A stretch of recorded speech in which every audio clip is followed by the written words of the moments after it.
Let's get it. So Okay, to the music. Recap. So, last we left off, all of these 7 sins had made their way back to Primralty to join in the ongoing festivities for celebrating the wedding of Shiziki Belrook and the Queen of Darkholm, Rowena What's-Her-Face. It's my wife. I should know this thing, but yeah, sure. Okay. Her last name is Dromakiel. Cool. Yeah, whatever.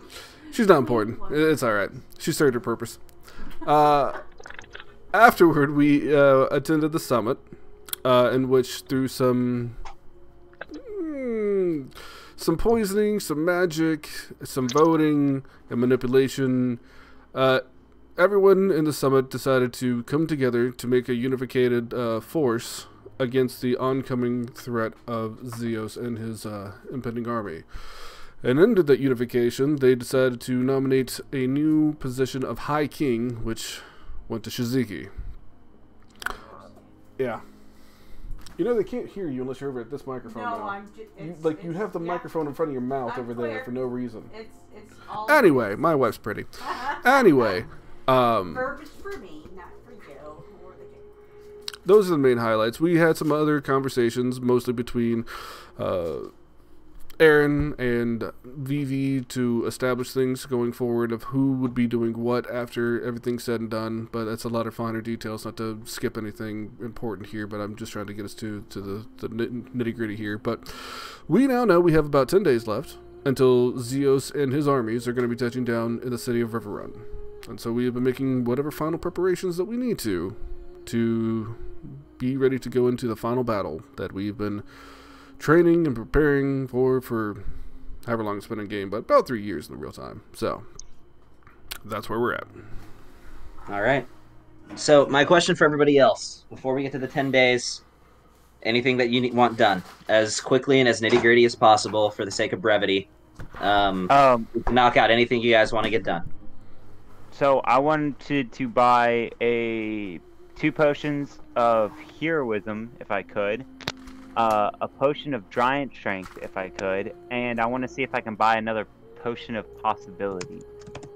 2 potions of possibility. You can. That's going to cost you about 50,000 gold, because some of those are fairly rare potions. And he's going to slap the 5,000 platinum on the table and walk out the door. I mean, I have 5,000 platinum. Aaron's going to slam 5,000 platinum on the table and walk out the door and go back to doing what he was doing. Okay. So, potion of possibility, 2 potions of heroism, and what else? A potion of giant strength.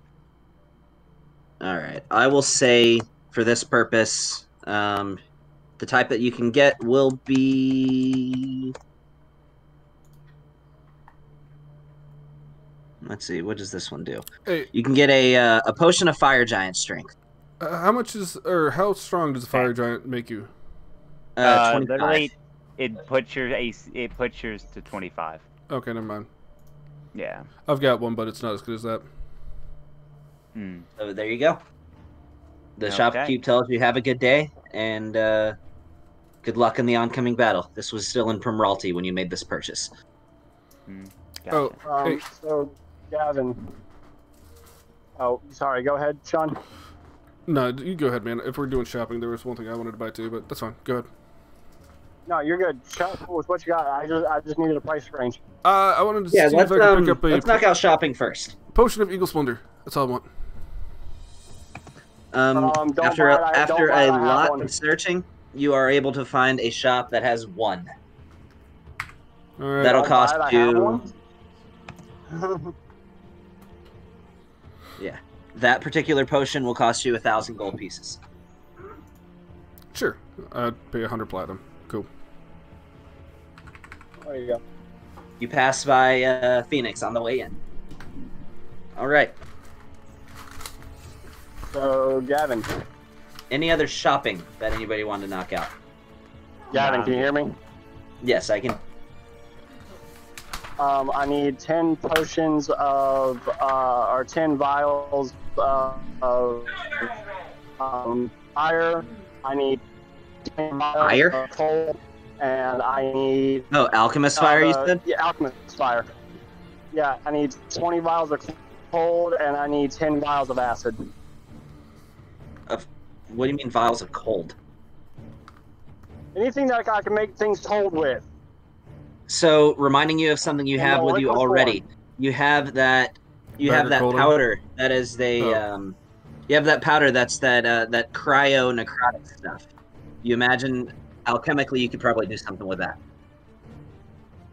Okay, that's fine. I'll put that into the. Oh yeah, I have the necro fucking black. I have the necro powder.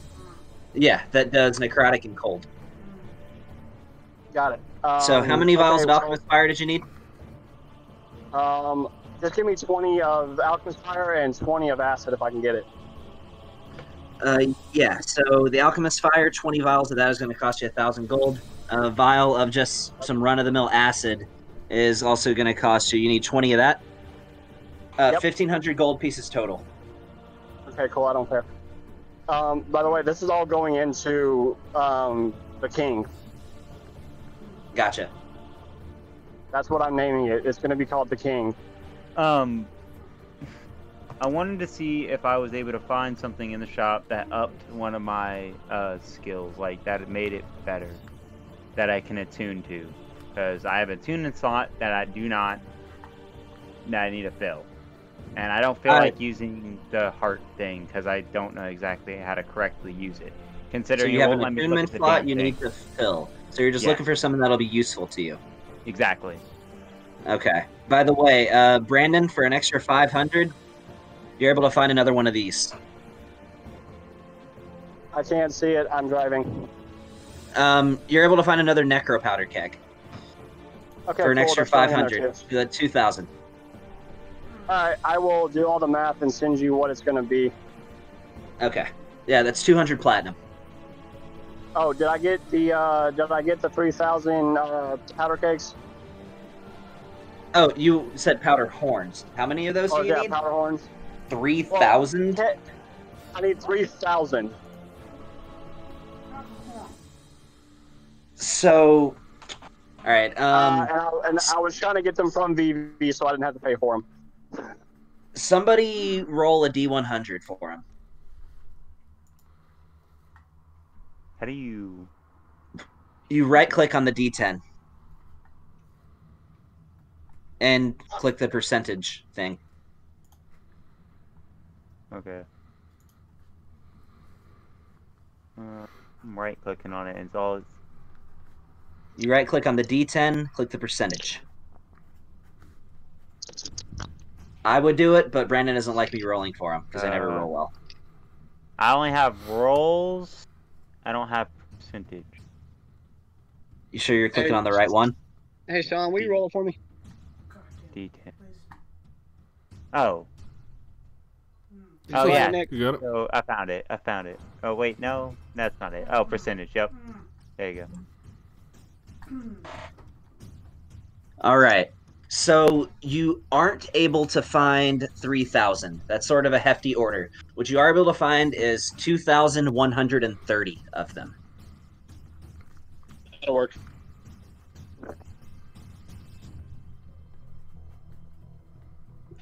I rolled a 71. Yeah. Times 30, 2,130. Which is still a lot. So you have you have about 17 metric shitloads of powder horns. Yeah, there you go. Oh, hey Nick, I got something for you. Okay.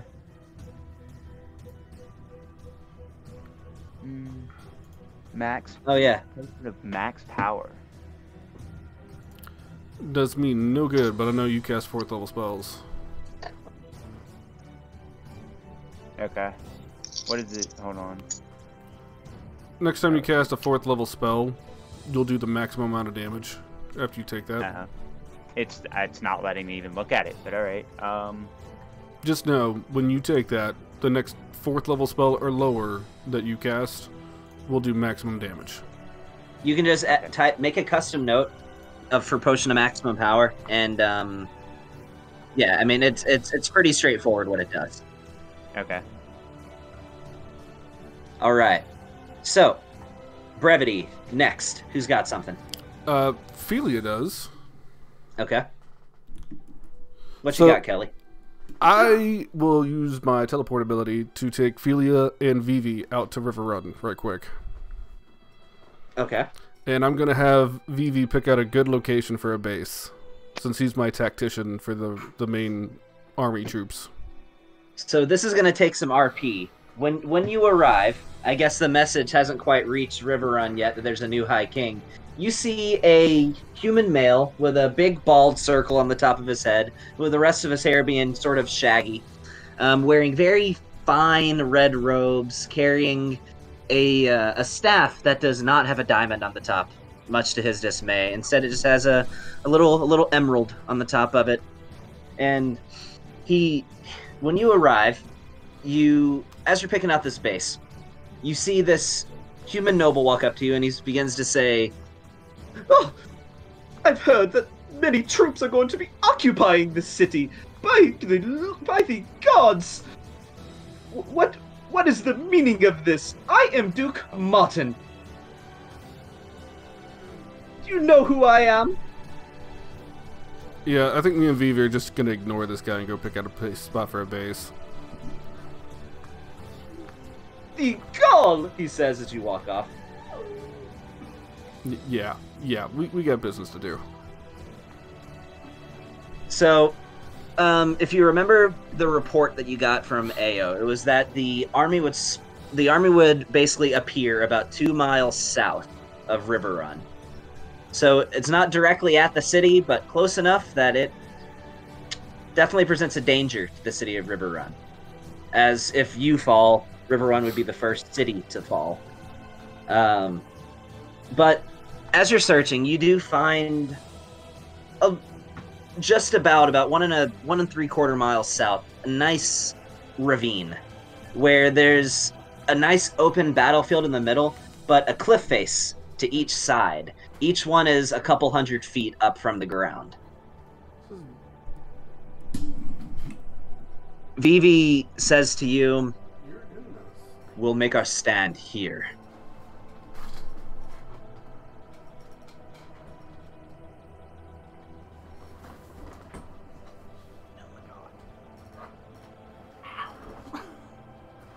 You would imagine the reason that Vivi likes this area is it definitely has some strategic value.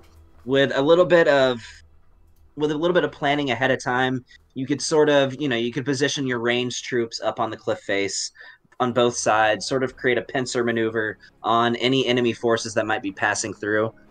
It's a good spot. Shiziki would also know about the king and he needs to figure out where he needs to place it to where it's not gonna kill everybody. Yeah, you would imagine this ravine would be just wide enough to avoid annihilating the cliff faces with this bomb. But it's sort of a good place to funnel their troops through. And being at a disadvantage numerically, just from, you would imagine you're going to be outnumbered, this is the sort of setting you could stage a battle that would sort of limit the advantage of numbers.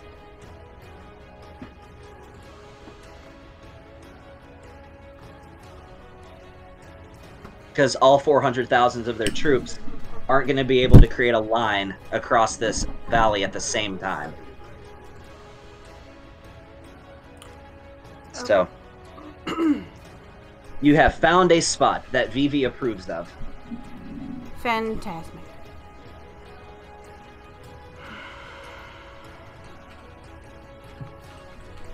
I grasp the view.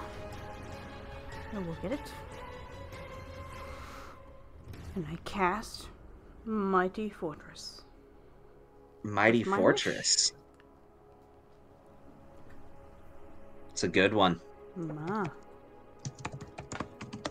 So, Mighty Fortress. Let's see here. 120 feet on each side, and it must not have any buildings or other structures on it. In the area are harmlessly lifted up as the fortress. The fortress has 4 turrets with... Ooh! building yourself a nice stronghold. So when you cast this spell, see the ground and your general area start to crack and form, with the stone underneath your feet beginning to take the shape of these towers, keeps, walls, that after instantaneously, well, after about a minute, because it takes a minute to cast, this giant fortress just erupts out of the ground, and each of you find yourself standing on a nice tower with a spiral staircase that leads down from it, so accessible but not easily, as well as a very fine array of mighty armaments that seem to be scattered across all corners of this fortress. You've got cannons, catapults, ballistas, everything you would need to lay siege. It'll do for now. Until the bomb blows everything up. Really? Really? You could. Well, I'll leave that up to your strategic planning. Something I already told John about this is I have this battle by default. This battle that will happen between the troops and Xeos' forces. Alarath is going to lose unless you make enough contributions to the fight to level the playing field. So there's some pressure on you guys to make sure that the battle that you aren't fighting is actually victorious, or else you've lost. You've won the battle but lost the war. You saw how much damage. You know what? You saw how much the damage the mother bomb did, and that was only 500. Now it's over 2,000. Oh, I know. Okay, Gavin. So is my baby phoenix up to an adult phoenix now? Yes. Okay, I'm gonna send my phoenix to battle with them. Okay. To battle the forces instead. Anything you can do to level the playing field. I'm gonna make some rolls to see how this battle goes, and I'll make a as objective judgment as possible for your contributions based on how this thing goes. But just go into this knowing that loss is a possibility. So that giving my phoenix to them will help. Yeah, it'll help. Like, come on. Sure. Fucking phoenix. Hey, Gavin. Let's be honest. Solomon won't do any damage to Xeos, will he? That depends. You don't know. Okay. Because Solomon's not going. He's not leaving my side. I don't think even me giving him the permission to do whatever he wants, I don't think he'd leave. Oh, he is. A character flaw of his is that he is loyal to a fault. Yep. So I don't think he's going to leave my side. I'm just waiting for my character sheet to load so I can finish this. So, about me finding an item to use just to fill up an attunement slot. Yes. So, let's see here. Let's see how quickly I can knock this out. For an attunement slot, you're trying to fill up an attunement slot. Yeah. So let's go for. That's useful. Yeah. Yeah. Useful. All right.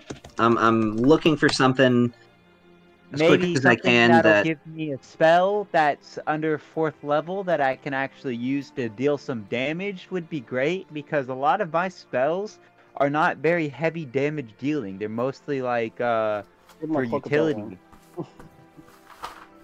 You know? You get a cloak of billowing. Oh my god. Well, the only thing is, any Something magical item that you have that is not one of the artifacts, if it gives you a spell, that spell won't do anything against Xeos. Xeos, really? I mean, look at Philia. She lost like 2/3 of her spells because everything that she has from the Poleaxe at the Plague Lord and the Staff of Power is now worthless. No. Just because the spell is on an item, that doesn't mean that item has to be the spellcasting focus. You can use another one of your spellcasting focuses to cast a spell from another item. Oh. Well, hey, Phoenix, you want something like this? I will say this, Phoenix. As you're searching through some of the less commonly frequented shops in Primralty. You find a shop that's sort of out of the ordinary, sort of a rickety, basically just a shop built out of boards. You walk in and there's a shady figure who happens to have this item that he recommends to you. This is a blast scepter, he tells you. This item will allow you to cast the Thunderwave spell as many times as you like. Take it. Take it. All right. Yeah, I'll take it. Yep. Wait, hold up. What was the life hunt style? I can't even open it. It's a giant scythe. It's a two-handed weapon, but I know you. I Okay, can't yeah, open it. with That's a swords. homebrew item. Okay, but he offers you the blast scepter. He says that will run you about 25,000 gold pieces, as this is a rather rare piece. Yeah, that's fine. I just hand him the platinum. There you go. Thank you, sir. All right, and yeah, I spend my time attuned to this. Okay. So basically, think of the 4th level spell Thunderwave as basically being a cantrip for you. You can use it as many times as you want with this item, and you use it at 4th level too. All right. So sound off. Is everybody good on healing and mana potions? I have 1 max healing potions, 4 regular healing potions. I don't know about mana potions. Hey, Sean. Hmm. How many potions of Eagle Splendor do you want? Because I have 4. The Eagle Splinter. I only needed. What was it? The one that I got? That's all I needed. Okay, because I have 4. Oh no, I'm good. I'm good on all my potions and everything that I need, man. I'm just making sure everybody's got healing potions or mana potions or whatever it is you need. Anybody want potions of greater mana? Cough, cough, Ophelia. Cough, cough. Do you have some? Because I have 2 potions of greater I mana. have at least 4. Because I don't use mana. I don't cast spells You that just often. you mainly use it to reload your gun. Right. I'm like, That's however. Let's see. So I might need to keep She's those. got 2 potions of maximum power. Okay. 2 potions of greater mana. 1 potion of supreme mana. Wow. Supreme? Yeah. I got a supreme healing, so I'm good with healing potions. Okay. Like, I should be solid. I don't typically... Once I'm out. I don't ever remember to refresh them by taking a frickin' Okay, so the max potion, will that work on the thunder wave? Yeah. Will that work? Cast it at 4th level. It actually kind of goes perfectly with it. Yeah. Hey, bet. Gavin, Yes. since we're still doing this, is there a potion that will increase my dex to like, cause I know like the strength, like the fire strength makes your strength go to like 25. Is there something that will make my dex go to 25? Let's see. I don't believe, but let me do a quick search. I didn't think so. I just was wondering because that would be great. No, unfortunately not. There doesn't appear to be. How do I add I it? will. I'll say this, though, for you, Brandon. As you're doing some preparation for this, you do find a shop in Primralty, in the lower layers, right next to where you enter sort of the part of Primralty that is underwater. In fact, this shop is sort of partially underwater, but you know how to swim, so you can keep your head above water. You enter the shop, and you find that they have a series of recipes for potions inscribed on stone tablets. One of these is an experimental recipe for a potion. That essentially what it does is that it raises your dexterity by about 2. But they don't have the actual potion itself. They just have the formula for it. What? Do they have the ingredients? They do. I will buy that to where I can make Well, it just works. 3 potions just in case one of them fails. All we're sticking over this. And Okay. I will spend the rest because I had time to fill because it only takes me. It doesn't take me that long to make potions or the bombs, Alright. so I'll make. That's 3 gonna of those be- potions. It's going to be 100 platinum. That's fine. All right. So what you got is you got some griffin feathers, you got some vampire dust, as well as you got some ichor from a purple worm. Are the ingredients for this? Give me 3 alchemy checks. Mm-hmm. So this is just intelligence That's weird, ability yeah. checks. Yep.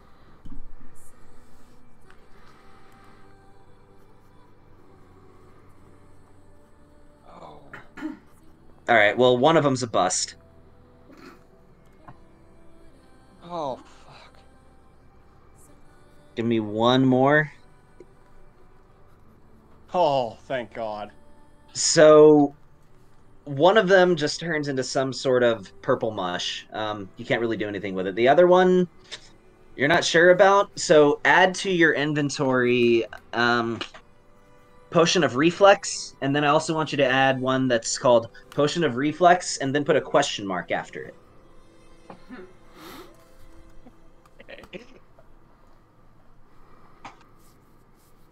And you can add potion of mush if you want to, but you know it's just a failed potion.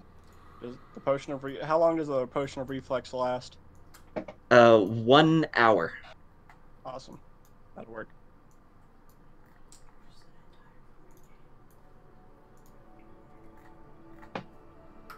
All right. Anybody else got something? I think that's it for me. I think we should get into this battle. Let's fast forward 10 Yes. days. Unless anybody else wanted to do something. I was gonna. Oh, I know, Sean. You had a conversation you needed to have yeah, and briefly also, with super with fast. Celio. I'm gonna swap some stuff out in Jimmy's Sealy Dealy belt. So just so it's out there. I'm taking out his poison grenades and putting them with superior healing. Sean. And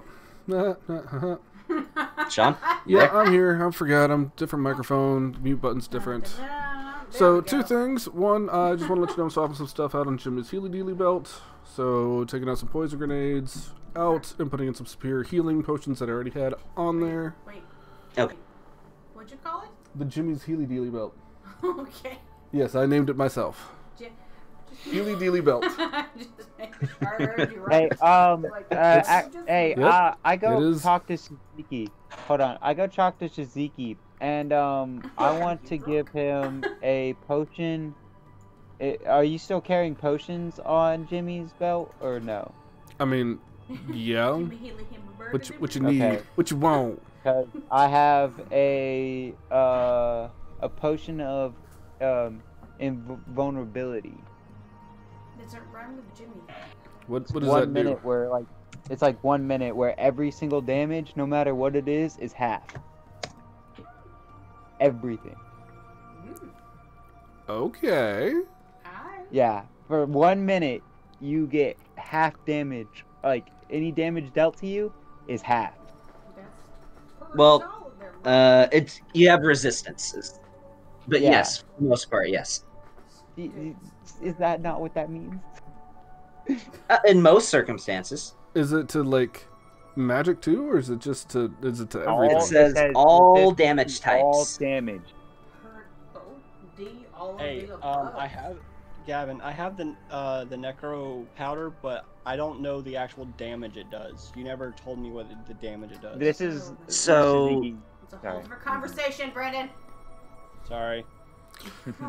Yeah, I mean, if you've got one Yeah, of those I'll on drop it yourself in. already, I'll take that. Or because Jimmy's great to have around, but he doesn't have a whole lot of HP, so he might be in the fight, he might not, or he might get there and he goes down fast. So, Well, my thing is that like I don't know what time to drink this. Should I drink it at the beginning of the fight, or should I drink it like And I'm dual wielding weapons, and I honestly have a lot of health as it is. so here's the thing: if you don't have anything to take or whatever, I would take this at the beginning of the fight. If you want to give this to me, I'll gladly take it at the beginning of the fight. But if you don't have anything, I'd recommend you just take this at the beginning of the fight, just to give yourself some extra tenacity. Okay. All right. Cool. Yeah. So I'll take it at the beginning of the fight. All right. Back to your conversation, Uncle V or whatever. Brandon. That will be an immensely useful item. All right, so Brandon, 46 cold, 46 necrotic. If you detonate the whole keg, but you, with your alchemical knowledge, you feel like you could use this powder to make some sort of paste, some sort of gel or goo that would have have similar properties. Oh, I'm just pouring all the powder into one thing. I'm mixing all the powder together. Okay. It's gonna explode. So you're sort of mixing that in with all your gunpowder. Right. So I'm gonna take the vials and I'm just going to shove them into the powder. Like I'm gonna fill it halfway, shove the vials in the powder, and then put powder on top of it. So when it explodes, everything comes out. Give me a tinkering check, intelligence ability check. Yep.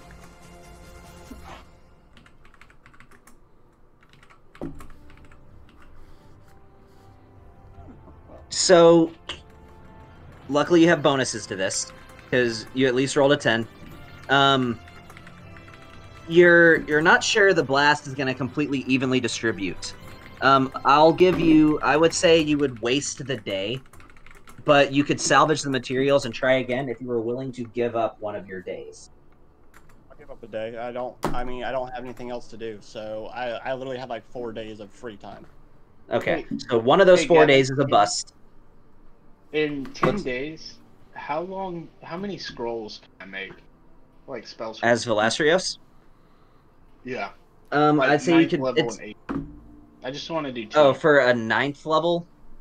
Yeah, and an 8th level. That's going to take you about 4.5 days. For an 8th level, that'll take you 4 days. So you're looking at 8.5 days just to make these scrolls. Okay, yeah, then that's all I'll do is just... Okay. What, you know what? You don't have to tell me. You can make a 9th level with your materials at the tower. This would have to be spent at the tower. Yeah. But, yeah, you could make a 9th and an 8th. Okay, cool. I got a 15 for the next one. So that'll do it. So learning from your mistakes the previous day, you distribute the powder a little more evenly. Instead of adding it all at once, you sort of, as you're mixing these powders together, add a little bit at a time. You're able to sort of form the casing a little better on this giant bomb to where it all sort of lines up the way it needs to, and you estimate just the right amount of metal to where you can pack this casing full of powder without having too much extra space. And your second attempt is a success. Awesome. I'm working on the damage right now to send to you. Okay. But that's it. I'm done. If we want to fast forward, we can now. Yep, I'm good. Anybody else got something? Because another thing is, I know we're trying to get to the last fight, and definitely I'm prioritizing brevity, but leave no stones unturned. If anybody has any stuff they want to handle that they need to handle, I don't want to keep you from doing that. Oh, it's going to recruit super fast. What? It's going to do some recruiting super fast. No recruiting. Super fast. Super fast recruiting. No recruiting. No Super recruiting. fast. No recruiting. Super fast. Recruiting No for what? recruiting. Come on, Sean. Super No recruiting. fast. What, retirement? Alright. Dude, Well- we don't need any more recruits. We have everybody. I mean, Oh, yeah, it's Well, going I'm not gonna- He's telling us. We need it. No. We need it.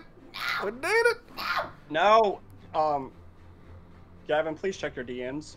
yeah, I saw it. I'm wondering where you got that math from. That's Okay, so it was 1d for the cold. It was 1d6. I timed it by, or it was sorry. It was. Yeah, math is hard. Sorry, it's 46. So I times it by each one that it had in there.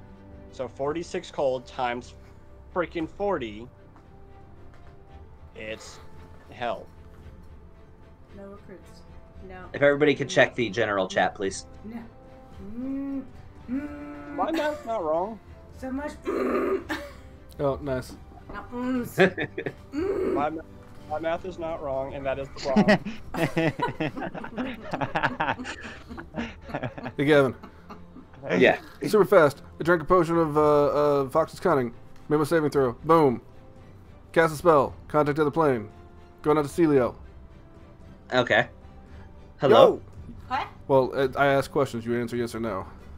Oh, It's 5 Okay. questions. that's Yo, right. we got epic fight coming up on this particular day in River Run. Fighting Xeos, you want to come?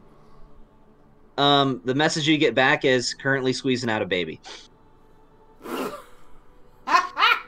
gonna be squeezing out a baby at that time frame?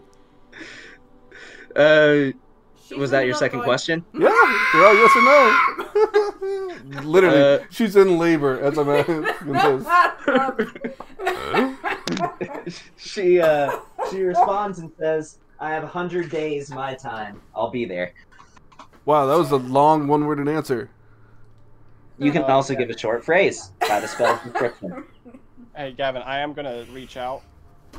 I'm still in the middle of my thing, bud. Yeah, let I still let have him do his 3 thing real more quick. questions. Let me You have see. 3 more questions. It's the collect call from the 90s. Had a baby, it's a boy. One Yeah. word. Put as much in there. It's had a baby, it's a boy. It's collect call from dad. Had a baby, it's a boy. Yeah, so is it a boy? Had a baby, Yes. it's a boy. Hey, look at that. Mazel tov. Oh my god. Do you miss It's me? middle- Oh, I hate it. Very much so. XO, its middle XO. name. Its middle name should be. Wait for it. Very, very much so. XOXO 3. It's one word answers, DM. Jeez. Or short phrases. XOXO less than sign 3 less than sign 3. She actually speaks to me. It's not like we're texting. I'm done with this. All right. He's the DM. It goes Middle name however should he be. wants Wait for it. All right. If you didn't get that, it was make that less than sign in the 3 was making hearts. Oh, I anyway. thought it was a penis in the mouth. Wow. However, you know, Another- up to interpretation. No. Anyway, I'm done. That's it. I'm good. Let's go fight. Let's The go. last answer you get is basically just general yelling. I didn't even ask a question. No. So, You still I get it. am going to. Yeah, right. She's a Valkyrie. She can take it. You did this to me! Hey, Gavin. Yes. I'm good after this. I'm gonna message out to Claresi using the amulet. Bring Okay. everyone now. Everyone that can fight, bring them here. So you're actually having a conversation with her. Yes, through the amulet. We need everyone. And I'm gonna sound as urgent as possible. She says to you, "I would love to, but we have our own fight coming up. In 10 days, a force is going to be attacking our world. It's here too. Well, it's also here." Wonderful. Well, after the fight, I'll see you then because our worlds will collide. Love you. Gotta go. By the way, will you marry me? Oh my Jesus Christ. She's Man, I thought I had the worst proposal in the game. Wow! Wow! Oh, that's just like throwing it out now. asking someone to marry No one you knows over yeah, the I'm phone. throwing it out. Everyone knows By the way, this. before we die, I need to know this. Will you marry Would me? you marry me? You Hey, might Kit, be- if you're watching this recording later, that's what you got to look forward to. All right. He's gonna be over the phone. He's like, "Will you marry me?" By the way, I think, you know, like marriage might be an okay idea or something. Maybe. I don't know. Cool. Love you. Okay, Talk to you. idea. Bye. Something. I don't know. Alright, I'm done. She says, "You'll have my answer in 10 days. Awesome. God. All right, let's get to the fight. So there is one last thing that needs to happen, but it's like super easy. Well, this is your thing. Okay. Oh, There you What go. Jesus Christ. What was that? What the? That's a woman listening to your proposal. Alright. But I'm taking the- out my earbuds. This is getting ridiculous. One, yeah, I didn't even know she was gonna do that. The last thing, in Ow. all honesty, night before, just so it's out there, Feely's gonna do a Hero's Feast. Okay. So Sounds good. Hero's Feast is 2d10 hit points. So let me roll that because it's for everybody. Yeah. Are we just gonna get like a Hero's Feast of like yelling? Cause that's what she told us. So the day before, right? Yeah. We can roll that when the fight's about to start. I do remember you had a certain appointment you wanted to make. Again, I'm going quick, but I also don't want to skip over some things. So you wanted to appoint a certain person to a certain position, didn't you, Sean? What? I remember you talking to me about this. Did I? VV. Oh yeah, no, I said that at the beginning when we went out to the field to set up the base because VV was going to be my head general, like my tactician. So VV would have had a conversation with you and said Oh, okay. Well then. he would have Before we went out there as my head tactician. Yes, okay, sure. he would have said to you, and I'll RP this real quick. He says, "I gladly accept your appointment to this position. However, in the fight against the Lich, in the event that I were to fall, I had commanders already appointed to take over the role of leadership should I fall during battle. It would be wise for you to do the same." Yeah, I don't worry. I'm already appointed someone myself if I die. It's a big. So if I were to fall, who would take my place? What who would you want to take your place, Commander? Well, there are several options. The general of the Arathi army, he was my immediate backup should I fall in battle. After him, it was Duncan Gray of the Order of Shield and Light. I feel as though a similar appointment would be wise.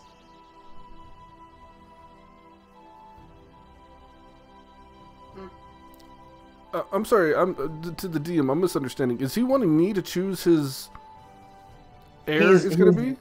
He's wanting you to establish backup commanders, so in the event that if he were to fall in battle, there would still be leadership while you were gone. Okay. Well, I don't know why he would turn that to me. Commander, I trust your judgment of who you feel should be your successor should you fall. But I'm sure you won't. You're the commander, after all. Of course. Now, if there's... I have several candidates in mind.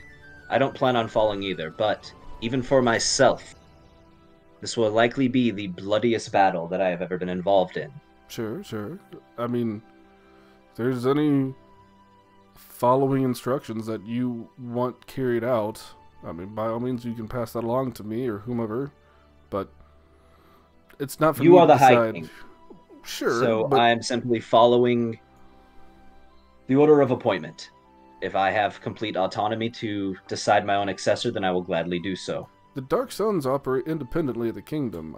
This is why I don't understand why he's coming to me for this. Like, I'm very confused. True, but when it comes to force this, it's not just the Dark Suns that are involved in this, though. There's several different armies who you do control that he doesn't have the ability, unless you appoint him with that, to choose from kingdoms that do fall underneath the crown. I trust your judgment. He's trying to say that you need to That's all appoint you, bro. people to do things for the other countries. No, Unless he's you saying give that him- he'll gladly be the High Commander, but if he dies, there needs to be backup so the army isn't without leadership. And unless given that appointment, he can't make that decision himself because these people do fall under kingdoms that are not autonomous. Right. I will leave that decision making to you there, Commander. You have more experience with that than I do. I was hoping you would say that. Perfect. Very well. Soups. Let's get to this battle. Right? Let's go. Let's go. I'm going to. Well, Then- when we get All to right. when we get to the battle, is when I will do what I need So- to do because I forgot one thing. So, Gavin, the only thing Velasquez is going to do is those 2 scrolls and cast contingency, and that's it. And I'm good. Okay. It's like literally all Velasquez will do, and all Dorian will do is twiddle his thumbs and start whittling. He's trying to learn how to whittle, and right now he's really into ducks. So, Cool. Everybody needs a hobby. Yep. that's Even what if the I- apocalypse is coming. Yep, that's how I see it. I mean, yeah. I'm just gonna hand the detonator to Wilhelm. And go. I'm sure you know how to use this. Do it when you Very feel the much time so. is right. It's big. Big. Like, there's like almost 3,000. Yeah, it's big. Don't blow it. I will drop this bomb from my own personal ship. Oh, It will find its mark. Oh, okay. But you realize it's gonna be a giant crater, right? I'm aware. Okay. It has a crown on top of its head. Yeah, that's why I shared that picture. Yeah. No, I'm not joking. Only if I you could told make Gavin it that I walk. wanted a crown on top of the. On Yeah, top I of the know. frickin' bomb. Only if you could make it walk. I didn't And have put a that little much time. whitey Make it- toy. Yeah, make it wind up. I didn't have Whitey that much toy. time. Oh, and you do know that King Mechadrome is going to be dropping bombs from his planes. I gave him the ideas to do it. Of course. Okay. I will be in communication with King Mechadrome. Good. To the battle. To the battle. Shaz and / Orphelia. That's funny. Okay. Fast forward 10 days. Go. All right. So, over the course of the next 10 days, the 7 Deadly Sins secure transport via Wilhelm's ship, and you arrive in the moderately sized town of River Run.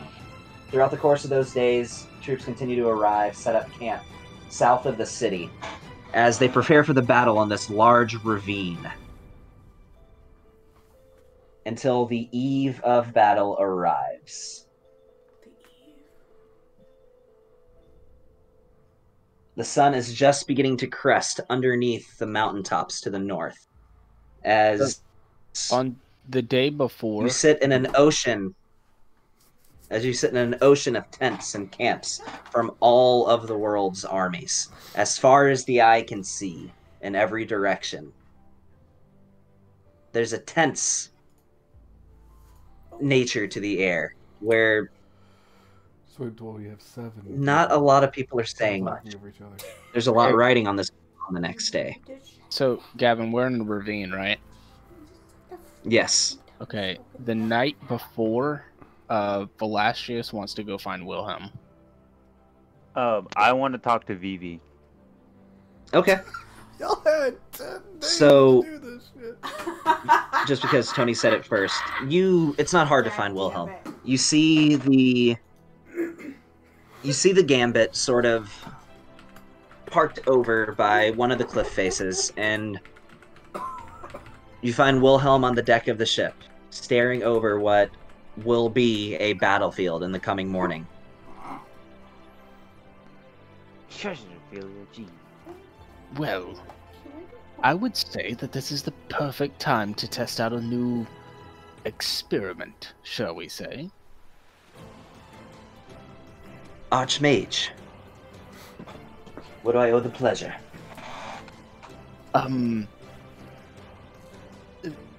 You are a scientist of sort, like you dabble in mystic arts and in your mechanical, correct?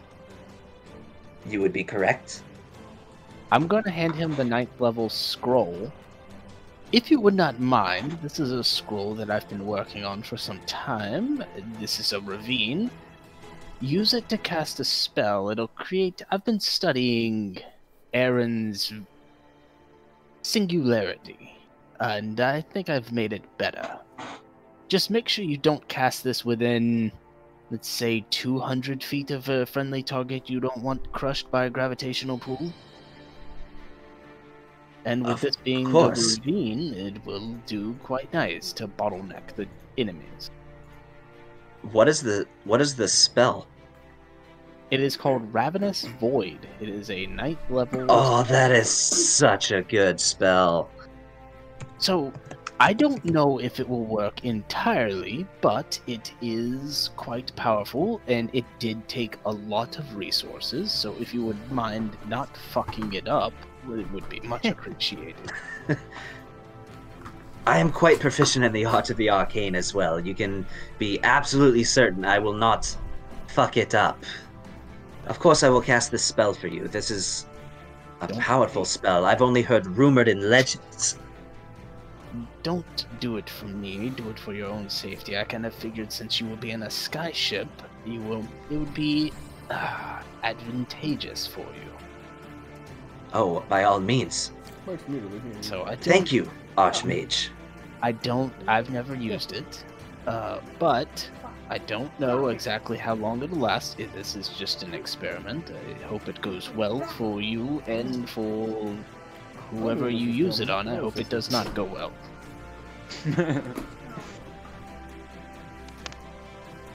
This will be quite useful in the coming battle, Archmage, and do take care of yourself. I know your role to play in the coming conflict. No, I know. It's just like... Much to say, There you go. you indeed have my respect. I Look know. after each other. I'm aware. I wish to see all of you come back from this. I apologize. I do not want you to assume that this was a start of a conversation. I just wanted to give you this scroll. Goodbye, Sir Wilhelm, and then I'll leave. Farewell. And Wilhelm is... he's gonna go find Philia.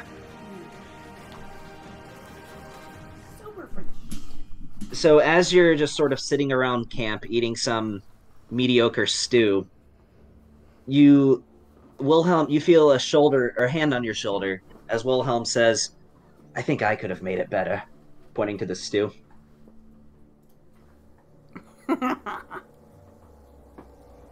You probably could have. How are you? Doing well. Not as good as I would like, but doing remarkably well, considering the events that are about to come. Oh yeah, that's true. You're in a fortress. They still have mediocre stew for you. Yeah. He says, "You come back from this. You hear me?"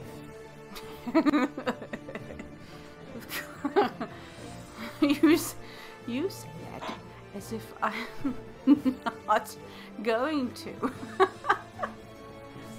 I can't help. I can't help but worry. I know this. I'm the one that suggested you join them, and I feel as though they have all been good for you. I feel if you have grown into a remarkable woman over the past year, over the past months that you have been with them. But I still see you, and you're still my Philia. So you have to come back from this. This will be like nothing you've ever faced.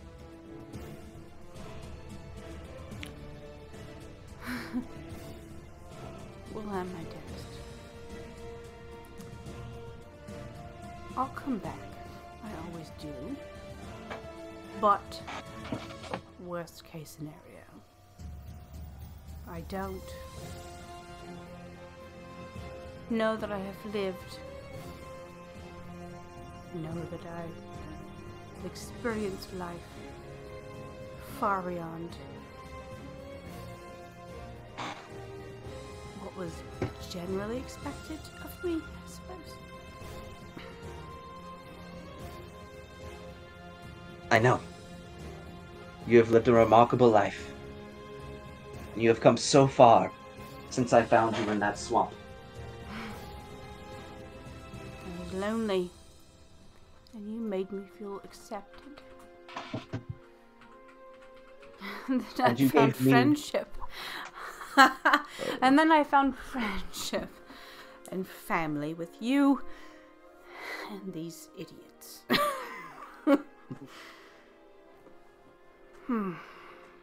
They are indeed a interesting bunch, but Family. then again, They are.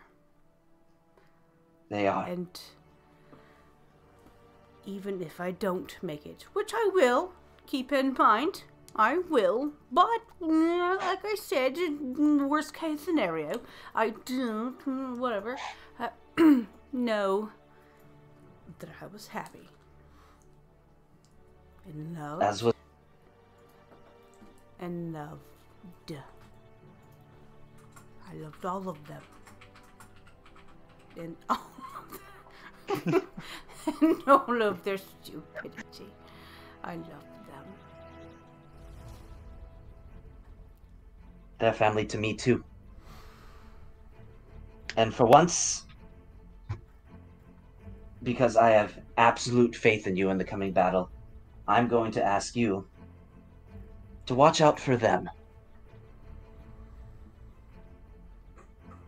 I will.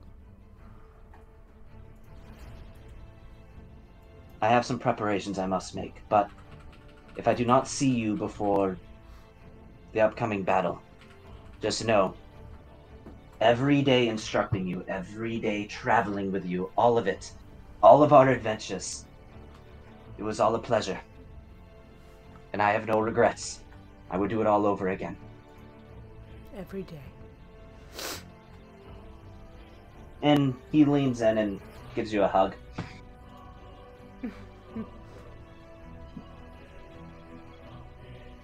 And with that, he departs. Alright, I find Vivi. Alright, so you find Vivi, and he has sort of a map in front of him, and he's scribbling out some notes. So he acknowledges you, and he says, Phoenix, what do I owe this pleasure? So, Vivi, I think I've been hearing rumors that you are the commanding general of all the armies here, and I think it is well needed for a heroic speech from a man like you to be heard and be quoted in the centuries to come. What do you think about that? He chuckles and says, a wise general always gives his speech immediately before the battle, lest their morale falter over the coming night. I was hoping you would say that. I would like to give you some things to either give to somebody in need of a weapon, and I would like you to take my Phoenix into battle as he sees Pyro. Oh, by the way, I wanted to point something out to you, Phoenix. As you approach him, you see a giant hovering T-Rex with a laser cannon strapped to its head. That's amazing. Yeah, so I've got this Phoenix over here. If you like that too, like, here you go. And I give him the 2 giant flame tongue swords that I used to use. He looks over at you. He glances to his back, where you see his giant berserk style greatsword. Yeah, but like not give to him, to give to someone else, like for other people. I will distribute these among those who may need it, and I'll accept the offering of your Phoenix. It is a powerful beast indeed. Not quite T-Rex with a cannon on its head, but no. Definitely close. But it will take out some troops. Thank you. And now that I have you, yes, how about you enter this final battle, officially a brother of the Dark Suns, as he holds a contract out in front of you. You name the years of service, but I would like for you to be fighting among us as brothers tomorrow. As he hands you a quill dipped in ink. Read over it if you would like. I read over it, look at it. I will put in 10 years, and then I'll sign it. Alright. He holds out I had this made just for this occasion, a scroll that he unfurls, with the rank of Sergeant inscribed upon it. And it says, "Do not worry, this rank will only be temporary, but I do believe that you deserve nothing less than to officially come into our ranks as an officer. Thank you, sir. Just simply place this against your armor. All right. And when you do, you see this symbol immediately become inscribed upon the left side of your chest as the rest of your armor fades to a sort of dull black color. Welcome to the Dark Suns, Phoenix Aryan. Thank you, sir. I hope you will do well in this upcoming battle.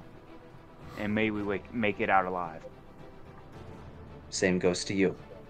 Godspeed. Alright, and then I return back to the group. As you see, his armor has undergone a sort of a color change, and you see the symbol of Sergeant inscribed upon his chest.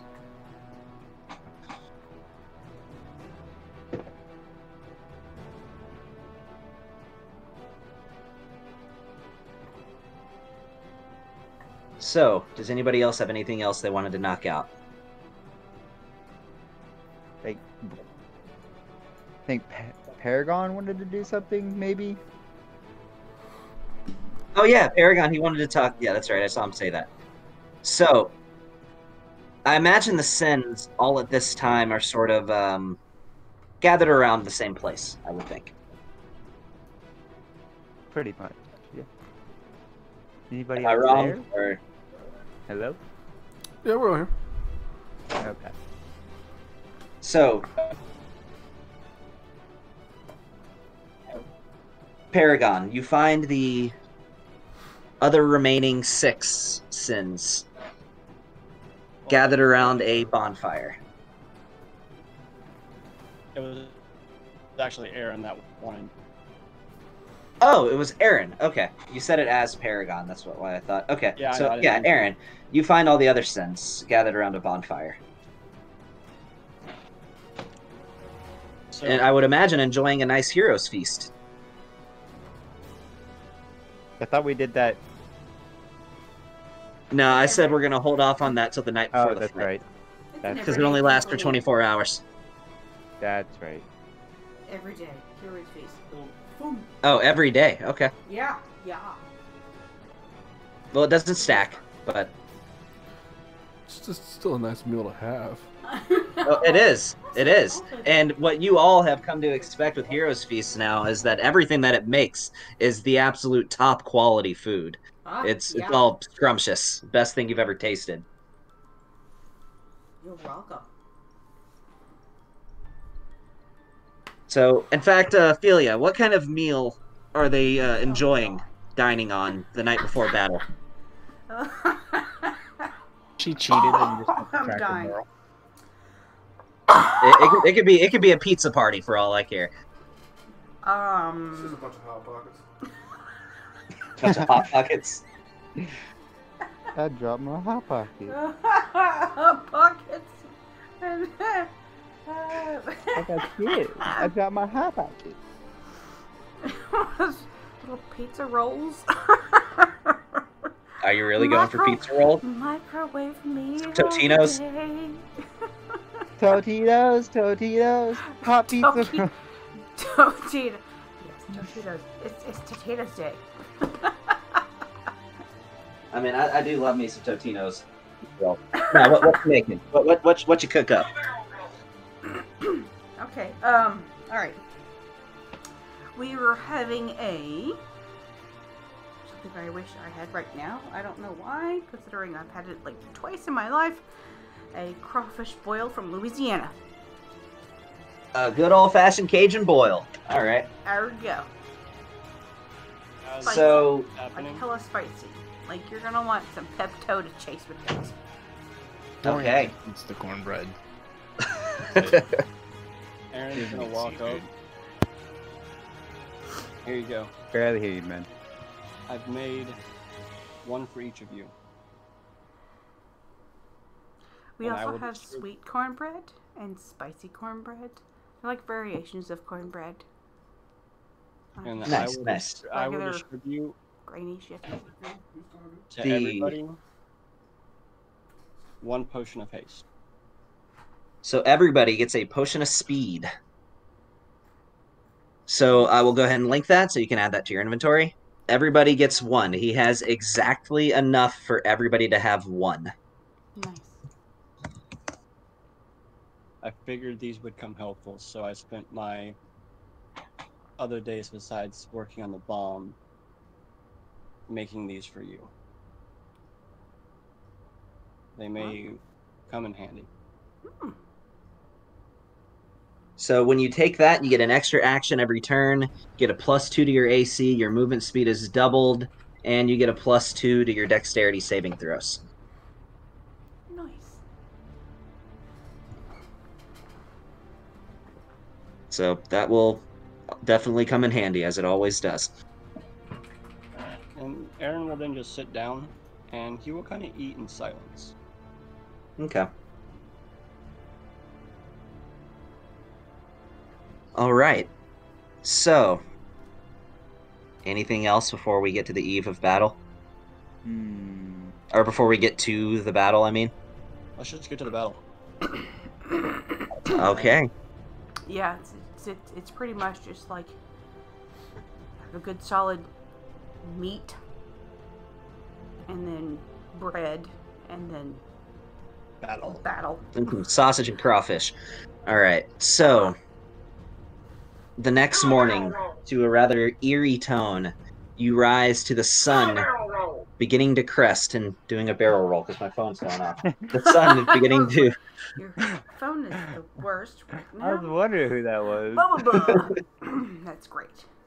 The sun beginning to crest over the ravine on what could potentially be Alarath's last day.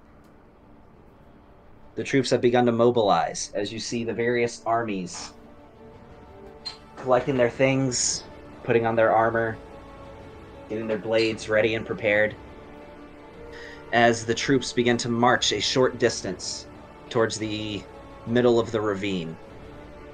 Well, sort of the far edge of the ravine, away from where they're expected to be. As they stand in silence, not knowing the exact time that the army will appear, but roughly when. Prepared in solidarity for what is likely probably the most tense 2 hours of yours and all of their lives. Yeah.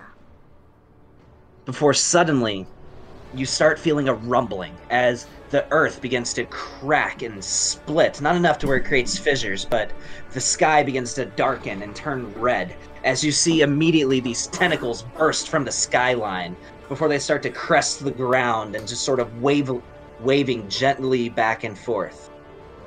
Not really causing any destruction in and of themselves, but just enough motion that it creates sort of eeriness in the environment.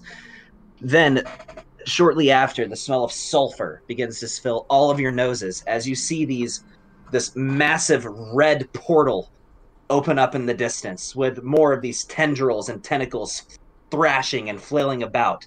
Not in the eerie manner as of the ones that are breaching the skyline, more violent. As you begin to see humanoid figures slowly emerging from this giant portal. These yellow creatures with spikes all over their body, black, soulless eyes that almost look draconic in a sense, but distorted and different, nothing like any creature you've ever seen. You see these insectoid creatures begin to crawl out from this portal with like almost praying mantis-like in appearance, each one with 4 arms carrying a large greatsword in all 4 of its arms.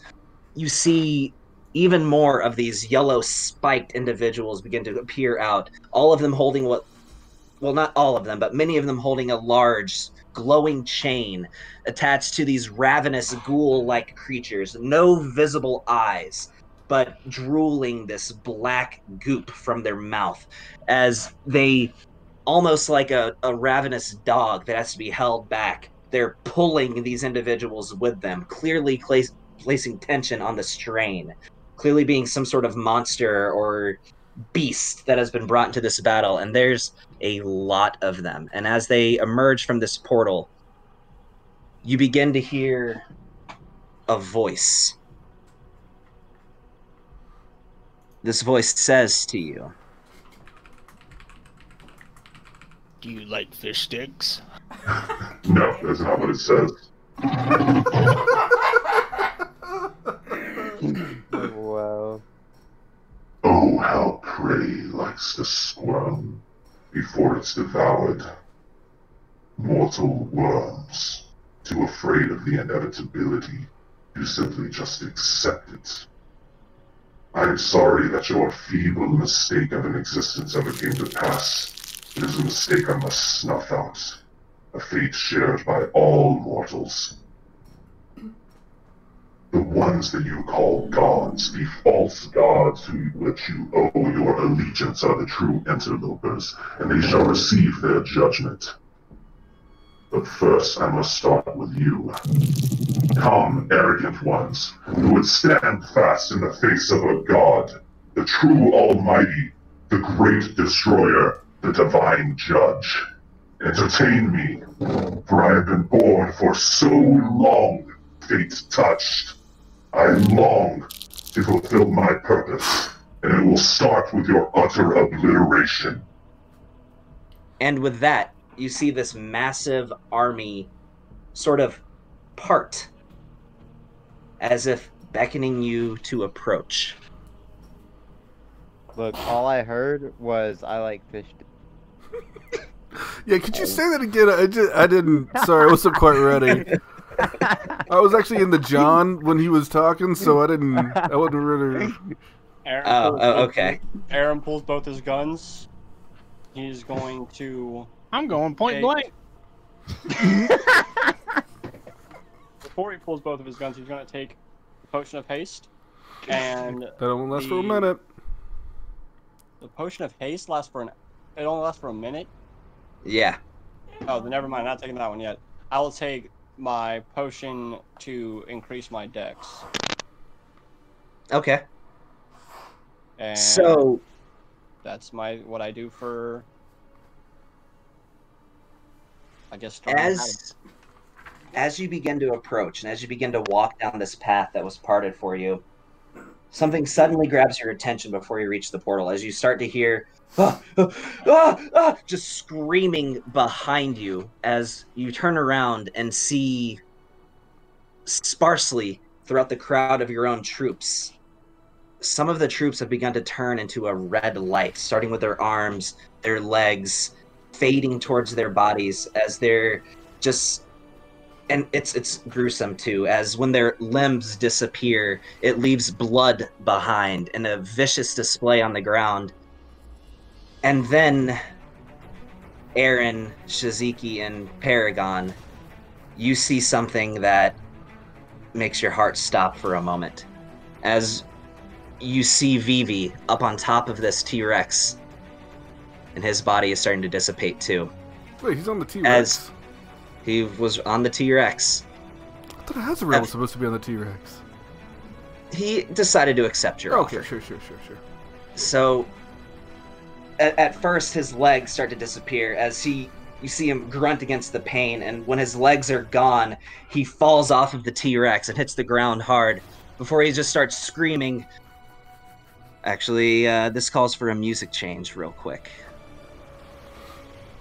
Worst storyline ever.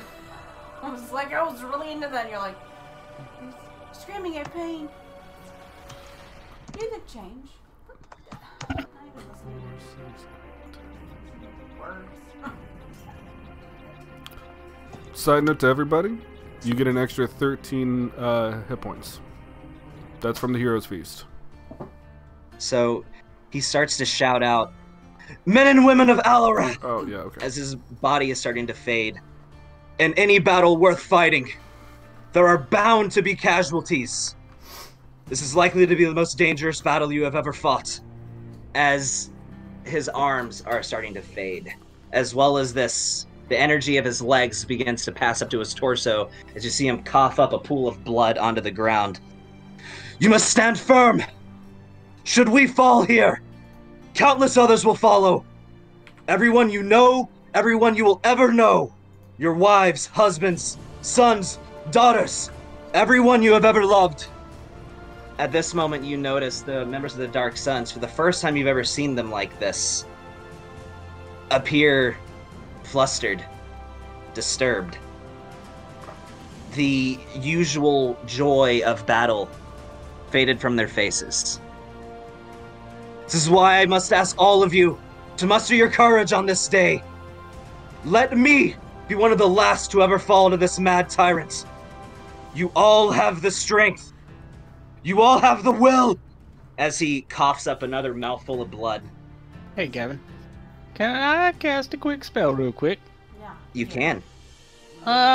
What? Yeah, while he's like at his end, or whenever he finishes speaking, I'm gonna cast Sequester. What does that do? It basically freezes him. Okay.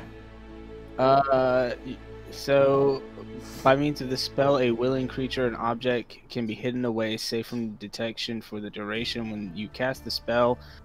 Oh, and touch the target. Never mind. Figured it. Never mind. My bad. He says, you all have the will. You all have the heart to save Alorath on this day. You do not need me to win this fight. And to my Dark Sons brothers, it has been an honor serving with each and every one of you. And the absolute highest privilege of my life, serving as your commander. From private to colonel. We are all family. And to all of the soldiers of Alorath, this is the battle you've been waiting your entire lives for.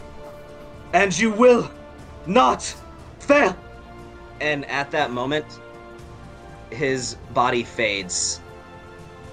With that, you see the members of the Dark Sons begin to take steps forward. One, and then the next. And with the most ravenous war cry you have ever heard, "For Commander Vandalore!" They all shout and charge, with the rest of the army following suit. To the left and to your right, these bodies of these enemy soldiers flailing past you, before each of you hear a message from Wilhelm that says, "Go, now."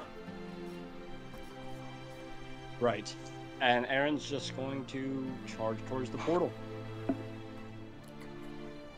And as all of you are entering the portal, you look back for just a moment to see a blinding flash of light. Immediately, that's what you see.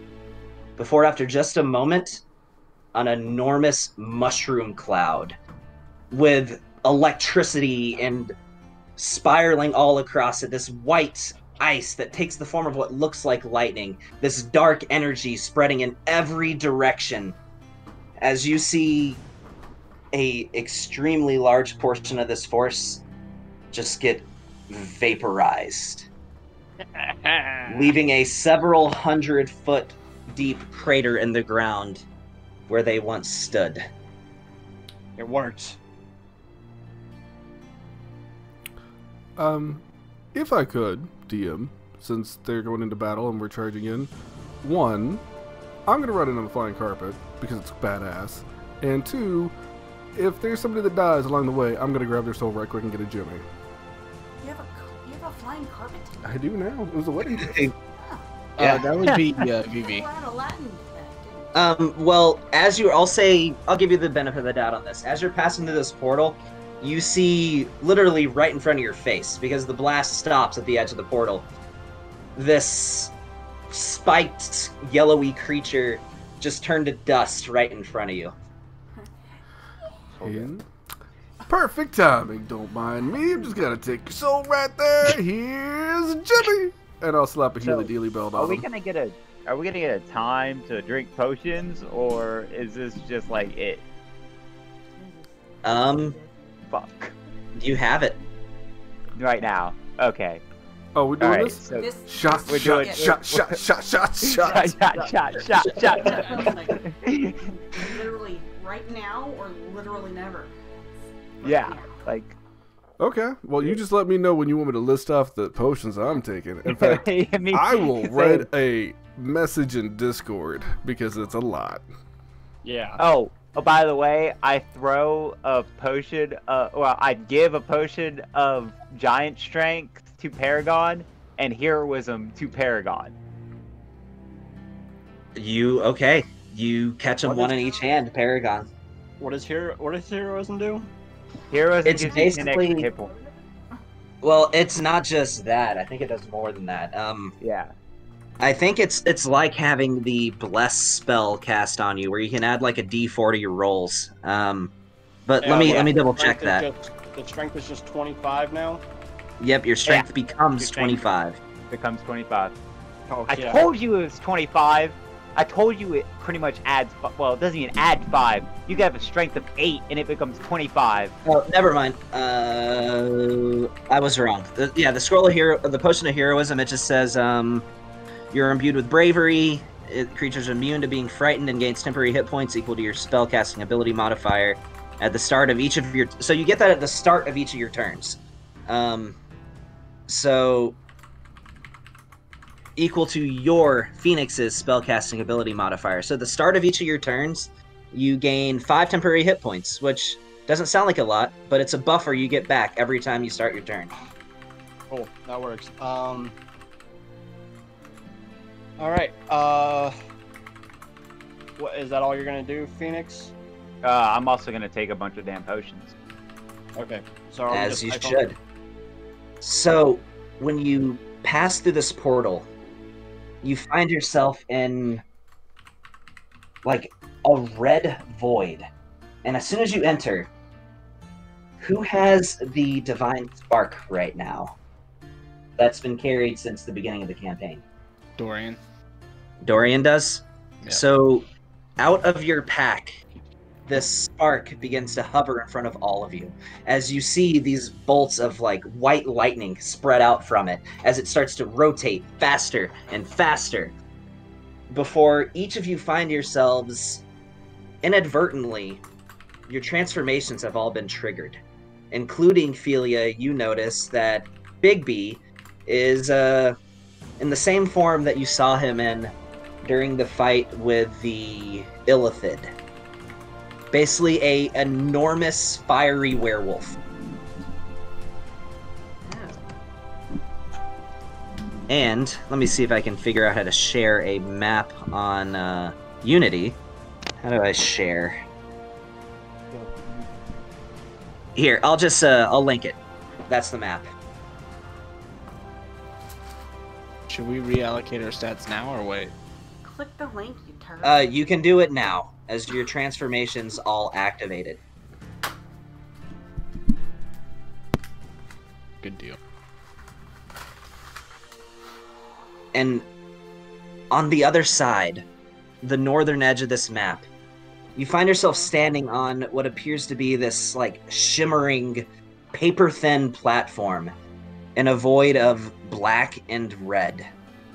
When you all hear a voice that you recognize as the voice of Ayo, that says, "The spark will protect you from the madness of the far realm for a time. But I suggest you do not linger."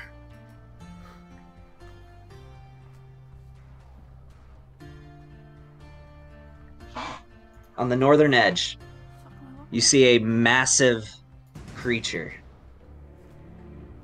A tall, humanoid-esque creature, but barely, only in the sense that it has 2 arms, where the bottom half of its body is just a mass of tentacles, with its body with a, like, flaming red glow to it.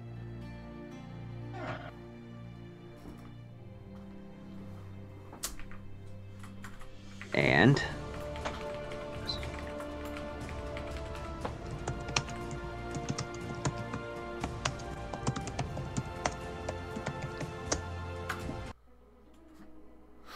begins to speak and says, I admire your gumption, for you stand upon the precipice of oblivion in defiance of your fate. But alas, my brother must pay for his grave misgivings. Mortal life is but a disease, a mutation, and this is my vengeance. And now I need everybody to roll initiative. Womp. As I set up the battle map. Roll me. There. I'm dropping all the potions I'm drinking in chat. Yeah, I'm gonna just give you guys the benefit of the doubt on this one. Take all the prep you need. So Okay. I just listed. That's 1, 2, 3, Yeah. 4, 5, 6. That's 6. 1, 2, 3, 4, 5, 6, 7, 8, 9, 10. I took 10 potions and I casted my spell for when through the thing. Good grief. I even did some drugs. You did some drugs. I took some black sap. Yeah, took some Black Sabbath. You do not have Jabroni with you right now, do you? No. Okay. No, I wrote it on the flying card, but I left the brownie.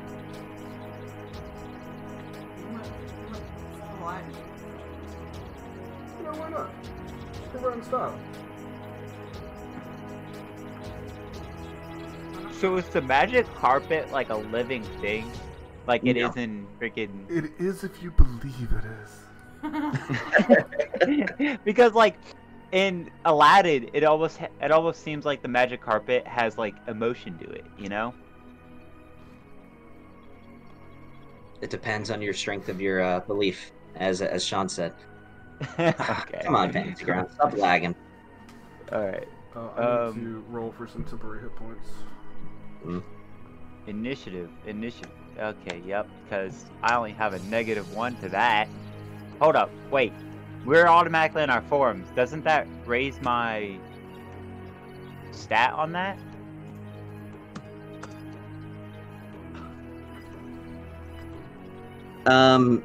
It would, yes, but the way that potion works is that just your strength becomes 25 unless it would automatically be elevated above that. So unless your form would take you above 25, it's whatever you would get from your form or the 25. No, I'm talking about my whichever is higher. initiative. I'm talking about my initiative. I don't think it does. I'm pretty sure because last time I went into my form, my initiative wasn't 1 anymore. It was -1 anymore. It was 0.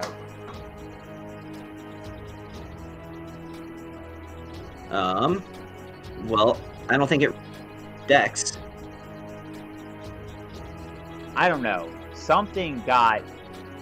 What are my buffs? Because I don't remember them for... You know...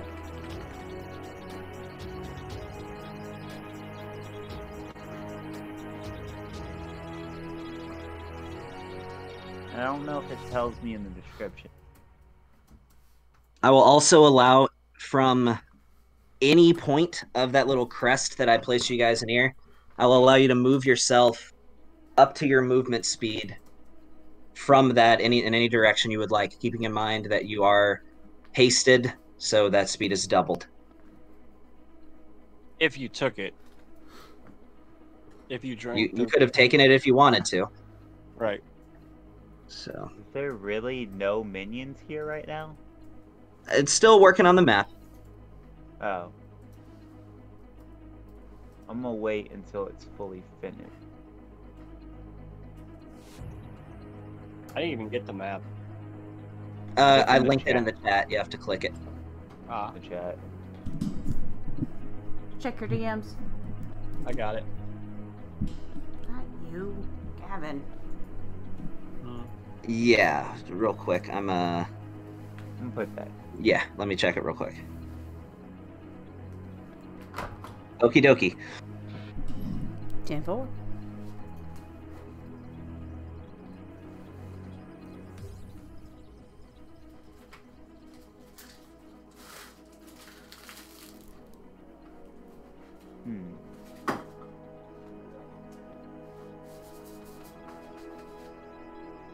So, how do I transform myself to my transcended form? Have to look at the stats and see exactly. Yeah, you just have to add everything, man. It's Yeah. Yeah. And that's going to be in Mirror Hero, right? Yes. I don't even know if Solom's going to be able to be useful in this fight. I'm gonna have to open you up to use potions. What I did with Jimmy.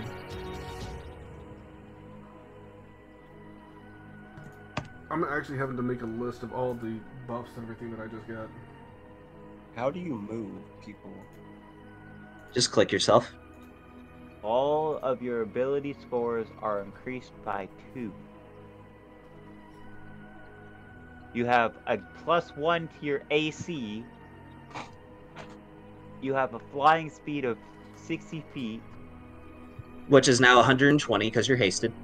120. So that doesn't go to my strength, right? It does because everything goes up by 2. But no, it wouldn't because of the potion. Your strength would just be 25. Yeah, that's what I thought. Hey, Gavin? Yeah? How tall is this area? Infinitely tall. Hey, Gavin. I'm going 120 feet in the air. Xeos spoke to us, right? Oh. He did. So do we get Divine Inspiration? Yes, everybody gets 1. Oh, we have an inspiration point? We get a Divine Inspiration since Xeos spoke to us. Anytime you come into contact with a benevolent god, you get a Divine Inspiration.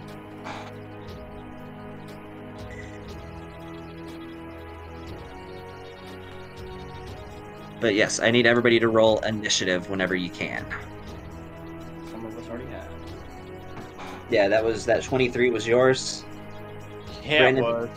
Yeah, it was. Oh my fucking god. I'm gonna be waiting forever. I'm literally gonna be waiting forever.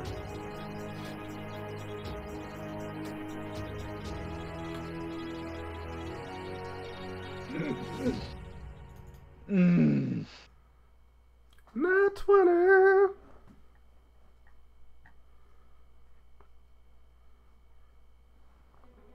Nice.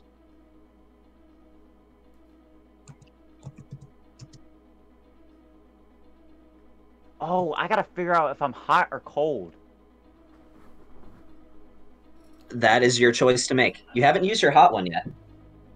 Yeah, I'm gonna try my hot one. I tried to move and I don't know how to accept the move. How do I... Unlock tokens. There we go. Now you should be able to do it on your own. There it goes. Okay, so 120. Alright, where's my dude supposed to be to, like, click and drag him? Bet. You just click on him and drag him. Yeah, He's right next to Paragon. Ah. Hey. Oh, I still gotta get Jimmy out here. Jimmy! I need my Jimmers. My Jimmers. Oh, that's only 40... 45... Boy, gonna go right up here. Right up on this motherfucker right here. Who you going up against? The one closest to Xeos, the little tentacle dude, one closest to Xeos. All Number right, 5? Yeah, that dude. I got you. That Nick. dude's about to get his booty cheeks clapped. Yeah, he is. Guess what, Nick? I won't be right with you the entire way. Paragon's gonna be right with me. I kinda figured he would be right next to me. Excuse me. Sorry about that. If tentacles have booty cheeks, they're about to get clapped. Oh my god. Alright, I still need an initiative for Paragon. Well, and one for Ophelia, too. sorry. I'm waiting for her to get back to roll. She went to the bathroom. Paragon already rolled initiative. Yeah, he It did. was an 11. It was an 11? Okay, it's showing up as blank for...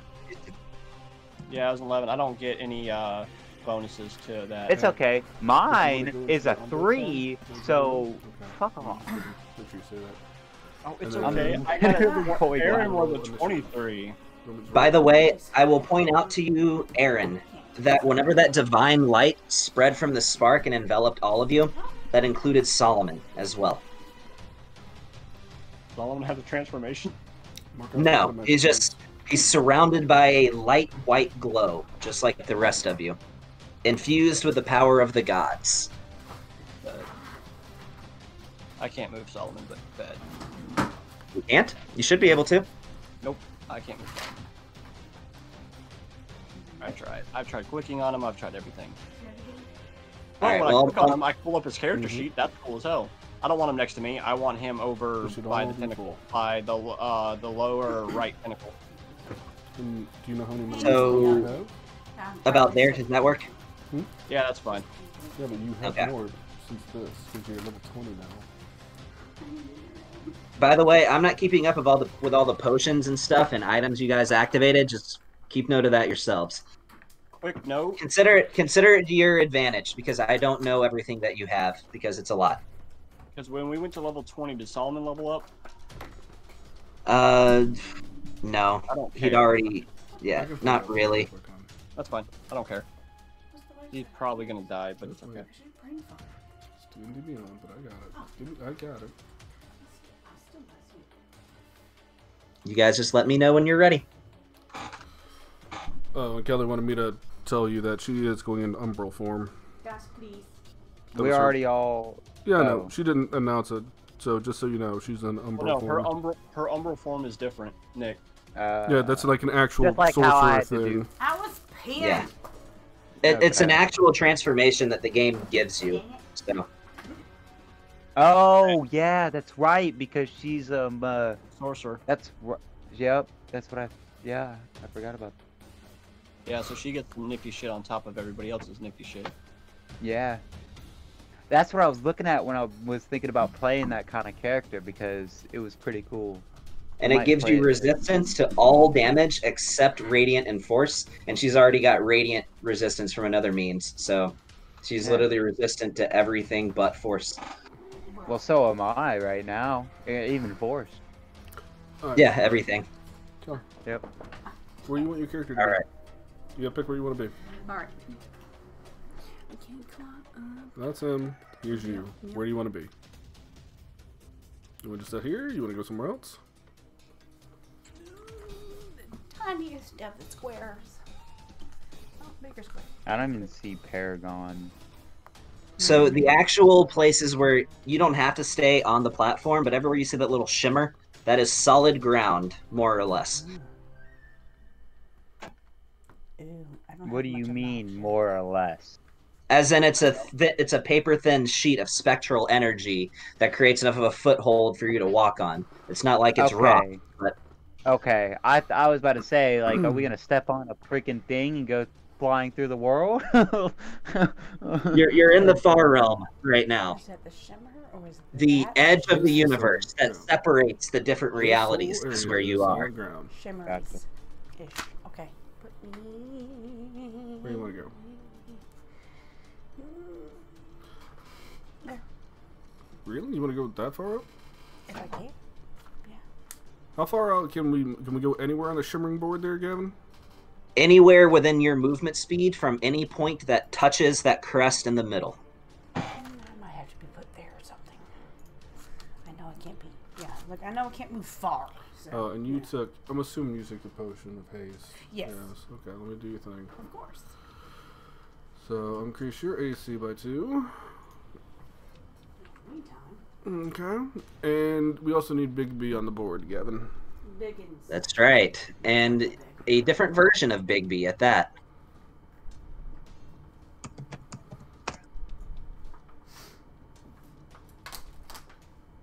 Where did it put Bigby down? There he is. Hey, you also have Jimmy still locked. I can't move him. Hey guys, I apologize. I rolled my initiative and I got a pretty important phone call come in. Did I miss anything ever since initiative? No, not really. And so an unknown consequence is that apparently with Unity you can't move a token that you don't own, which I don't like. I got to find a way around that. Yeah. Man, I rolled a nat 20 and I still don't get to go first. So there's Bigby. Maybe you should have rolled better, dude. I saw that your rolls kind of sucked over there, man. Yeah. No, he rolled a nat 20 on his initiative. Yeah, it looks like it still sucks. Oh, by the way, Turns out. did everybody give themselves their HP for the Hero's Feast? Oh yeah, Yes. what was that? It was Who? 13 for the Hero's Feast. Okay, so everybody's max HP goes up by 13. It's not temporary, Brandon. Your max HP goes up by that amount. Yeah, so go into notes and change it. Yeah, 24 again, hours. record what it was before. Yep. Mainly just in case we ever come back to these characters for like a one-shot or something, or else it doesn't really matter. But, yeah, increase your max HP by 13. Gotcha. Alright. You were immune to frightened and poison as well. Wonderful.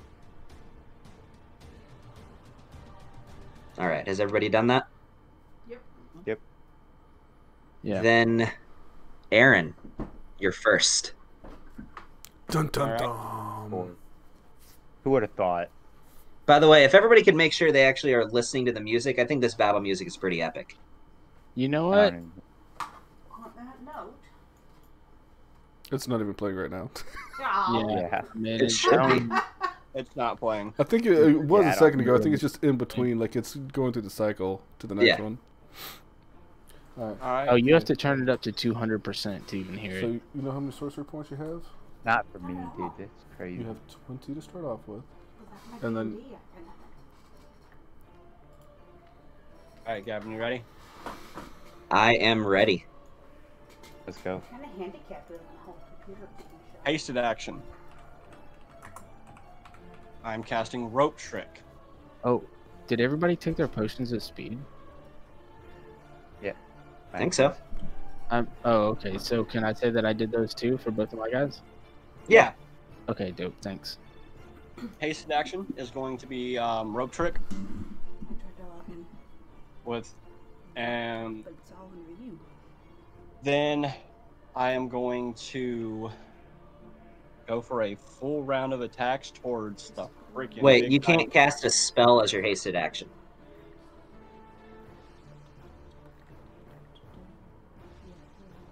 That's right. Oh. That's fine. Fine then. Action. Legitimately the only password. I am going to cast haze. Or I'm going to cast Rope Trick, and Okay. then I'm going to go for a full round of attacks. Who are you targeting? Xeos, of course. Go for it. All right.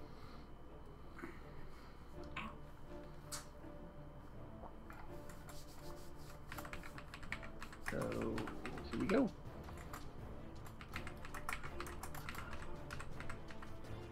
If that doesn't hit, I'm mad. I didn't mean I was supposed to drag it on him, but I didn't.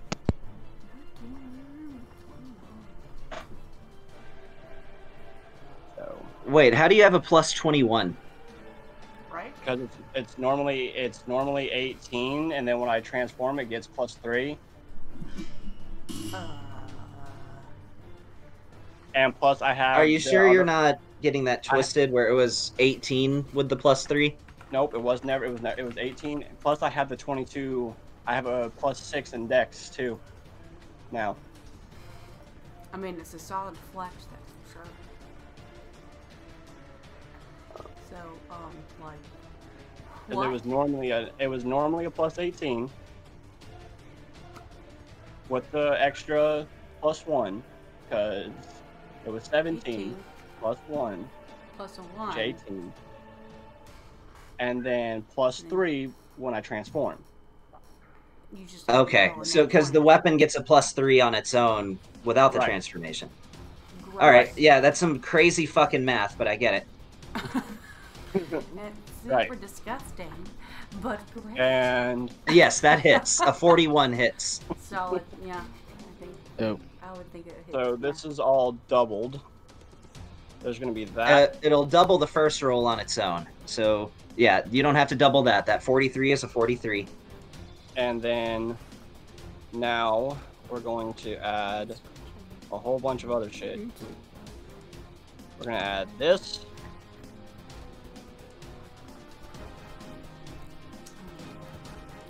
So, And So then that's 44, right? Right. And I need you to share the cosmic boon roll for me because that still doesn't pop up for me. Okay. Wait, never mind. It's here. I got it. You got it? Cool. Yep. Okay. All right. Nothing happens that time. So we're gonna go for another attack.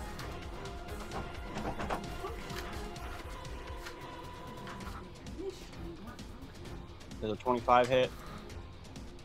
Yeah, kind of. Yeah, kind of.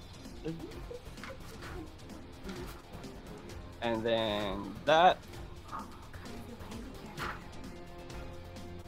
And then that. So 61 extra with that attack.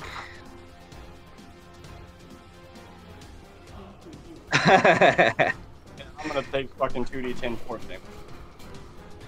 So you will take... You take 15 points of force damage. Alright, cool. Awesome. As well, is there anybody within 5 feet of you? No, I'm in the air. Okay. So nobody else. As you just see Aaron detonate with a white burst of arcane energy. And Clearly slightly more worse for wear afterwards. And then I'm going to use my last 2 feet of movement to go into the rope trick and hide. Alright. Is that your turn? That is my turn. Xeos is going to use one of his... Oh, you have Solomon. Well, now you know Xeos is going to use a legendary action after this, but go for it with Solomon. Thanks, I will. He's going to go for a run and pounce on Friendle 2.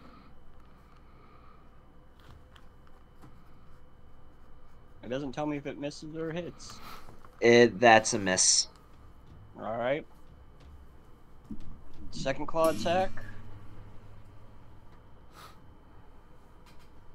Yeah, there you go. Yay. So that was a pounce. So you can bite as a bonus, but roll your damage for the claw.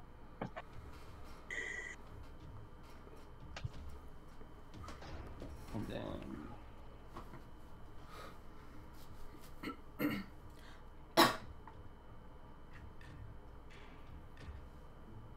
and then he's going to take that.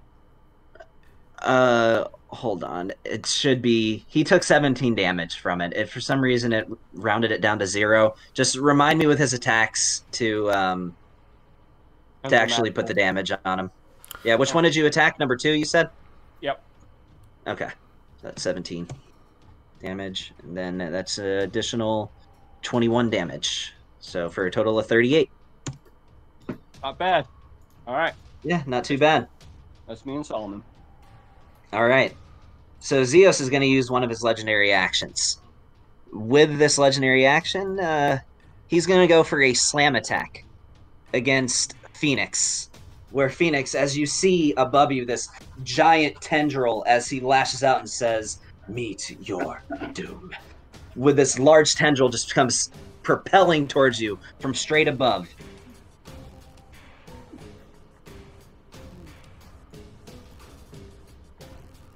That's a hit. As it slams down on you, you take 87 points of damage. 32 bludgeoning, 29 necrotic, 26 radiant. Of course, that is halved to 43 damage.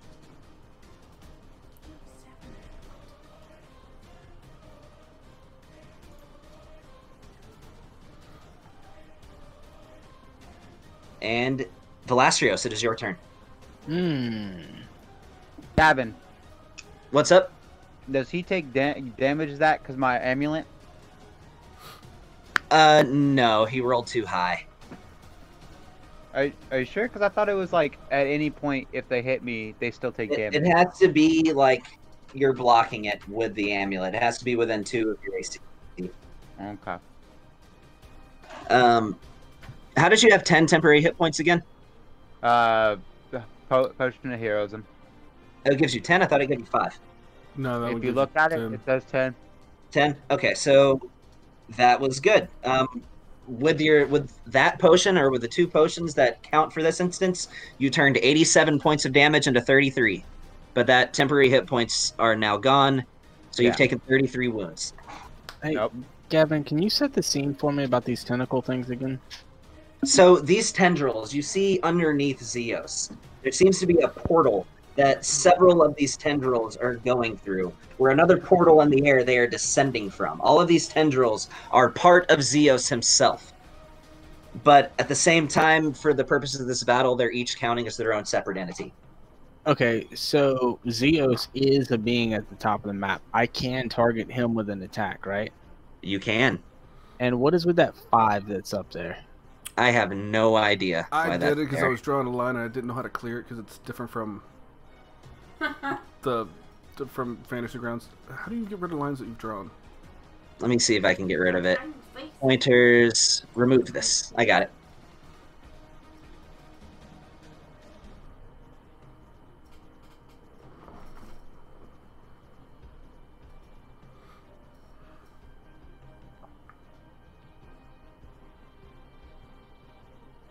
All right, so what you got, Velasquez? Oh, you know what? I have no idea. I was not expecting all of this. It's kind of like all like in my face. Can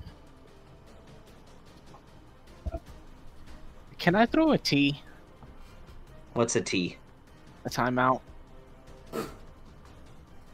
Potentially, you want to hold your turn. Well, no, we decided a while ago you guys didn't like that. I used to let you do it, but you all consecutively decided that you don't like being able to hold your turn, so we took that away. No, you hold actions, not turns, yeah. I will call out as my interact. I'll just call out. Which one is the highest priority, tentacles or Xeos? Anybody's free to respond. I would say Xeos. I immediately, when Shiziki says Xeos, I lightning bolt at 7th level towards Xeos. Okay.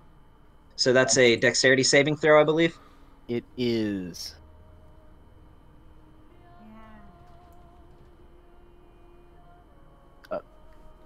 That is a really bad roll. That's a 16. And I'm going to take it. Don't want to use one of his 12 legendary resistances. Not 12.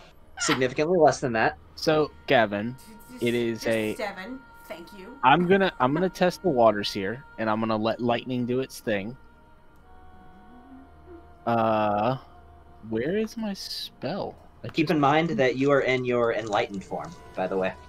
I have no added benefit to spells being cast in my enlightened form. Yeah, that's all. Your enlightened form is mainly defensive and concentration benefits. Yeah.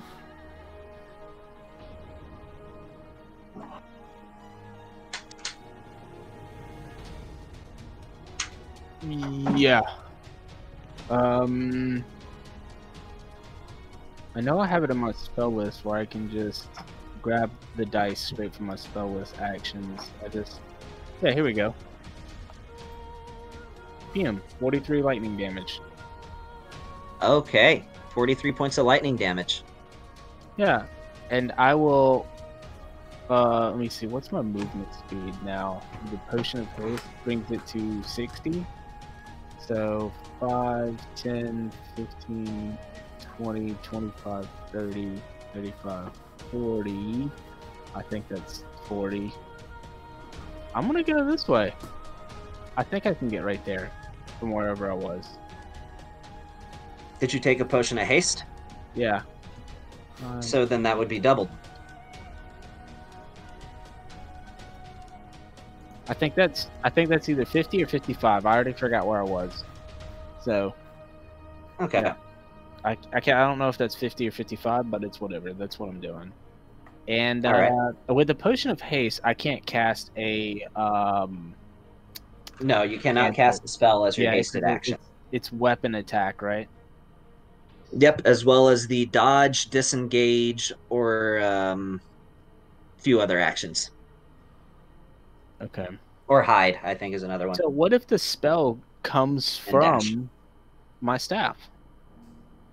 It has to. As a weapon attack. Nah. You can. I All mean, right, fine. You know what? No, fine. Whatever. no. Oh, what for? What you're saying? No. You can make a weapon attack with your staff, but no. Okay. Yeah. Then I'm good, dude. That's it. Oh. Yeah. That's it. All right. What you got, Shiziki? Hey, how tall are these tentacles? 30 feet. They extend from about 30 feet up. Okay, well that makes this real easy. Let's do a thing on my flying carpet magic ride. Oh, you're still on the flying carpet? I never said I got off of it. By the way, there are also 3... You have wings right now. Okay, right in style. By the way, there's 3 Okay. Shizikis right now. So that was part what of my... now? There's 3 of me. Like, I have mirror image up. And our whole, like, buffing, prepping, gotcha. everything. I already, just so you know, so I can explain it, I had a scroll of Blink that Velastros gave me 1,002 years ago, which I used, and I went ahead and cast mirror image as we're charging in. Okay. So, just want to make sure that was legitimate. I know we could drink potions. I didn't know if we could, like, buff ourselves with spells, so... No, anything you could have done for prep was allowed. Okay, cool. I just wanted to make sure that that was legitimate. Yeah, make sure you roll your d20 at the end of your turn. Yeah, I know. And not screw yourself thinking it's the beginning. Yep. Alright, I will Damn it. mosey on over here with my little magic flying carpet ride. Alright, we're gonna come over just a touch more. And then I will... Yeah, we'll do that. I'll bonus action cast Banishing Smite. And then... Okay. Right at 100 feet. And tendril number 1 is just within 5 feet. Potential number 1? Yeah, tendril of Xeos number 1 is within 5 Okay. feet. So, this is what, a lightning arrow you said? This is gonna be a lightning arrow. Let me see here. Make sure I got all this. Yeah, we're gonna do a lightning arrow, and when interact, I'm going to take out the divine spark charge out of my bag and amp up my bow. Okay. The one that you got, what, from Celio. Relic? Oh, okay. Yeah, no, because... You mean Relicanter? Well, Dorian got the one from Relicanter. I got one from Celio. And that was what I used whenever we were in the Underdark against the tendrils before. So, yeah. Doing that with the lightning arrow. With a banishing smite attached on this thing. And... yeah. I just want to see how this works. Alright. Roll to hit. Okay. And it is against Xeos himself.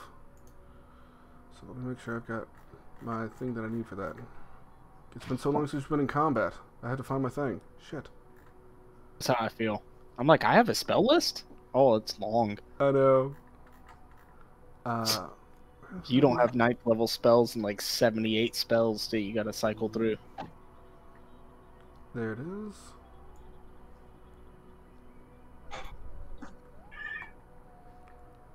Okay, and I get to add a D4 on top of that. So that is a 33 to hit. Yeah, I think that'll do it. Just Cool. hits. Cool. What? Cool. No, it doesn't. Alright, so I need everybody in that line to make a dex saving throw of with a DC of 18.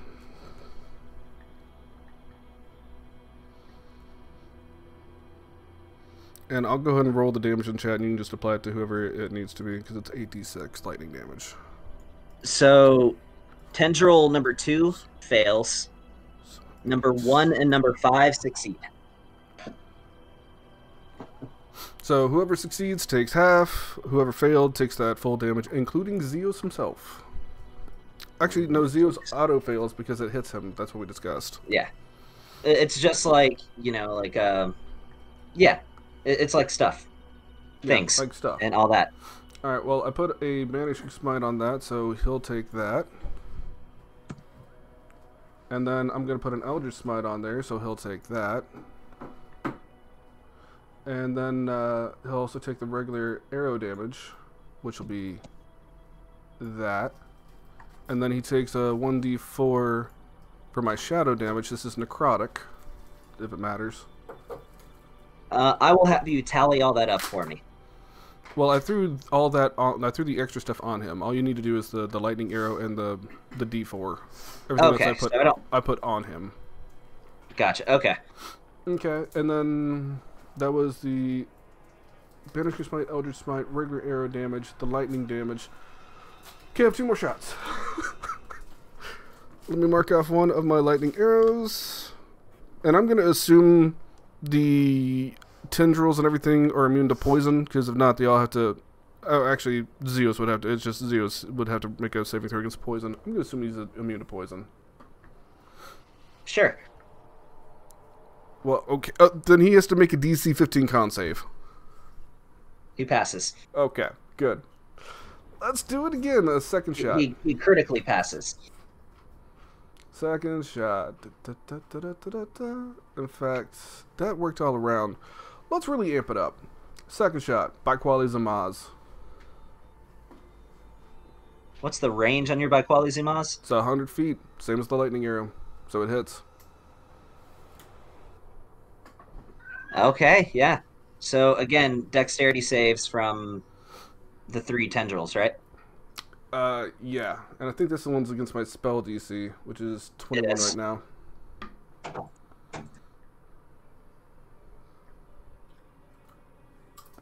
Alright, so number 2 and number 1 pass. Number 5 fails. Alright, I'll go ahead and roll that damage so you can just add that as you need to. So we can do this step by step. Whoosh! Okay, so 95 damage to number 5, 47 to 1 and 2. And that it goes to Xeos too. Yep. Remember, my bow's amped up. I don't know if that makes a difference. I remember. Okay. You gather that with actually facing Xeos himself, your bow's always amped up. That's how you're even able to hurt him right now, because it's amped up. You don't really get anything extra from that. Okay. If you applied that all to all 3 tendrils and Xeos, next they have to make another DC 18 dex save. Who does? All 3 tendrils. And then From Xeos auto the lightning fails arrow? Yeah, because it's another lightning arrow. Okay. 5, Fantasy 6, 7, lagging. 8. So this will be the lightning damage. So number 2 and number 1 fail. Number 5 succeeds. Okay, and Xeos took that automatically. Well, actually, I have to roll. I actually still have to roll to see if I even hit Xeos. Everything else is still AoE damage, but that I gotta make sure I hit him. So we do this, and I add a D4 on top of that since I'm blessed. So that is a 37 to hit. Yeah, that'll hit. Okay, so then he takes this and necrotic damage, which I would heal for. So it's an extra 2 points on that. And did he notice me? Did he? Yeah, he's pretty aware of you. Okay, well, I'm just saying. Alright, so all 3 of those stupid fucking tendrils still up? They are. Let's do it again, boys! I'm gonna fire another lightning arrow. Wasn't that your 3rd attack just then? No, I fired 2, but that second one had Baqual as a mod, so this is my hasted action now. Oh, okay. So, another lightning arrow, all 3 of them. Again, DC 18 deck saves.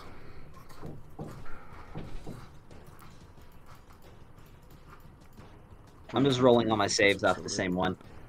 So number way 2 more. and number 5 God, look at all those ones. succeed. Number 1 fails. Okay. Well, So- add your damage appropriately. It was a 22. Number 2 and number 5 take 11.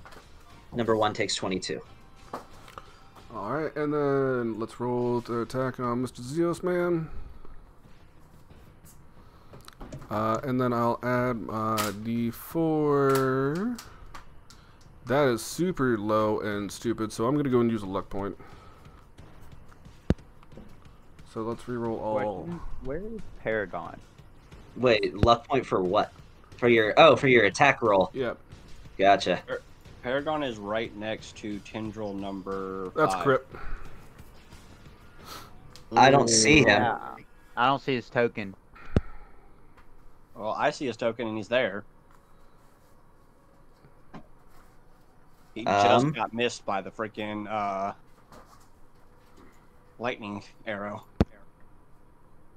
Okay, my plan is gonna have to highly depend on where he's at. Oh, you're literally in the same space. That's why I can't see him. Okay. Well, you want to move him real quick? Yeah, that's what I'm doing. Don't move him that way. There's a lightning Which arrow one? that way. You're gonna get hit with the lightning arrow. There we go. There you go. That's good. Now I see him. Okay. he's There, good. guys. Hey, can we just So, thing is, Sean, if tendril number 1 is within 5 feet of that lightning arrow... Oh, wait, you're firing this one in the air. Never mind. Yeah, that's why Never I asked to make sure that they were 30 feet in the air. Yeah. Okay, so you don't hit Phoenix. Okay. And then if you put the extra 5 damage there on him that I got. Yep. Okay, that is all my attacks and everything. So I went 5, 10, 15. Yeah, we're just gonna go. I You're got not another. gonna stack the smite on that crit? I can use it once a turn, and I already used my Eldritch Smite. You can only use Eldritch Smite once a turn? I know. Mm-hmm. Alright, and then I'm gonna...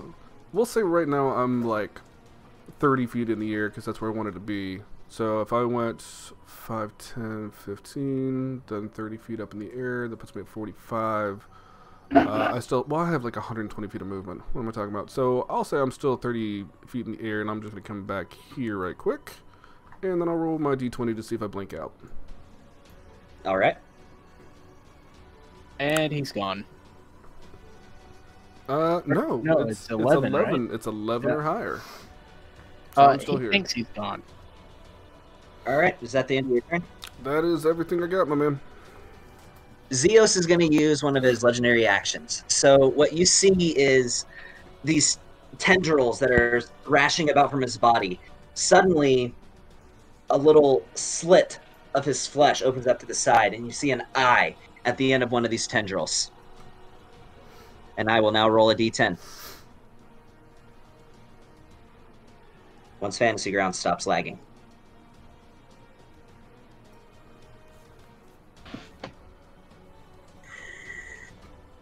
Well, I will say this, Gavin.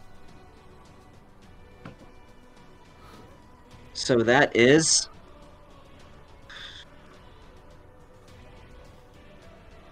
Okay. Shiziki, I need you to make a Constitution saving throw. Okay, I have advantage on that from one of the random things I've taken. Really? On Constitution saving throws? Mm-hmm. I took a bunch of stuff. Take your word for I it. literally had to make a list of everything that I have resistances on and saves for and etc. etc. You always have been extremely organized. Yep.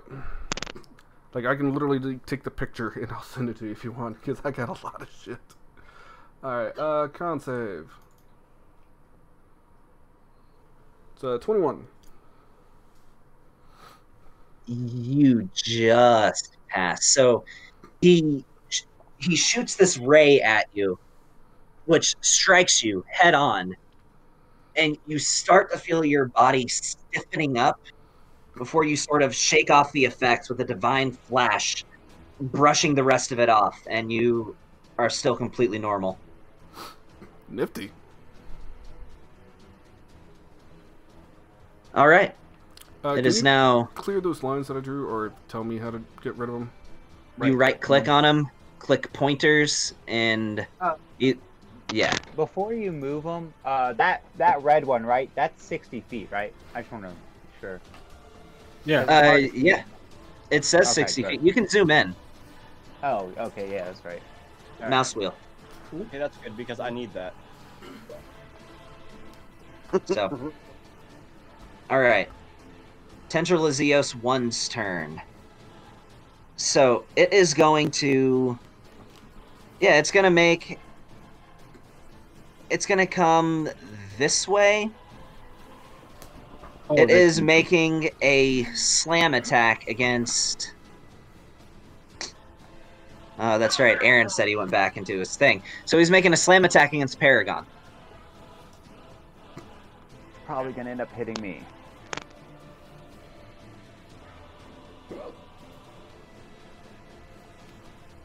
That's a hit. So Paragon, have you already put in all your things for your transformation? Updated your stats and everything? I want to know before I roll against you.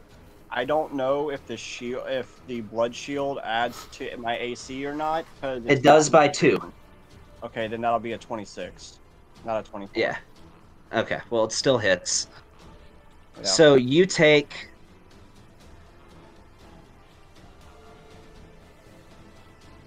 88 points of damage, resisting some of it, as this massive tendril just strikes down, hitting you center mass with a crushing blow, feeling like you just got hit by a cart.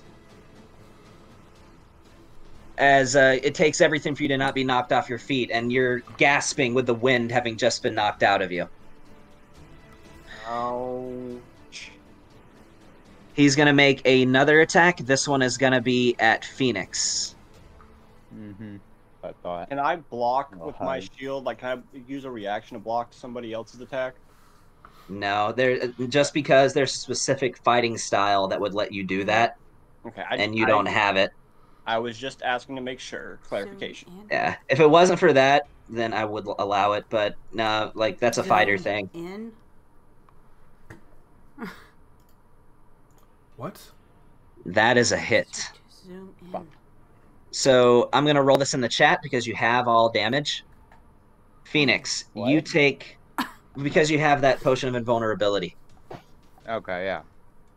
So add this to your damage. You take 38 points of damage with a combination of bludgeoning, necrotic, and radiant. That's with it half? That's with it halved. Okay. I don't even know my resistances. So tendril number 2, moving on from that turn. Tendril number 2 is going to... Yeah, it's going to rush over to Shiziki. And it's going to go for a full round of attacks. I'm still sitting.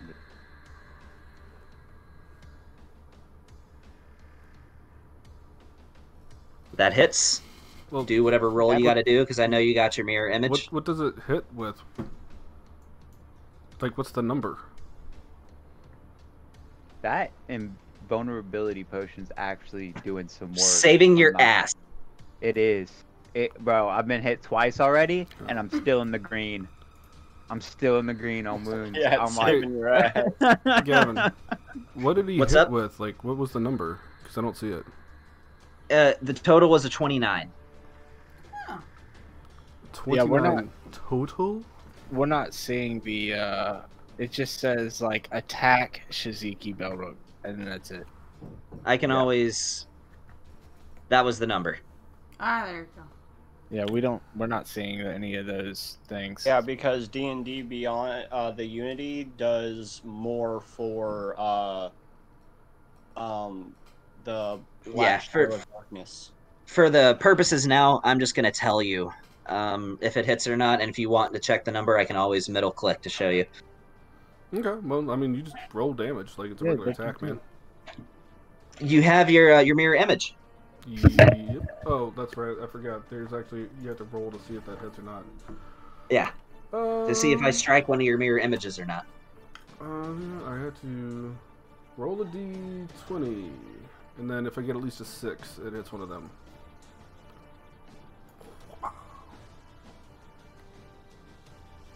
There you go. So it does hit one of them. Yep. All right, it's going at you again.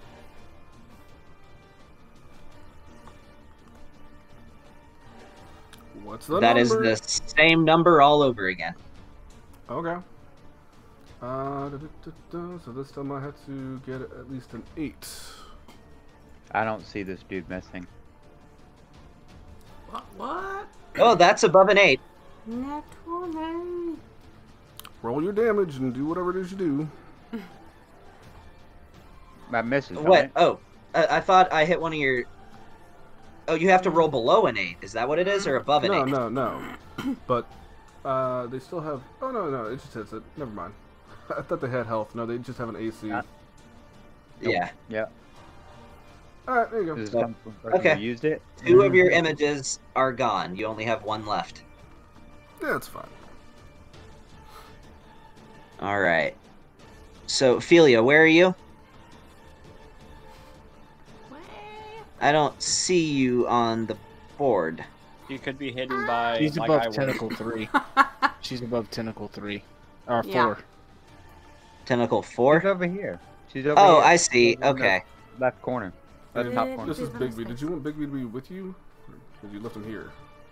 Pretty sure Big B's supposed to be with me at all times. Oh. Well, you didn't say Well, then. that. Yeah, Well, you didn't. We but can't I move will... them anyway, just like I couldn't move Jimmy, because they're both locked in place. Yeah. So, There should be a way to I'll give make you the this benefit work. of the doubt on that one. There should be, and I'm going to investigate it. Campaign Yeah. 2. Anyway. So, Xeos is going to use one of his legendary actions to have Tendril 4 attack Philia. Ditto. You know what that means. That's going to be a hit. So, you have everything but Force, right? Yeah. Okay. So, I'm just going to roll this in the chat so you can half it. We You can't take... see it. Do what? We can't see it. You're I the know. DM. I'm going to tell you. I know. So, you take 48 points of damage. Is that with the resistance? That's with resistance to every damage type in here.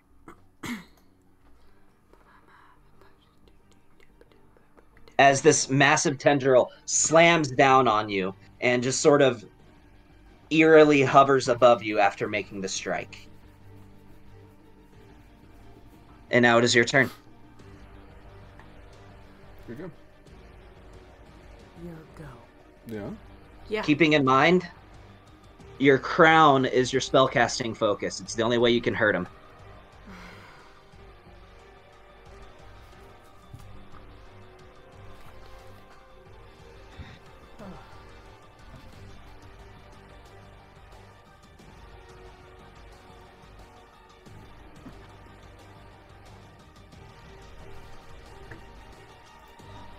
Okay.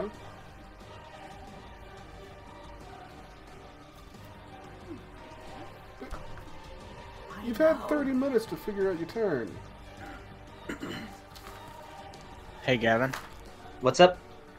Hey, when you go into Unity, go to the options in the top right, go into GM Game, and then go to where it says Show Results to Clients, and put that on. That's why I literally sat there and said, hey, you know Okay. what, go and get some pull up the It makes it where we can see the And you snapped results, at me for it. but we can't see, like, when you roll for your rolls, we don't snap see your at me rolls, and but then we complain see the about the same thing I was results. trying So to if help it you out says, with like, before. attack, hit, or something like that. Okay, cool. Yeah, I have it on now. All right. Yeah. We should Hold it start up. seeing the But results. it's under your name and yeah.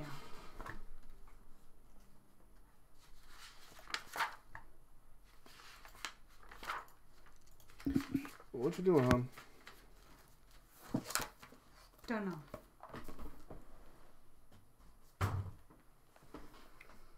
What do you want me to do? Pick a spell. Play the game. We're also on our way. It's your character. What are you doing? I don't know. Take a look at your spell list and pick something. I did. I'm lost. Kelly, come on. If you need help, I can help you. Sean, come on. Come on what? I'm lost. Then grab your spell book and I'll help you. I did. I'm still lost. Alright. You want me to just do it for you? Mm-hmm. Oh my God. Alright, let's take a look.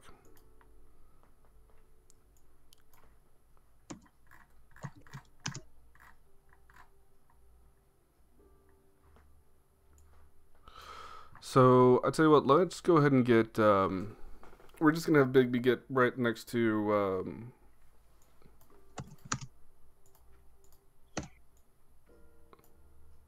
if I can kind of drag this here, between these two guys. Okay. And he can just attack, I guess, one of them.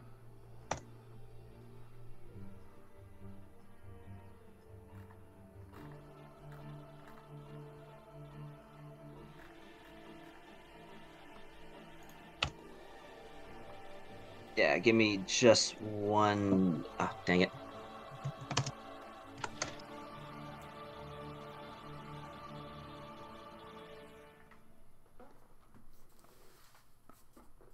I made a whole playlist.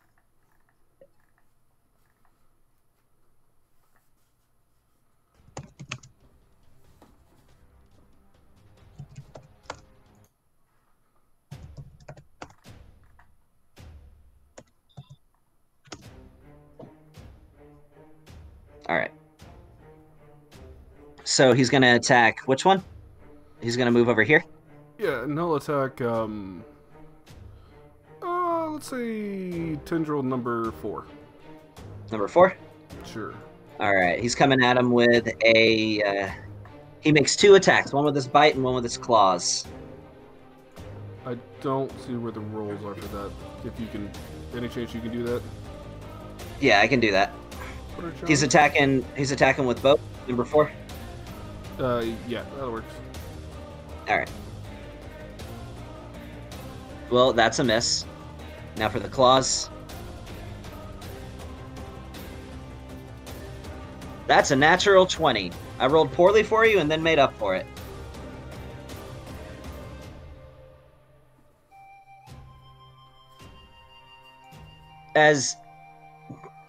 Okay, that's not 0. I'll have to change that. Number 4, that's 11 damage to number 4.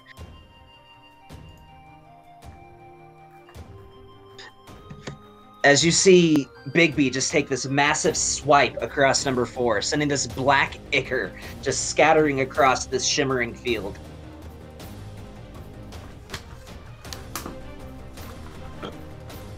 Sweet.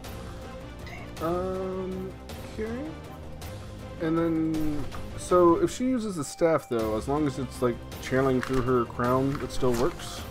Yep, she can use the spells from the staff, she just has to be using her crown as her focus. Nothing that says the item that the item that contains the spell has to be the focus for the spell. Yeah, so she's going to use the Staff of Power, and she's going to cast Hold Monster on tendril number 4. Number 4? Yeah. Alright, what kind of save is that? I believe that is a Wisdom saving throw, and it'll be a disadvantage since it's right next to Bigby.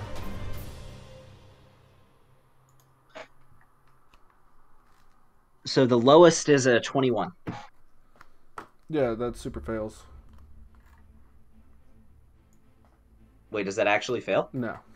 Oh, okay. So with... Oh my god. Fish. Even a disadvantage, it's still 21? My goodness. Okay. I rolled well. Both times. Sure you did. Sure you did. Yeah. If you doubt it, there it is. Okay. This was the high number. This is gonna be difficult. Well, it is the final boss. Okay, bonus action, she's going to take an adrenaline shot. And then her movement, she's going to sink 5 feet underground. Okay, when she sinks... Make an intelligence check, Felia. Oh, is there no sinking underground for this now? Make an intelligence check as you're sinking underground. Okay. It occurs to you as you're sinking underground and you start feeling a falling sensation, that might not be a good idea as you, in a panic, grab a little bit of ground that you can with your hand and pull yourself up as you avoid falling into the void of the far realm. Okay.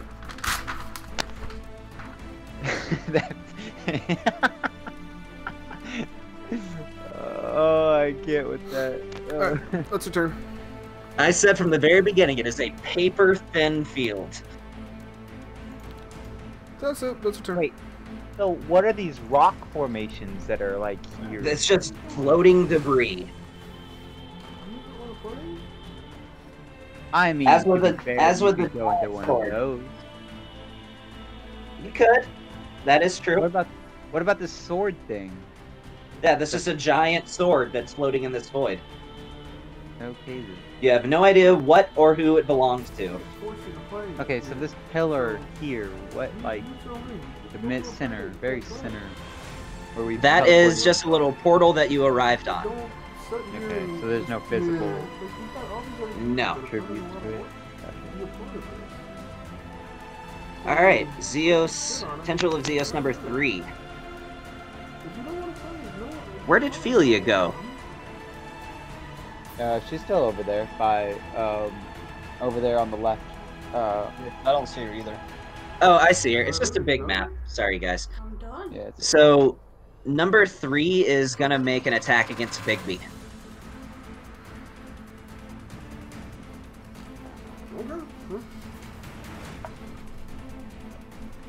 That's a hit. Bigby will take...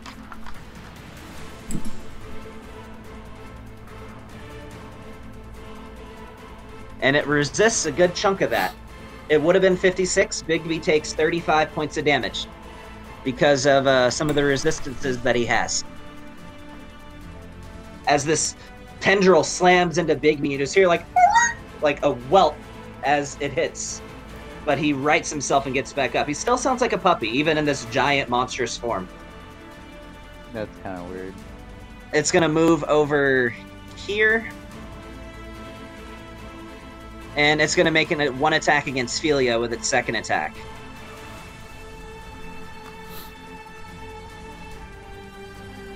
That is a 28. Do you have shield or anything that could make that not hit? Not against the 28, man. Okay. So, taking your resistances into account, you take 35 points of damage. Let's see, what is 48 plus 35? 48. Yeah, oh, that's she 83. already had 48, so that's 83. Yeah.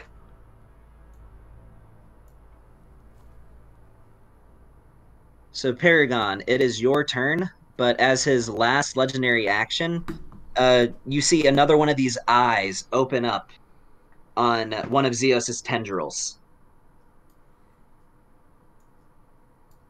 That's an 8. So, Paragon, make a dexterity saving throw. Oh, I hate you. I fucking hate you, Gavin. For everything that you are worth. I fucking hate you. You have your Divine Inspiration if you would like to use it.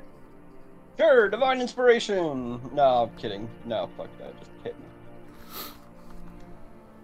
So, as this beam hits you, you look down at your legs and you see, in a horror, you start to think, I'm turning to stone.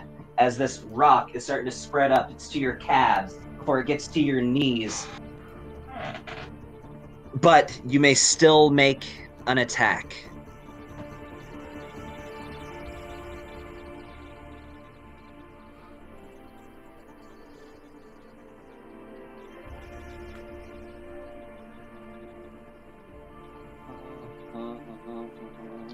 Usually this thing would restrain you, but I took that effect away.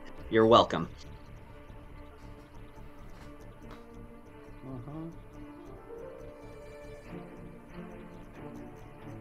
Okay. But you are anchored to your current spot, so you can only attack what you're in range of right now. Feeling my legs, does it feel like it's stone? It does. Cool. You feel as though you were turning into stone. I'm gonna smash the stone with the hammer. That's what you're gonna do? Yeah, I'm going to use my hasted action to smash the stone. That's gonna end up breaking your own legs, little man. Yeah, you're gonna break your legs into pieces. Like, I'm turning into stone, or like the stone's covering me? Like, your legs are stone. From about the knee down. I really hate you.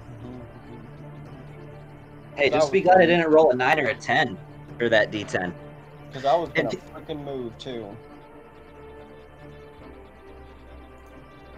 Remember, you have your blood spikes that you can shoot out while you're in your transformation. I know what I can do. I'm trying to think of what I'm gonna do. Give me a second, because now you changed my entire freaking thing.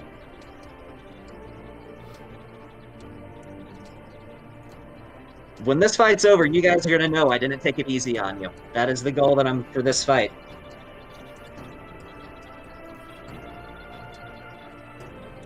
Okay. I'm gonna go with a freaking full round of attacks on the tendril. Okay. Here's the first one.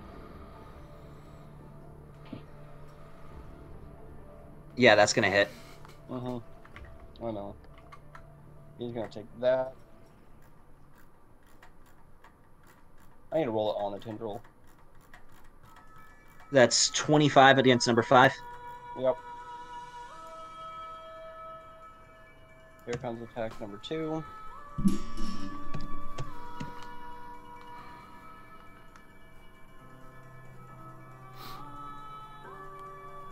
Yeah, that hits. Oh, by the way, hold on.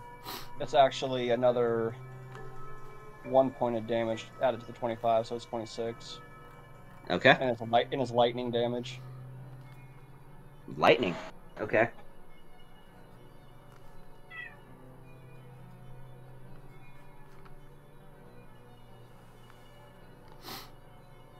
That plus that 28 of and 4 of lightning. And then So another 28 points of damage. Yep. Hasted action. That's going to be another hit. And I will say this tendril is looking pretty worse for wear. As... What's another 3? As with this attack, you... Actually, how do you want to do this against number 5? With this giant tendril extending from the air. How do you want to sever it? He is now pissed as hell because he now has stone feet. He is literally just gonna go from the bottom and cut all the way up and split it in half. Like, I want to just feel like a banana and fall. That's what I was just thinking. So with this final strike, you do this uppercut as you just cleave, and you see this black goop spread all across as you clear up about the bottom half of this thing. As it thrashes about before the portal closes. And as the portal closes that it's descending from, it severs it at the base of it too, before it falls to the ground and just flops around before staying still and beginning to turn into dust. And you see Xeos himself wince a little bit with that strike. And with my bonus action, since I can't move, Sanctuary. Okay. And that'll be Paragon. Sanctuary's a bonus? Yeah, it is. I forgot it was a bonus. Nice. It's a good spell. I looked at it, I was like, wait, I thought it was a bonus action, I had to make sure, I was like, yes. Okay. Is that the end of Paragon's turn? That's all I can do, man. And unless someone has something to turn my legs from being stone, that's it. As you are covered with your... What color is your shield right now, Dorian? Tony? Tony. Sorry, it's listed underneath my thing. I think I remember it being gold. Yeah, it's fire. It's underneath my Okay. resistances for fire. So, as you're covered in this gold draconic scales that resemble armor from head to toe, just with leaving like a Batman-style chin, so you can still see your beard. What do? Keeping in mind, your sword is now enveloped in fire. Why is my sword enveloped in fire? Because that happens when you transform. Since when? We were all forced to transform when the Since when does my sword catch on fire? Your sword does additional damage based on the form of your shield. This is the wrong thing. No. No. Divine Smites do an extra 1d8, determining on the shield color. Or I can create a barrier and throw the barrier and stuff like that. Is that what you're talking about? No. Oh, your all melee weapon attacks deal an additional 1d8 determined by the shield's color instead of just attacks with the shield. I see what you're saying. I just thought it did extra radiant damage.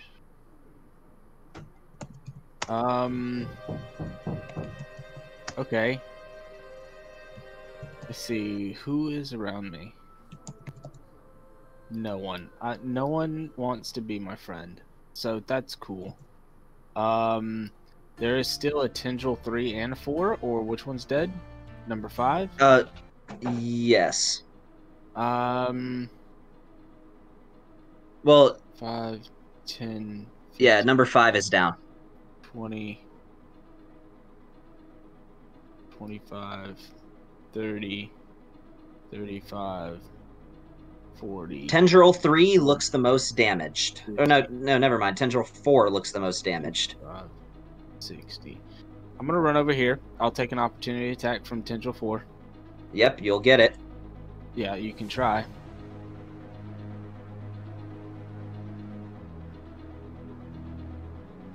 That misses. Yeah. I don't have my haste. What does haste give you? 2 bonus to your AC, right? +2 to AC.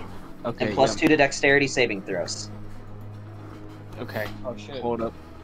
Hey, Gavin. Yeah, I'm looking up at your rolls now. What did you roll on your dex save? Give me a second, I'm looking. At 11. Oh yeah, that still doesn't work. I figured. Yeah, so I'll just sprint off this way. And, okay. Yeah, man, I'm gonna go for a full round of attacks on, I will... Yeah, I'll bonus action, Wrathful Smite. Okay.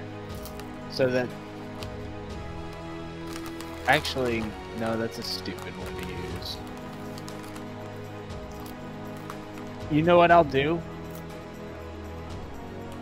I'll touch Felia on the shoulder and I'll kind of like move her behind me and I'll use my action to cast Warding Bond. And so, yeah, basically she gets +1 to AC and saving throws, has resistance to all damage. Also, each time she takes damage, I take the same amount of damage. Okay. Sean, you got that? Kelly, you got that? Got it. The one thing is, she's already resistant to most damage anyway. Oh, good. Well, now she's double resistance. There's no such thing as double resistance. Well, she has resistance to all damage now, and +1 to AC, +1 to all saving throws. Excuse me. Be happy. Okay. And then, yeah, I'll attack Tendril 3. Okay, go for it.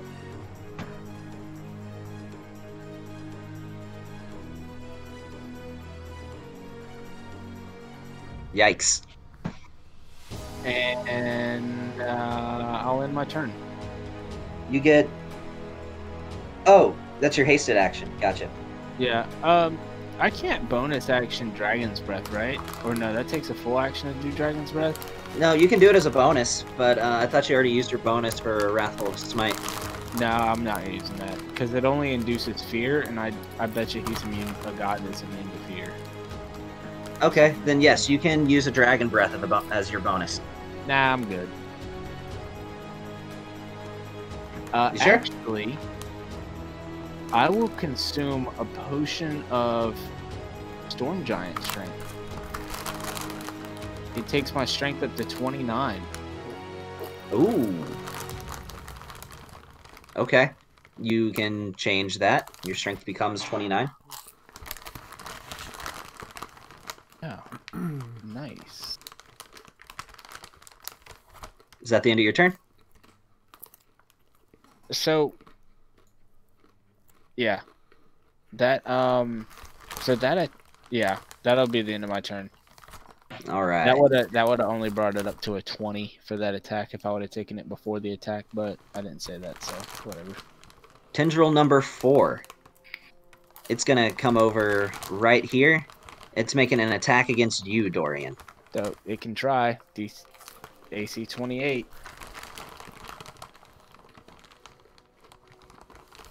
Well, balls. I rolled really well. I see that. So, do you have any resistances to any damage types right now? I know you're resistant to Radiant, aren't Radiant and Necrotic, right? No, it's Necrotic, Poison, and Fire. Okay, so you're resistant to Necrotic. So I will calculate this damage for you with that resistance in mind. Once Fantasy Grounds finishes loading, that I just rolled that. When there's a lot of dice, it takes forever to calculate. Anyway, you're resistant to Necrotic, so you take 57 points of damage from that strike, reducing it by 13 because 26 of that was Necrotic. So, and it is coming against you again with another strike. Wait, how much was that? 56 points of damage? 57. 57? Okay. Yep. Now that's a miss. After you get clobbered by this the first time, it curves around to come in for another strike, and you're just able to glance it off your shield as you feel the rush of this tendril sweep over your head as you manage to misdirect it and avoid the strike. Alright. And now it is Xeos himself's turn. So, you see Xeos, he just looks at the rest of you and says, "Insignificant pests. Requiemus. I need Paragon, Phoenix, Aaron to make dexterity. Yep, you to make dexterity saving throws. How can he hit me in a freaking another realm? You will see. Dexterity saving throws? Yeah, you'll have advantage Dexterity because you're saving hasted. throws. Yes, you have a plus. I thought they just had a +2. That's your AC. You get advantage on dex saving throws. Oh. And can I remit? Can I roll another dex save real quick? See if my legs aren't stone. You can if that's what it does. I thought it just gave you a +2 to dexterity saving throws. It doesn't give you a +2 to dex saves at all. It gives you a +2 to your AC and then advantage on dex saving throws. Yes, you can. Alright. It's still 11. Yeah, okay. And here's the dex save for this go around for Paragon. Advantage. Actually, that's canceled out. You would have disadvantage, but now you have advantage, so it's just a straight roll. Well, that's a 17 for him. And then advantage for Aaron.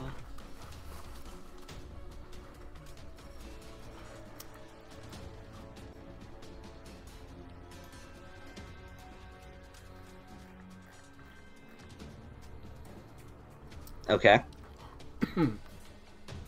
Nick, roll your dex save. You have advantage on it.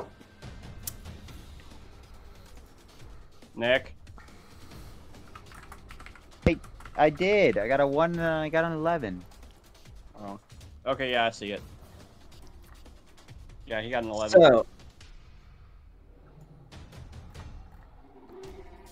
everybody that rolled a 21 or higher, you take...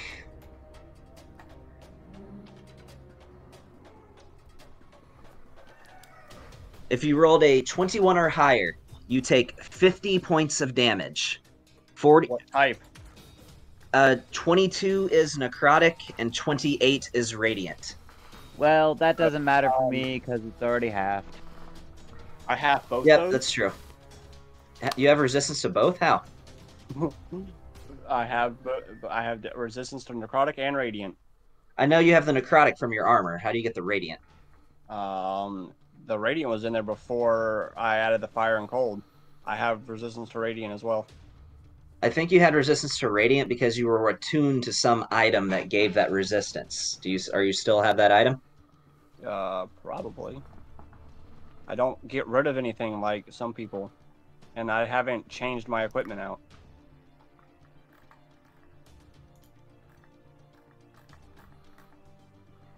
Give me 5 seconds to figure this out.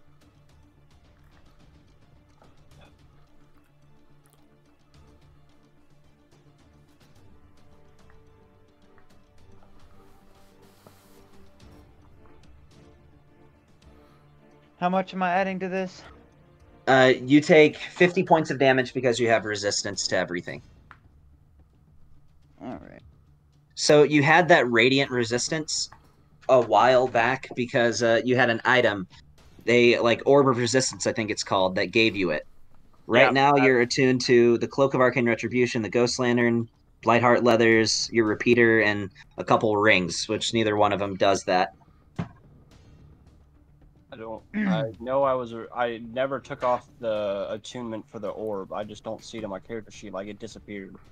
Yeah, but you're already attuned to... Oh, you can attune to 6 things.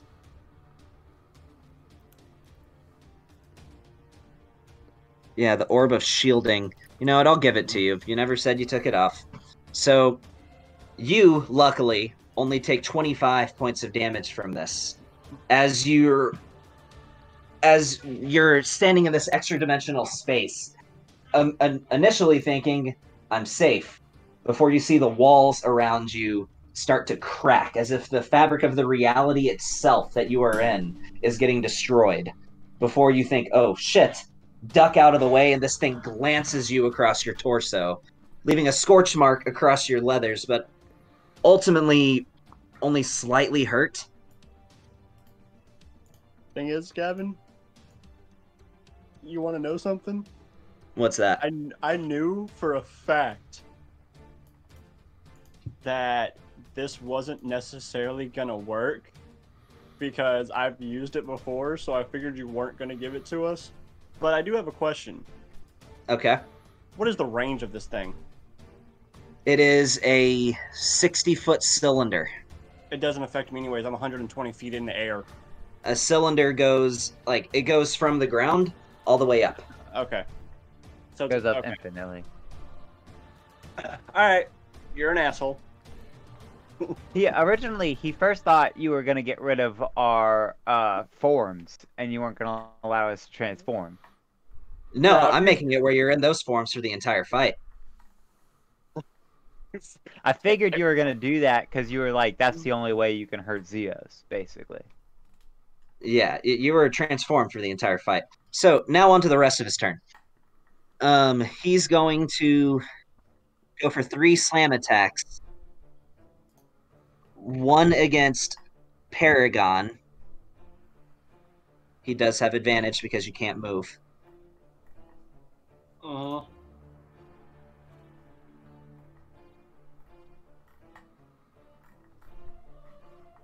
So, 26. 26. That is my AC. So that hits. For having advantage, that was some pretty crappy rolls. Let's get more of those, Gavin. More All right. crappy rolls So for you take. Do you have resistance to any sorts of damage types as Paragon? Honestly, I have no idea. I don't think you do. No, I think Paragon's gonna take every fucking bit of this damage all day long. Paragon might die. So you It wouldn't take matter. He just comes back to fucking life. after a day. Yeah, but he You still take comes back. 84 points of damage. So, and he's coming at you again Wait, with hold on. another strike. Actually, hold on. Time out. First, I need you to make before that even that first attack. I need you to make a wisdom saving throw. That's right, Sanctuary. Yep. So please make a wisdom saving throw. Mm-hmm. Oh, I'm also That gonna- passes. I Wait, rolled a nat 20 on the saving throw. Do you Okay. already have disadvantage right now? Do you? Like, no, with you rolling right now against him, you already have disadvantage? No, I had advantage because he can't move. His feet are frozen in place. Oh. Yeah, Okay. but he wouldn't get advantage on the wisdom save. No, I don't have advantage on the wisdom save. I passed it. Trust me, I passed it. All right, well, roll another wisdom save before you attack me again. Yeah. The sanctuary's up. An 18. Give me 5 seconds. If your I used the if your bonus- wisdom's 20, your DC's 19. I'm Yeah, gonna okay, use yeah, a 19. bonus action. So Can I use that's a bonus? gonna be a negative. You have to Choose another target. If a creature makes an attack that casts a spell that affects an enemy or deals damage to another creature, the spell. Okay, never mind. It ends. You did damage to me. Oh. Oh no! If a warded creature makes an attack, casts a spell that affects an enemy or deals damage to another creature, the spell ends. So no, you still do it. So on he'd a still failed have to do save, it. The creature must choose a new target or lose the attack or spell. Okay, Phoenix, you're being attacked. Oh, fucking course. Fucking... I was thinking when you said that, I was like, if he fails on this, then that's just kind of screwing over Phoenix. Hold on. I'm gonna do, oh, I don't know if this is gonna work. As a Reaction. or as a reaction, I'm gonna do Blood Curse of the Island. So he has disadvantage on the attack? Yep.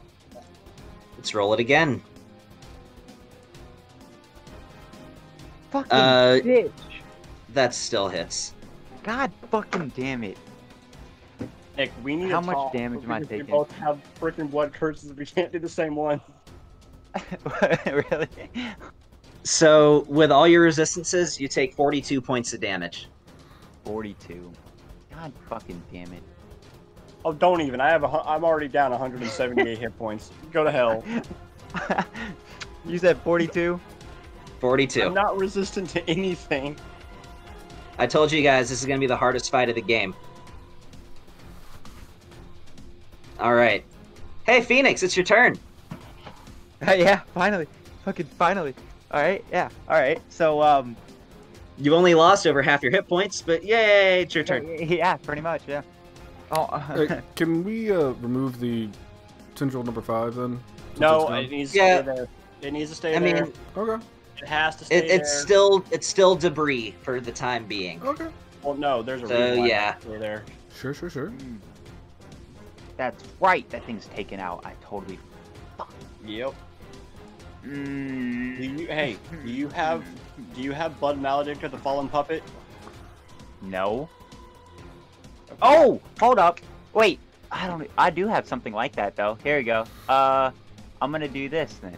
Alright. We have the same Blood Maledicts. They're all the same. Do you have the Oh, one Fallen Puppet. Yeah, I've got Use that. it on the Tendril. I'm gonna use it on the Tendril. And What then does I'm it gonna amplify it. So, literally...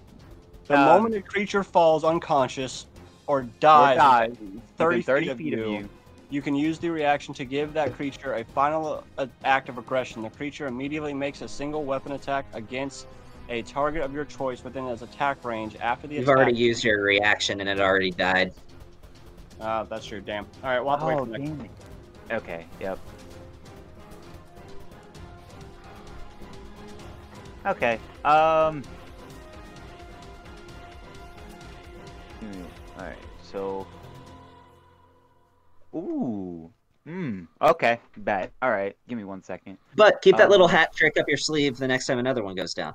Yep. So. I didn't realize it was a bonus action or a reaction. I thought it was on your turn. I'm gonna. Ooh. It is. Okay. Bet. So I'm gonna go right here. I'm gonna go right here. Underneath it? Inside of it. Well, it's a physical entity. Yeah, I'm going inside. Gavin, I am literally I'm still an here. elemental. I'm literally an elemental. Oh, right. Yeah. Okay. I'm going inside of it. Kinky. Okay. Yeah. We're gonna do some tentacle porn in this bitch. And then I am going. Oh, fuck. I can't do that. Damn it, Paragon. Why the fuck do you have to be right there? God. Motherfucker, man. Hold on. Just move yourself over 5 feet and you'll be at a different angle. The thing I want to do is a 5-foot radius. Yeah, move yourself over 5 feet, you'll be at a different angle. Oh, that's true. That's true. Yeah, that's true. I can move myself right here. So yeah, I'm gonna do. Wait, is it? Yeah. I'm gonna do the.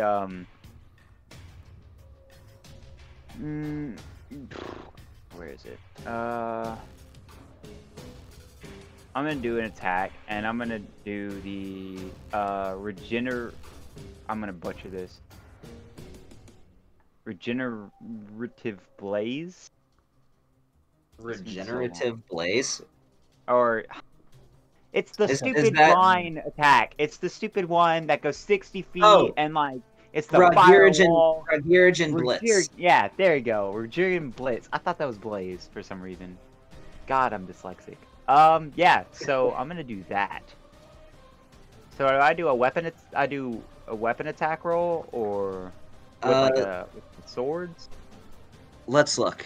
So, Ascended Ragirigen Blitz. So, and I already did the. As an action, you call upon the destructive power of this weapon. As you swing this weapon and release a massive flaming shockwave. All creatures in a 15-foot wide and 60-foot long line must make a DC 19 Dexterity saving throw. So it's a saving throw. Yeah. Taking 10d12 fire on a failed save or half on a success. You can use this power 5 times per day. It's your whole action. Yeah, I know. So yeah, I'm gonna do that, and it's gonna go like, it's literally gonna go like this. So you're hitting number 1 and it's Xeos himself. Yes. But not hitting Paragon, so... Like... Well, it's a 15-foot wide as well. Yeah, I know. So that's what I'm trying to do. That won't hit Paragon, right?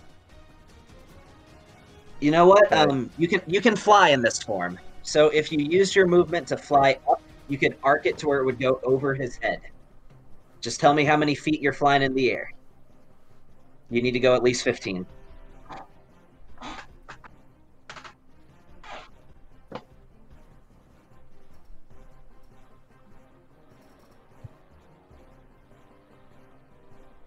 Did you hear me, Nick? Sorry, yeah, what were you so saying? You can do it, but you'd have to fly up, because if you do it from ground level, it will hit him. So if you go at least 15 feet into the air, it'll go over his head. Actually, you'd have to go more like 20, because taking his height into account. Okay, 20 feet up in the air, and then I'll do that. Okay, dexterity saves from both?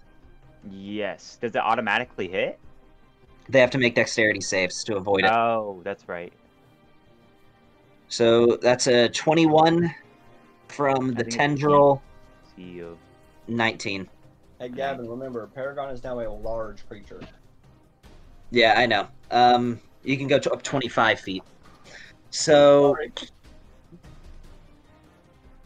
it's a 21 from the tendril and a 19 from Xeos.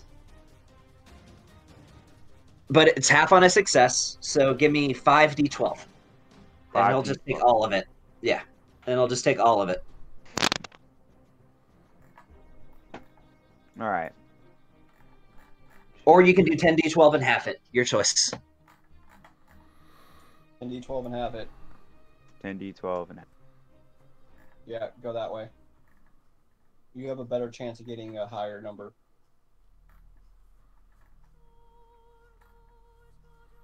$78. So that's 39 points of damage to number 1 and 39 to Xeos himself. Wait, 39? I thought it hit his exact, it hit the exact AC. I thought it failed it. Because it's 19.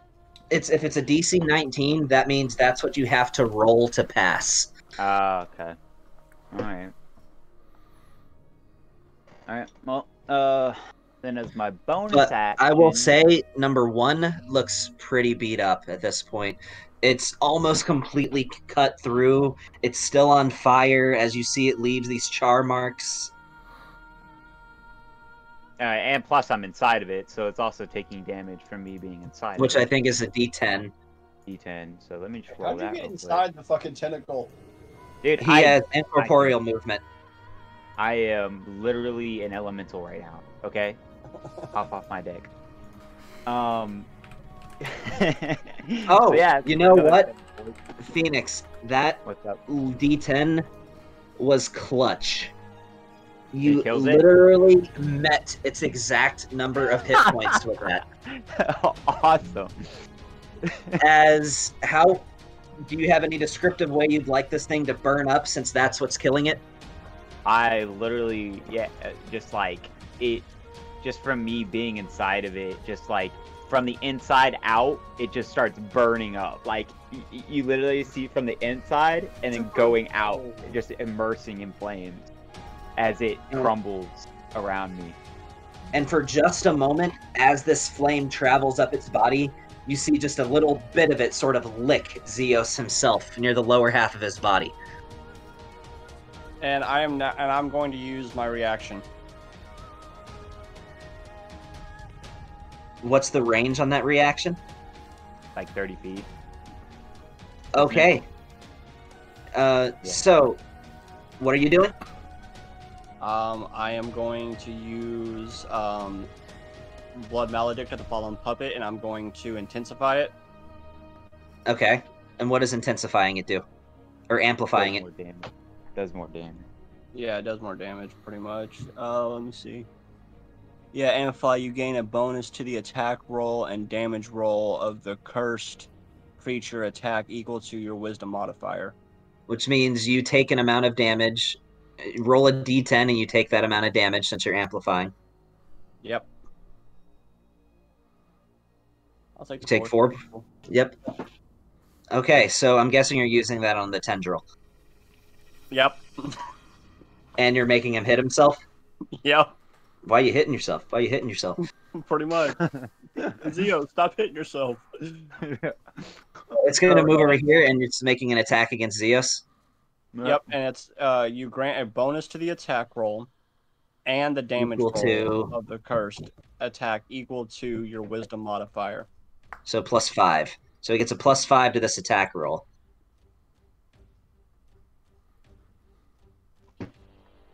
So that makes it a 33.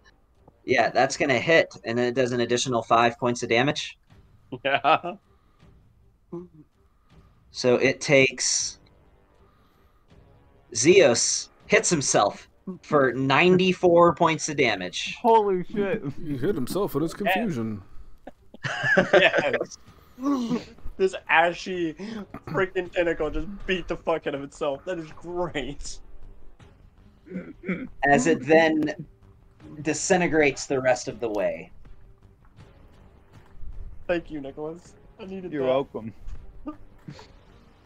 I still have a bonus action. I'm sorry, dude. Oh, I yeah? took the opportunity. What you doing for your bonus? Um, And you have a hasted.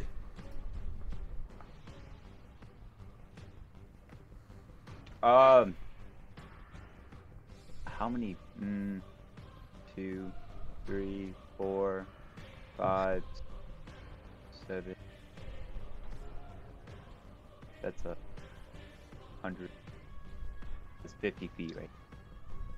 And 2 blood hunters hit into the field.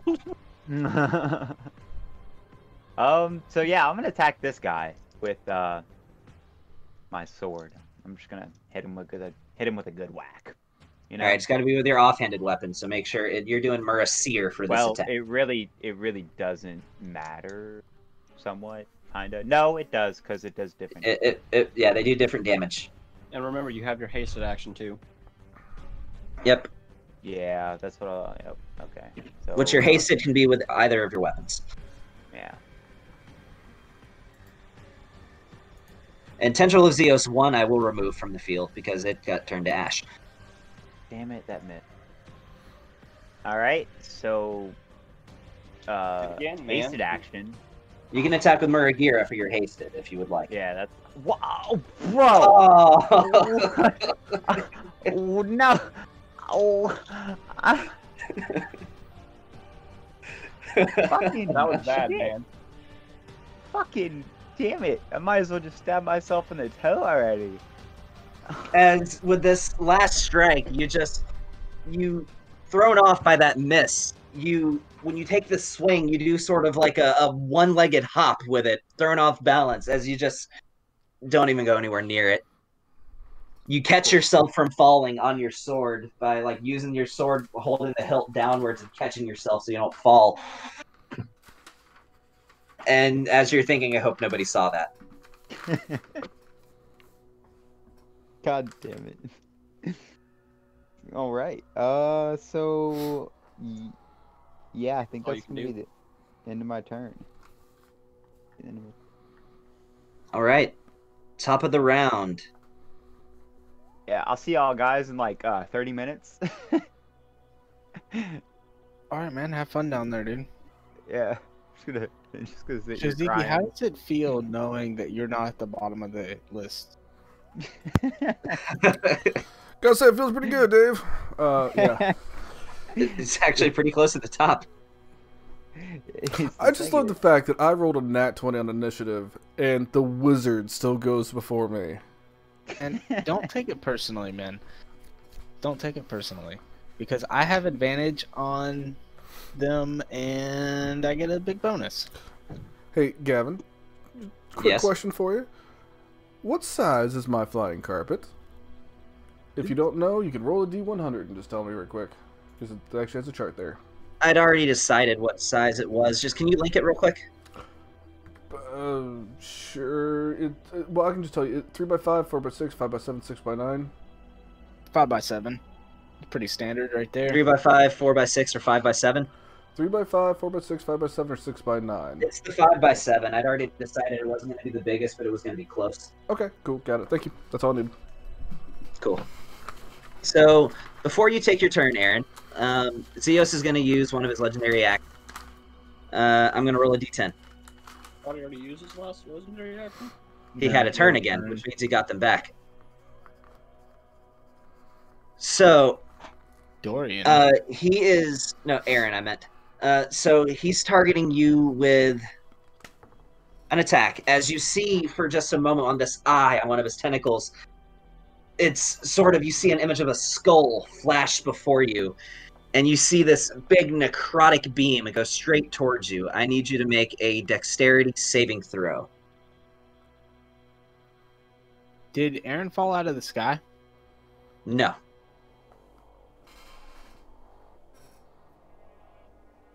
One second. Wow. Luckily, dexterity saving throws are sort of your strength. No, they're not. Oh, Advantage. Oh, but I get advantage. okay, good. This is about to be real ugly, because that would have been a crit. That's Much better. still a failure. So you take... The dice will clear out. 132 points of necrotic damage. Halved. Halved? Okay. Halved. So that's 66. Okay. And now it's your turn. Did you add the 66 damage? Yeah, I added the 66 damage. All right. You only had 15 wounds before? That's cool. Oh, keeping in mind at the start of each of your turns, though, you're all getting... Well, whoever has the Potion of Heroism is getting 10 temporary hit points. I forgot who that was. Yeah, that's... me, Paragon, and I think... No, that's the actual heroism spell. That's not a Potion of Heroism. Yeah, I'm about to say. I don't... I looked at the Potion of Heroism. It just puts heroism on people. No, it puts bless on people. I know, because I've got it on, and I've used it before. It gives you temporary hit points one time, and then you get the effects of bless. For 1 hour after drinking it, you gain 10 hit points for 1 hour. For the same duration, you are under the effect of the bless spell. So you get an extra 1d4 to your attack rolls and saving throws. Where did I see 1d4? The spell heroism is the one that you're thinking about. Dang it, bro! I could have. So wait, that's every attack roll and every saving roll? Yep. Yeah. Sorry, man. I didn't know that you had that on you, or else I would have told you. Yeah. I didn't. Wait, you know I was mistaken for how it works. If but... you cast a spell or drink a potion, you should know what that potion and spell does. Yeah, that's Their my fault. bad. Yeah. That's... Don't be Unfortunately, sorry. the simplest way to move forward is to just let the cards lay how they already are. Yeah. I agree. No, I have no problem with that. Yep, no problem. Completely agree. Yeah, that's why I literally had to like write a chart out in front of me for all the shit that I've got from all the potions that I drank for this. You're right. So. Hey, that's my bad. My next 5 next turns are planned, so... I mean, next time Alright. I go, my... So, Aaron, Alright. your turn. Alright. So, as my I'm going to go over to and fly down. I'm going to Paragon. I'm going to touch him and cast Lesser Restoration. You said Lesser Restoration? Yeah. You can touch a creature and can end either one disease or one condition afflicting it. The condition can be blinded, deafened, paralyzed, or poisoned. Blind, deafened, paralyzed, or poisoned? Yeah. Doesn't help petrification. Then never mind. That's greater restoration. Does anybody even have greater restoration? That's your one redo. If you do something like that again, I'm going to hold you to your word. But I'll give you this one mulligan. Okay. But Aaron should have a potion of petrification. It's like an ointment, but yeah. Yeah, Aaron should have one because we all picked them up.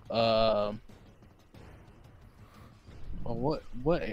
I forget what arc it was, but we all picked up potions of petrification. Not me. Well, that was way before your time. Yeah, I was pretty sure I'm not losing with you. Are you sure you're not thinking of Primralty?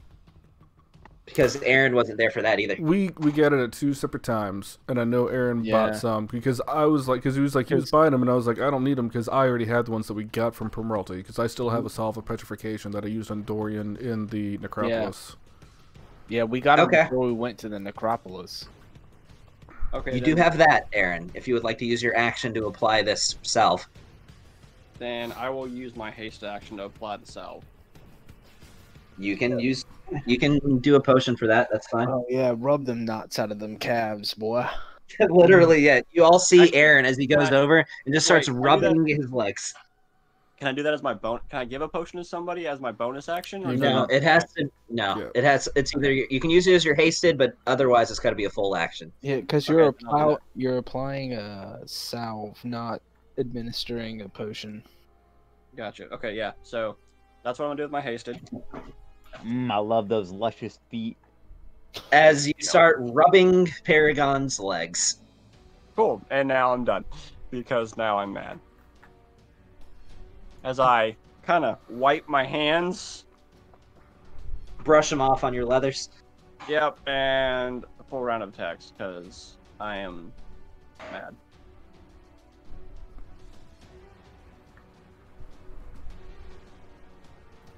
Hey, look, that hit. Yeah, 31 hits.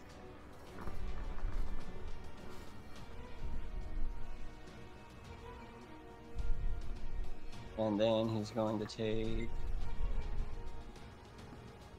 some of that action. Yeah, take that action.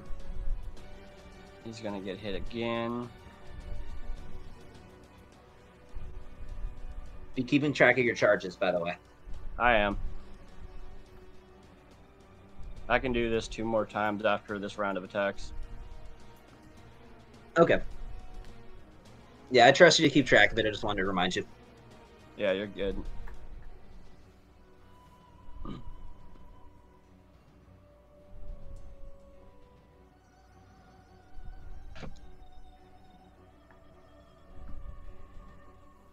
You made that attack with the... Railway.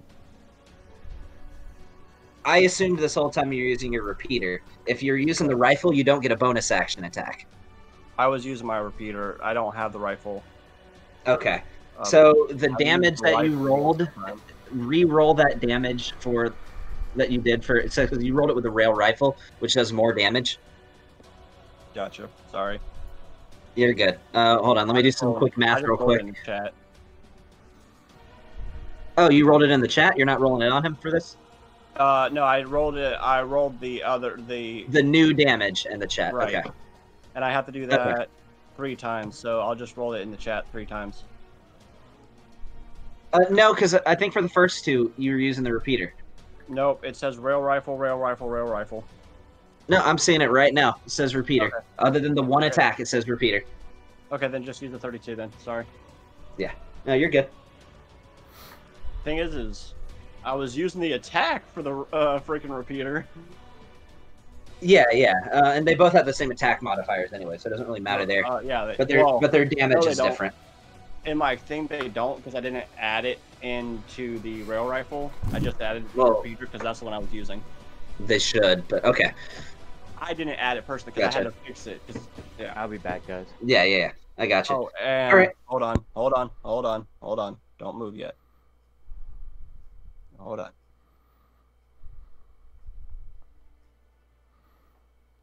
By the way, don't forget to make Solomon attack. He can attack. I know. Hold on. I have to do something. Excuse me. Fuck me. Fuck me. Come on, give me something good. Okay. That's some shit. Yeah, tell me about it. And Solomon is going to... What is Solomon going to do? Where is Solomon? Is tentacle number 2 still alive? The one right next to him? Yes, it is. And tentacle number 2 looks rather injured, I will say. Alright, well, he's going to go in for a pounce and claw attack. Okay, so he's going to back up so he can move 20 feet towards it? Yep. Alright. First one missed. Second claw attack also misses, so that'll be Solomon's turn. Alright. And is that the end of Aaron's turn too? Yeah, I did it at both my actions and my bonus. Okay. And my hasted because, rubbing feet of a freaking werewolf. Yeah. Of a giant ass werewolf. Oh, that's right. You said your creature. Say that again? Your Paragon, he's large, so his size reflects that now. Well, okay, So. sweet. Yeah, because he is a large creature. Yeah. All right, Velastrios. That's what happens when you go full freaking werewolf. The start of the turn, Gavin, I just want to understand one thing. If I use a spell scroll, that does count as casting a spell, yes or no? Or does it count as casting or using an object? It's casting a spell. Okay, so first, having a scroll allows you to use it without using a spell slot. Okay, first I will shoot a. Let's see, which tendril looks the worst? How far away from Xeos am I? Actually, you are pretty far. How far is that? 120 feet, almost exact. Yeah. Okay. Yeah. Yeah, that's fine. Firebolt has a range of like 120 feet, right? Yes. Yeah. Okay. I'll shoot a firebolt at Xeos. How does firebolt work? Oh. Firebolt or fireball? Bolt. Yeah, here we go. So, I think anything important I missed? No, nothing. It's an attack roll. A 22 misses. Oh, that's great. Well, you also kind of rolled a 6 with advantage. Yeah. So still 22 misses. Yeah, 22 misses. We haven't figured out. Mr. 28 AC. It's all right. Well, yeah, and it's a plus 16 to attack with firebolt with advantage. So okay, all right, fine, whatever. Yeah, screw that. Anyways, all right. So, if you're trying to collect clues about what his AC is, you see this firebolt barely skim past him. Okay, yeah, that's great. I don't care because the next thing I'm doing is two things. I will rip one of the stars off of my cloak and I will throw it at him. I think that's a bonus? No. I'm using it as a hasted action to interact with an object. Okay, and since it's not casting a spell when you do that, right? No, it casts magic missile at 5th level. Then it's casting a spell. Oh, but it's an object. It's a magical object. Let me read the item, because like if, for example, like Philia's Staff of Power, it doesn't work that way. She would have to. Yeah, it says while wearing this robe, you can use an action to pull off one of the stars and use it to cast magic missile at 5th level. All right, with that wording, I'll allow it. So I want to rip off one of the stars and throw it, and then I want to use a spell scroll to cast a spell. If not, if you think that's a stretch, then That is a stretch. Okay. Well, the spell scroll. I mean, what is the spell? An action, bonus action? What is it? It's a bonus action spell. Oh, well then, yeah, you still have your bonus action. Yeah. So, well, I'm saying, can I do both? Can I throw the star like simultaneously? Can I do them both this turn? Yeah, because that spell you're casting is a bonus action, and you still have your bonus action. Okay. What is it, Sean? Because you're casting 2 spells in a turn. You're casting Magic Missile, and you're casting your spell scroll. But technically it's not, because I'm using a charge from a magic item. Well, I'm allowing it because of the wording of the spell, where the action itself is ripping off the star. Well, DM said so good to go. Yeah, it's a wording thing. Cool. The way the item describes it, I'm allowing it. Then do it. So what is magic missile at 5th level? That's 5, 6, 7, 8. 8 bolts, right? 7. 3 at 1st level, and then 1 after that. It always does 2 more than the spell level. 7. So 7d4. 74 plus 7. 5, 6, 7. Okay. 26 points of damage to Xeos from that. Yeah. And then, man, do what?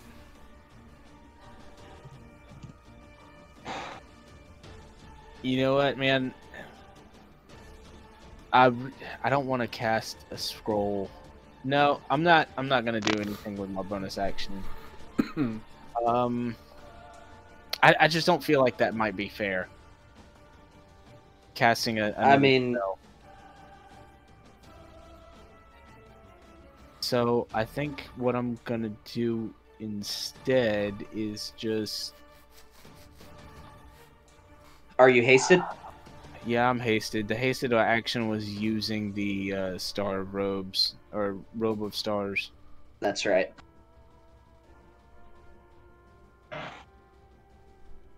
I think I'm just gonna move over to the center of the room. I'm just gonna move right here. Okay. Yeah, and I'm just gonna pull out a dagger. That's what you're using your bonus action for? Just an extra interact to pull a dagger out? Yeah, because I don't want to. I want to cast Shadow Blade, but Shadow Blade is the spell that I want to cast. It's a bonus action to cast the spell, but I want to cast it. I have a spell scroll for it, but now that I'm thinking about it, I want to cast it at 7th level. Okay. I mean, I'd let you use it, but if that's what you want to do, that's perfectly fine. The description of the item states that the action itself is pulling a star off of the robe. Based on that, since you're not just straight up channeling a spell, I would say that would fall under not casting a spell. Okay, then I will cast Shadow Blade at 7th level. Okay. So I don't know if that makes sense to anybody else, but that's how I'm viewing it. I mean, it makes sense to me. It does. Yeah. That's the way that I thought about it, but I don't know. I mean, just make a judgment call. If he says it's good, then do it. We don't need to debate it. Yeah, all right, then I'm casting Shadow Blade at 7th level. So I just pull a dagger out of the essence of the air. Or, well, 7th level. It's like I have Ichigo's sword now. Yeah, it's a big shadowy sword. Yeah. Almost looks similar to, I guess, the form that Shizuki's weapons kind of take. Except yours isn't a dildo. Yes. No. Yeah, okay. Then that ends my turn. So, All right. Gavin. Yes. If someone hits me, doesn't that set them on fire too? No. You have to block their strike, which is why... No, but like since I'm an elemental, if someone yes. hits, Yes, it does. sets them on fire. All yes. Right. That's what I was wondering. So anytime someone hits me, it sets them on fire. With their physical body. Yes. Yeah. If somebody shot you with an arrow, no, that is not the case. But... Yeah, with your slams, it would set them on fire. Yes. Okay, that's all I want. But you have to remind me of that because it's your character. I'm keeping track of these guys. Yes, sir. I will do that. Or yes, I'll do that. You don't have to say sir. Yeah, I know. I know, but I just... All right. High King Belrook. What's up? What would my High King Belrook? What would my liege like to perform with this turn? Oh my God. All right, so tentacle number 5 is dead, right? Up his ego, right? Yes. Hey, keep in mind he's got that amulet of flattery. So you know, all you do is say something nice about him, and you get some health back. Mm-hmm. It's true. It doesn't even take an action or anything. Hey, where's my music for my turn? I need dramatic music before I can do anything. Yeah. Something wrong. I got you, dude. There you go. Oh, fine, whatever. So, first things first, I need every single bad guy on the map to make a dex saving throw. How do you figure? Because I'm going to reach into my bag and like, oh, you know what? This seems like a good time. Heck I do! And I cast Meteor Swarm. You have a scroll of Meteor Swarm? I do. I've had it for a while. Alright, I need you to make since you don't have 9th level slots, I need you to make a spellcasting ability check. Yeah, I can do that. What's that? With a DC of 19. Yeah, okay. Well, let's see here. That's charisma. And, oh, you know what? I have glibness up, so that goes from being a 7 to a 15. Wait, you have glibness? Yes, I do. Check your Okay, DMs. I put the list of everything that I did on there before I started the fight. I believe you. Yeah. And you didn't even need to make the roll if you've got glibness. I know, but I just wanted to be a smart ass about it. Okay. So, Meteor Swarm. Everybody needs to... I'll just assume you could position this in a way that wouldn't hit allies. Yeah, that's why the big circles are on the screen. Yeah.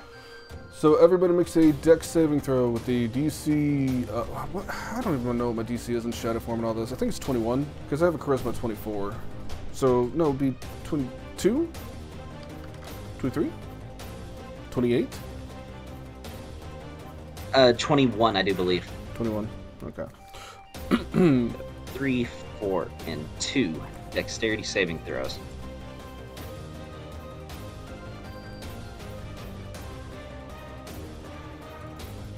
And then for Xeos himself.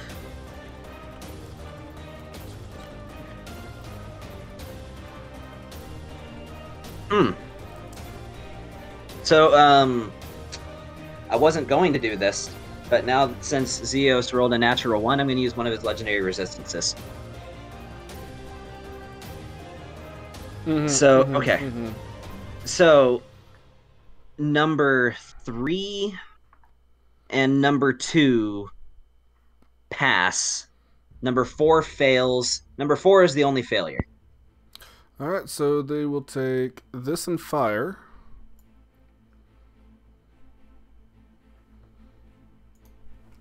And we'll just say that was the fires.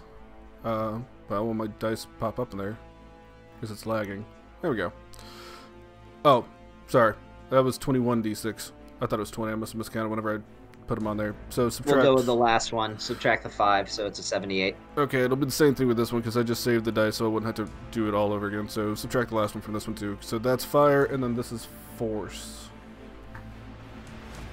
I think it's bludgeoning, actually. Yeah, bludgeoning. You're right. Sorry. 20d6 bludgeoning. So that'll be 78 bludgeoning. So that's a total of 153. 78, and then... Wait, so 78, and then another 78. So that's 156, actually. So all but 4 take 78 damage, and 4 takes 156. Damn. 156 damage to 4. 4's still with it, but barely. So 78 to 3 and 2...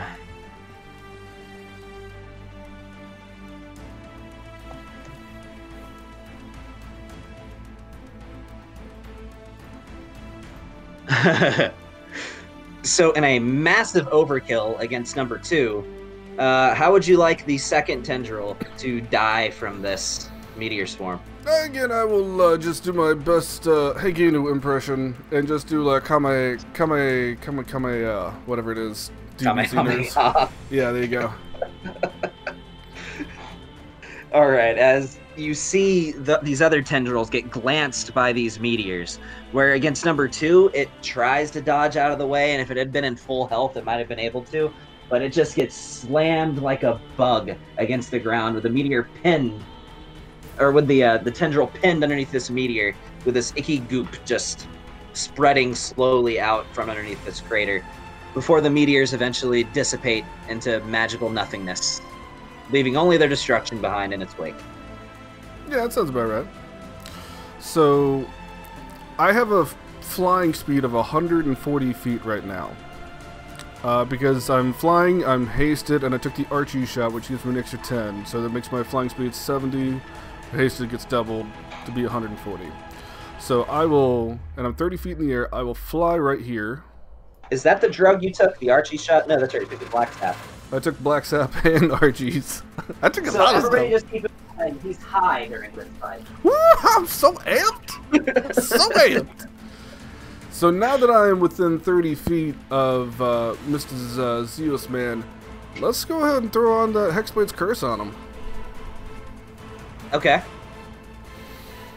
Alright,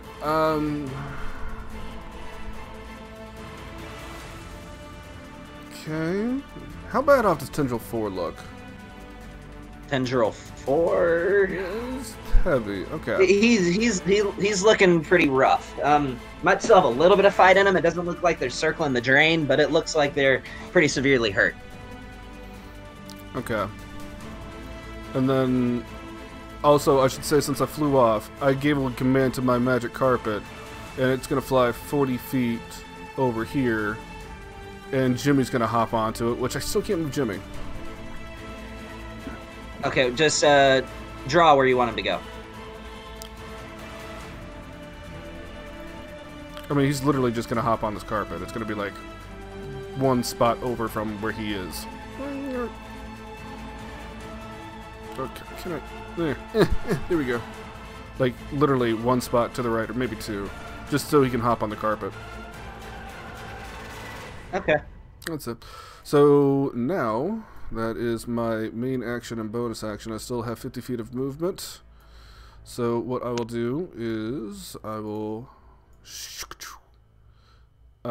get right over here. Yeah. If I can move myself, there we go. Hey, try to move Jimmy. I think I might have fixed it. Yep, there it is. I can move him now. What did you do? Allow party movement. Cool. Oh, and I should say I get one spell slot back on this turn because I took a Jar of Arcana Mennonites at the beginning of this thing, so I didn't get one last turn, but I do get one this turn. And then I will take out a Quake Arrow. No, I'm sorry. I still got Lightning Arrows. So we'll still go with another Lightning Arrow. For my hasted action, okay. I'm going to fire that. Keep in mind with your... I know you're not using the Quake Arrow, but keep in mind it travels across the ground, so it only works against grounded targets. Yeah, which was going to be fine here, but... it's got a lower DC than what my, Bam! It's got a lower DC than what the Lightning Arrows do, because it only has a DC of 16. Okay. Actually 15, but the Lightning Arrows have a DC of 18, so both, just that one tendril has to make a DC 18 dex save. Alright. 3, 4, 5, 6, 7. No, that's wow, I rolled well. That's a 22. 5. 1, 2, 3, 4, 5, 6, 7, 8. So I'll take half of this in lightning damage. 14. Tendril 4. Yep. And then I make an attack roll against Xeos himself. Did you already make the attack or no? No, I'm making that right now. I'm trying to... And that lightning damage you rolled, that'll just be the lightning damage he takes if you hit. Yep. So I will roll this against my man Xeos. And it's plus 4 on top of that roll, so that's a 36 to hit. Yeah, that hits. Okay, he will take this, the lightning damage. I'm going to go ahead and put an Eldritch Smite on top of that. Okay. And I'm in shadow form, so he takes an extra this, which I would heal for, but I'm at max health. And then he also takes an extra 6 points of damage because he has Hexblade's Curse on him. Must be nice. So I need to add? Just 6? Yeah, 6 points of damage on top of that. And get ready for this one, bad boys. He's engaged with Phoenix right now, is he not? Ooh. Where are you at, Phoenix? I am right here.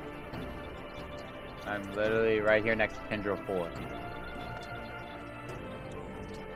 Why do I not see you? Oh, okay, I do. I didn't realize this background of the map would make it so hard to notice tokens.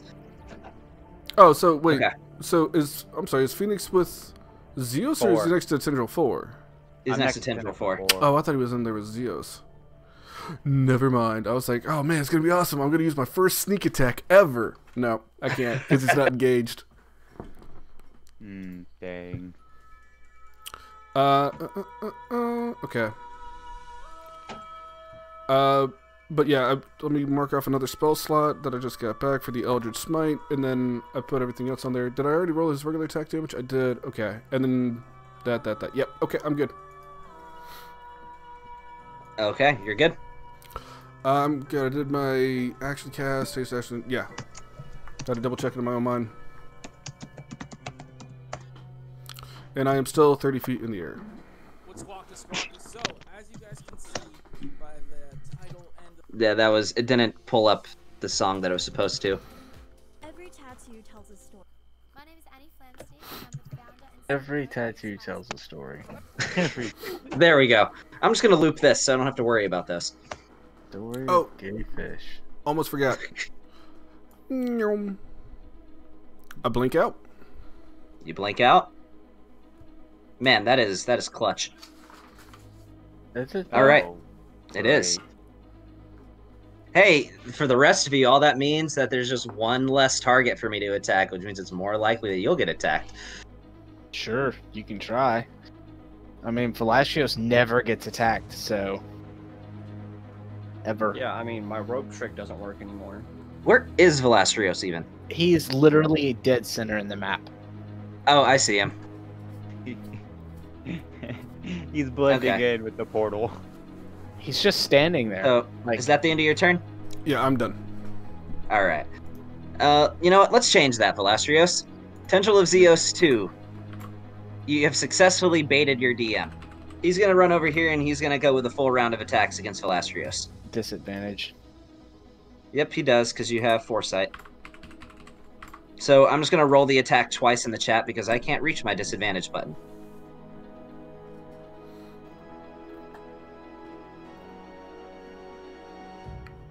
$23. No.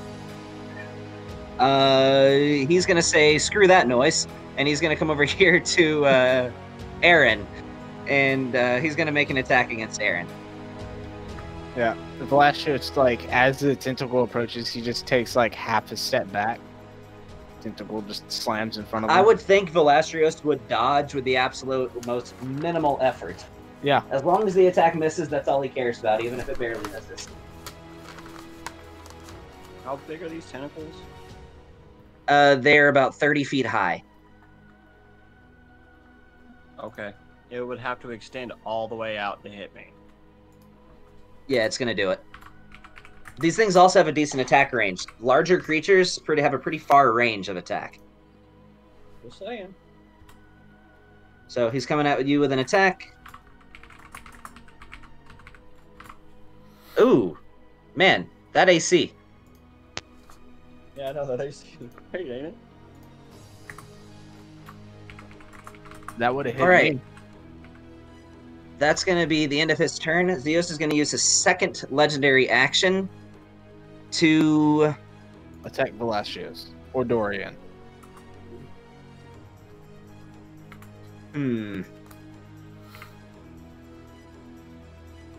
No, you're for the first time in the fight.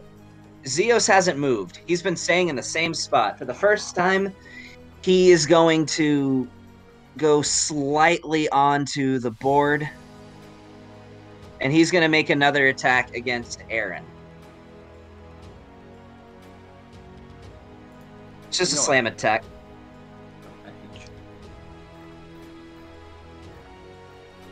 Oh yeah, that hits. So I'll roll it in the chat since you calculate yours with some resistance. So having the necrotic damage, you take 57 points of damage. Is it nothing but what is it? It is 32 bludgeoning, 16 necrotic, 17 radiant. With your resistance to necrotic, you resist radiant too.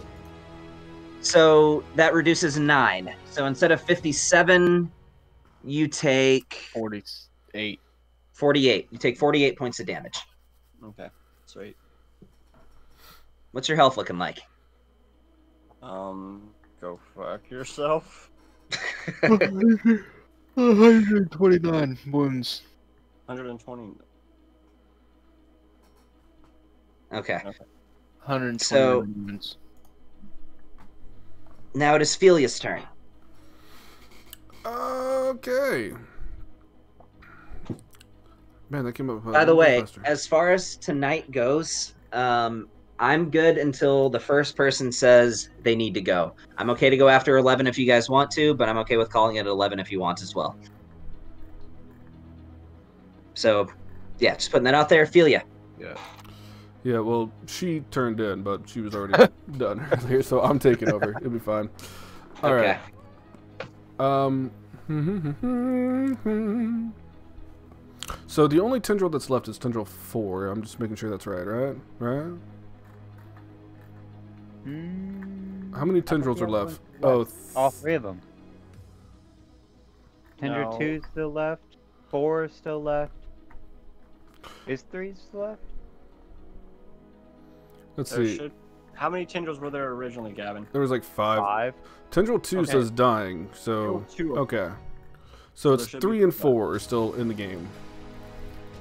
Don't you have like sickening radiance or something? We could just put on Xeos and then go home. Yeah, the only thing is with Sickening Radiance, if you make the save, nothing happens. And I'm pretty sure he's just going to continuously make saves. Alright, let's do this ordeal then. She's going to use 2 meta magic points to summon a Hound of the Loman.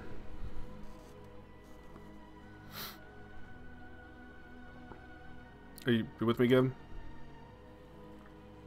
Gavin? Guys, I think we lost Gavin. Alright, good. So I'm the DM now. Oh, I'm He done. muted himself. Mary probably walked in. There you go. Nope. There you go. Nope. can't Okay.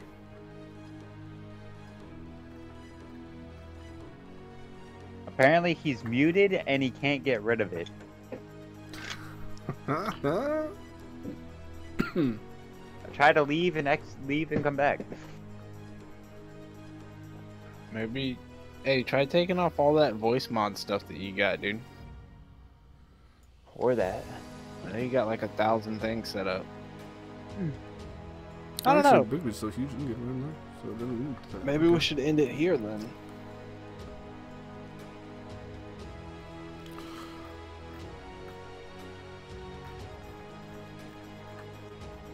Oh man.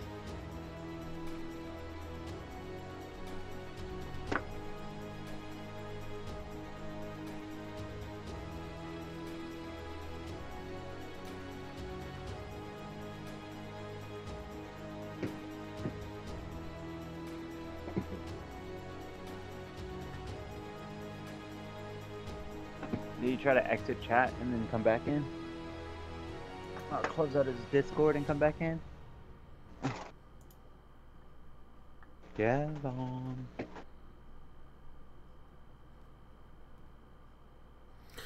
Again, only Gavin could cause issues like this. At the very end.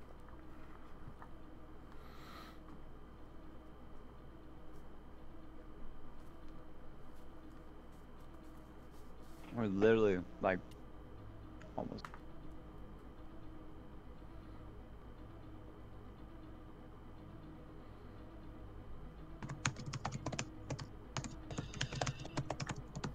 Hey, it's working. There you Hey, go. all right. I don't know what Hello. the hell was going on. I don't know why it was doing that. All right. I heard Let's you get back to typing the and I'm fight. like, Gavin? All right. Let's get back to the fight. I don't know why it did that, but Alright, well then let's do the fight. Alright, so Bigby's up. Bigby's going to do his attacks at... In fact, you know what? by the way, can you view his sheet? Can you view Bigby's sheet? I don't even know where to find that, so if you wouldn't mind just making the... Well, you know that he has some cool things, like Fell Breath, for example. Yeah, I got you, but we'll have to deal with that later. Okay, that's fine. Alright, So here's what's one going to bite, happen. one claw. Right, he's going to... Well, he's next to... I'll say even this. You know what? Felia's just going to step right over here right quick. Boom. So she's next to it. So he has pack tactics, and he's going to attack. Oh, you have a Hound of Ill Omen out too. I was trying to get that for you. You know what? I'm not going to use the Hound of Ill Omen after all. I decided. You're not okay. I didn't realize how huge Bigby was. So there we go. Bigby's going to attack Tendril number 4 with pack tactics, so he has advantage on the attacks. If you would make those rolls for me, please, because I don't know where that's at. How does he have advantage again? Because he has pack tactics. Philia's not within 5 feet. Oh my god. There. There you go. Okay, so number 4. Yeah. Is this a bite or a claw? The more damaging one is the bite. He's gonna do them all. Okay. With advantage. Yeah, with advantage.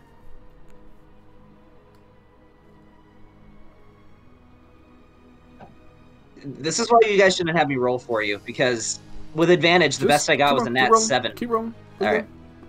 Claw. Well, that's a nat 20. There you go. So I'll go ahead and roll the damage for that. Doesn't he get prone too? Only from the bite.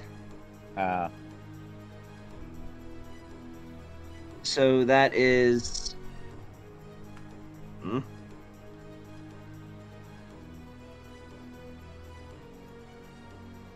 What's his strength? That's 15 points of damage against number 4. Okay. Have these things we've been attacking seem like they're resistant to anything, like the tendrils themselves? Not really. Okay. Your relics of Genesis, as you hoped they would, seem to be just cutting through any kind of resistances they might have had. Okay, I need... where is it? Come on, let me... Stop that, please. I'm surprised nobody's blown the Warhorn of Tempest yet. Well, that's Dorian's thing. He's the only one that has it. Oh, yeah. So, I need them both to make Constitution saving throws with disadvantage. I need Tendril number 4 and Tendril number 3. What are you using? I am going to use... Where is it? 7 mana magic points to twin Finger of Death. Ah. Okay, you said those are con saves? Yeah.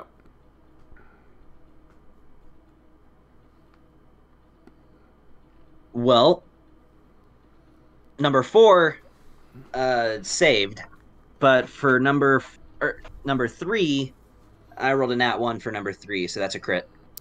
Alright, so that's 78 plus 30 necrotic, so let's see. 6, 3, 4, 5, 6, 7. Dorian does not have the Warhorn of Tempest. It was given to you. You may have just not added it to your inventory. I know either Shiziki or Dorian has it, because you guys were on the winning team. I never had it. You did. I don't remember ever having it. You, absolutely did. So that's 60 points of necrotic damage, doubled to one and half to the other. Okay. So halved to number 4, so number 4 only takes 30, which is enough as you see number 4 just crumple.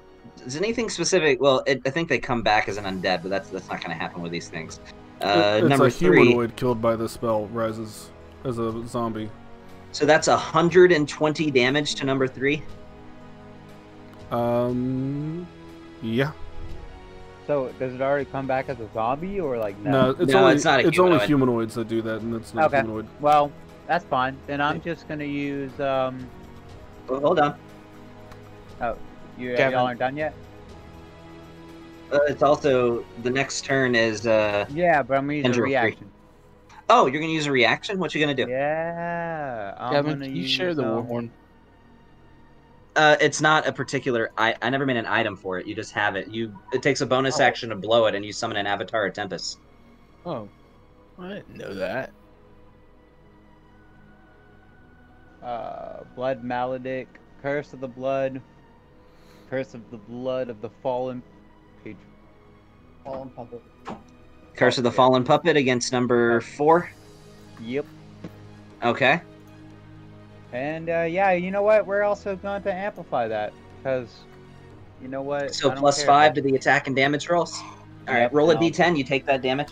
Yep. Do I take half of that too? No, you don't have that. That damage can't be resisted. Damn it. All right, so that's just 7.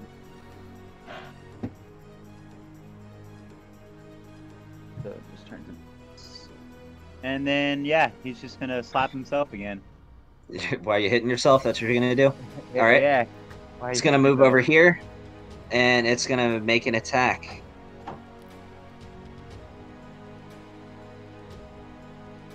With a plus With 5 a to that, crit. it would. Wait, is that a crit? Oh no. No, that's not a crit. But But yeah, that hits. Hang on, that thing went away, so Bigby gets an attack of opportunity. It's already No. dead. It's dead. I'm using fall. Oh yeah. Oh, sorry. I thought it was my turn. Never mind. Completely disregard. Unless you anything else want to I- stop it. Unless you want to stop him from smacking himself. No, make an attack with Bigby. Make an attack with Bigby. Hey, don't you sass me now. All right. So he's gonna take 88 points of damage. Plus 5, right? Already, that's adding the 5. Oh, okay.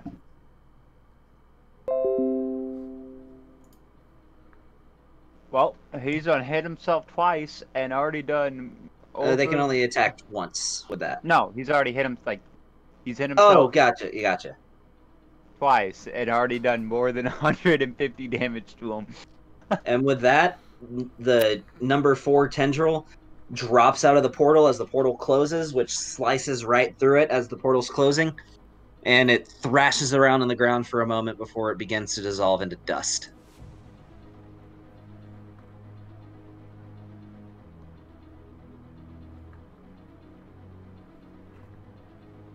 All right. Had Philia done what she was going to do yet?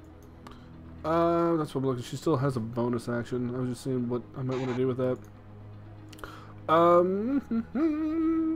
Yeah, she's gonna sacrifice some. Her bonus action is gonna be sacrificing a spell slot to get meta magic points back. But I don't know. I gotta look at the chart. But that's all she's gonna do. So that's her turn. Okay. And I'll say she will. Yeah, she'll just hang out where she's at. That's fine. Actually, no, she won't. She's gonna come over here because she didn't move that much. She only moved like 10 feet. So that was like 5, 10, 15, 20. That'd be perfect right there. Now she's done. Okay. Xeos is going to use his 3rd legendary action. He's going to make an attack against Paragon.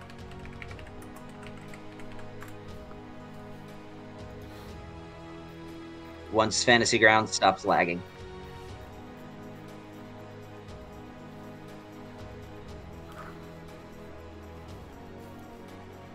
Okay. She will sacrifice on her bonus action a 3rd level spell slot to get 5 sorcery points back. Okay. Cool. So, that's a hit. But you do still have Sanctuary, don't you, Paragon? What's that? Yes, he hasn't moved. Okay. So, he has to make a Wisdom save.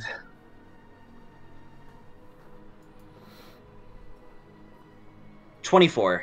I believe that's a success. So Paragon takes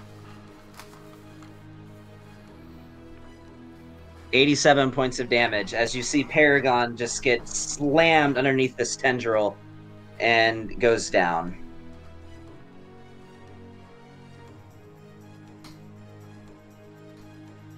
And now it is number 3's turn. So, number 3 is going to... Yeah, Philia's closest. So he's going to move up here.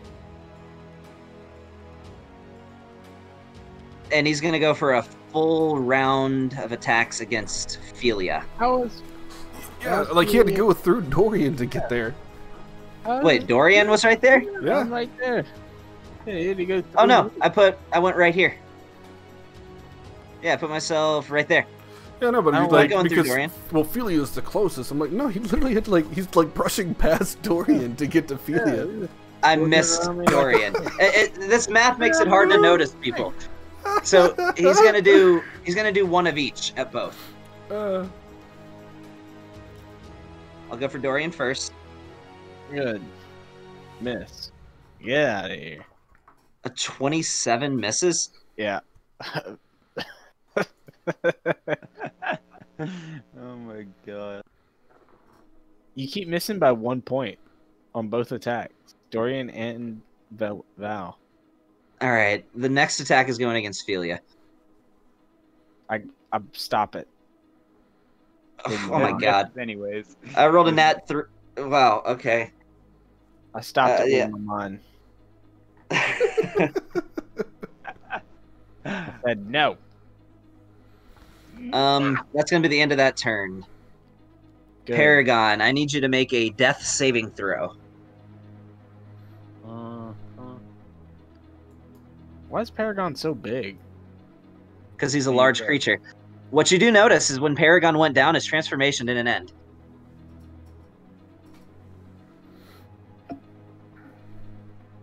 All right, that's a success. Dorian. What it is?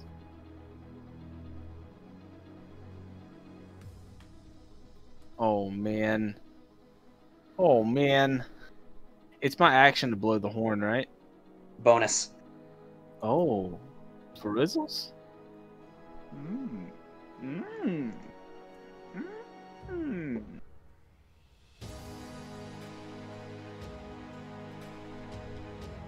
I don't think Dorian has a ranged heal.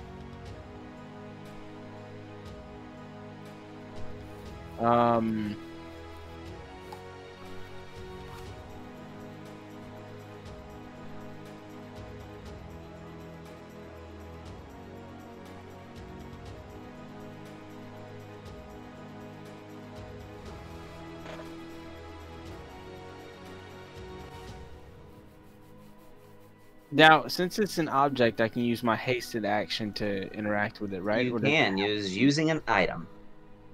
Oh Okay. shit! I totally forgot. Philia has a hasted action. Ah well. All right. So check it, because I'm an idiot that has nothing else to do with Dorian. Dorian will. What did I just do with it? There it is. 30 foot. Mark me 30 feet away from Perigoin. Mark you what now? 30 feet away from Paragon. So it would be that square right there. So, Dorian just leaps a single bound. Just, I'll take that attack of opportunity. Hold on. Oh, yeah. By all means. Once Fantasy Ground stops lagging. Yep. So I will action Aura of Vitality, bonus action, 2d6 to Paragon. Paragon, if you want to roll that, you can. And then I will hasted action Horn of whatever fucks. So, attack of opportunity against you, Dorian. It's not letting me roll it for some reason. If that's an aura, is it like everybody within a range, or is it just him? No, it's a 30-foot radius, but I can use my bonus action to just heal someone for 2 I couldn't roll it right on top of you because the arrow is right there, so it wouldn't let me. But that's what I rolled for my attack of opportunity. No, you didn't. What was the number on the die? Yeah, let's go with yours. That's fine. Never mind. I'll sack a luck point. We'll go with whatever. You're not gonna just have him crit on you? Nah, we're good. What was the damage for that?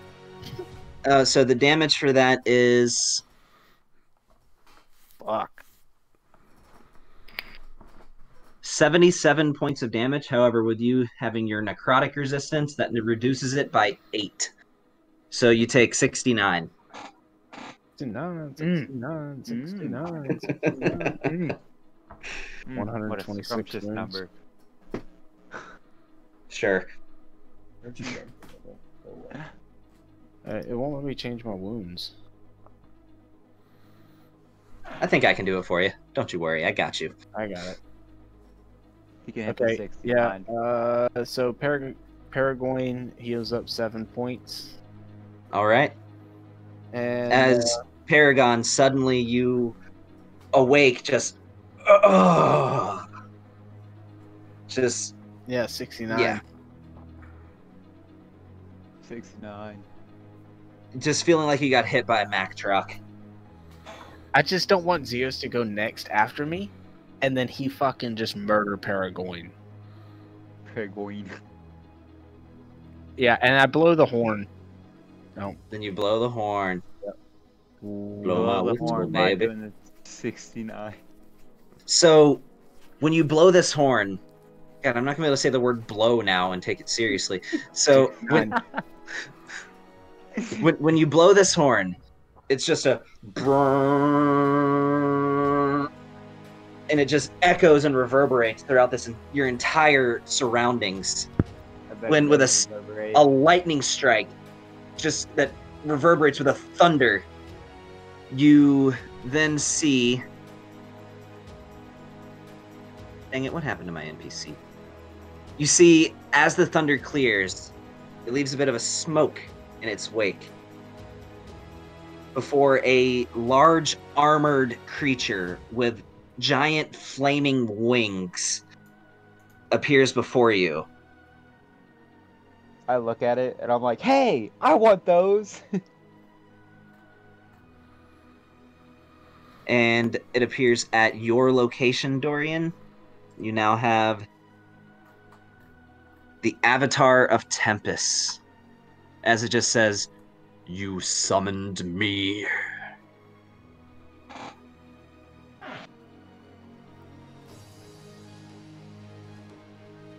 And that's it.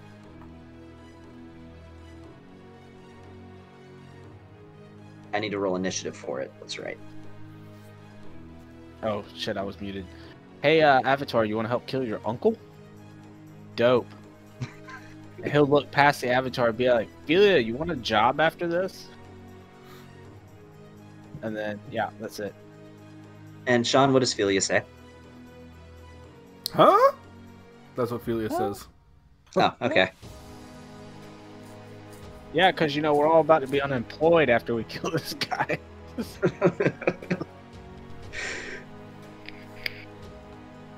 This is like our one source of revenue. Xeos out creating jobs.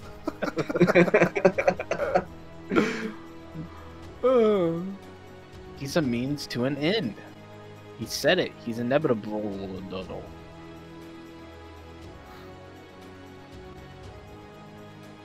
Just means we can finally take that damn vacation. I can put in my vacation. All right. Is that the end of your turn, Dorian? Yeah, man. I have. Unless I could just use my interact to flick off Xeos. Do it. Yeah, I mean that was my bonus action, hasted action, and full action. So yeah, I'm out. I'll just flick off Xeos since I'm standing in front of him now. Solid use of your interact.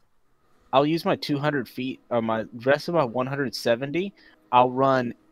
I don't know. Let's say I'll run 70 feet back down, and then 30 feet to the left, and then 70 feet back up, and then another 15 feet back. And then okay. Yeah. So I just run around in a circle until I expend all 170 left of my movement. You got it. He's gonna run a marathon. Yeah. So, Xeos' turn. Yeah. Okay. So, first, at the start of Xeos' turn, I hate to be a dick, Paragon, but I need you to make a Constitution saving throw for being within 10 feet of Xeos. Oh.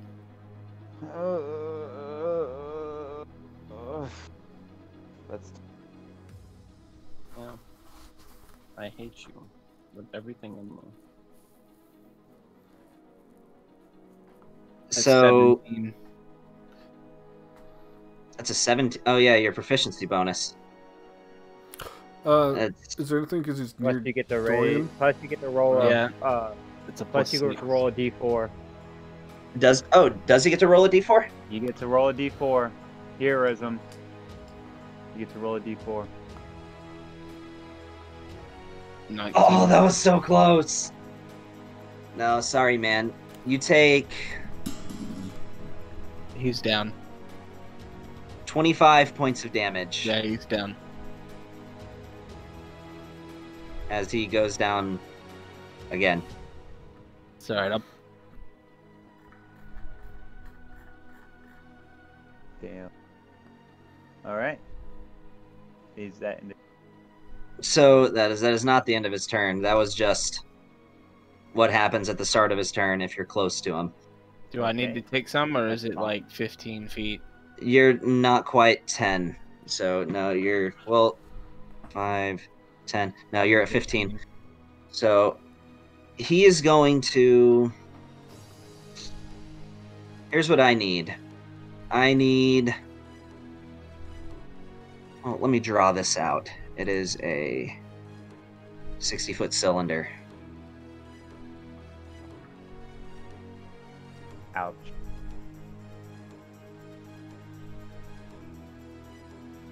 Just fucking ouch. Yep. Why can I not drag this cylinder? Why can I not move it? Hmm. Maybe because the first point that you put down, that's where the cylinder goes. You delete it and then press somewhere else to go around that way. Find the dot in the center. I'm gonna play with this for a minute. I found it. Okay. What? You gotta go after Jimmy? I'm trying to hit as many as I can. What kind of saves do we need to make? So, if you are in this circle, It's I need a everybody dexterity but- saving throw. So everybody has advantage. I am in another plane of existence. Yes, you are. Lucky you. Everybody has Dorian- advantage? Oh, Uh, yeah, that's right. Yeah. So, con saving.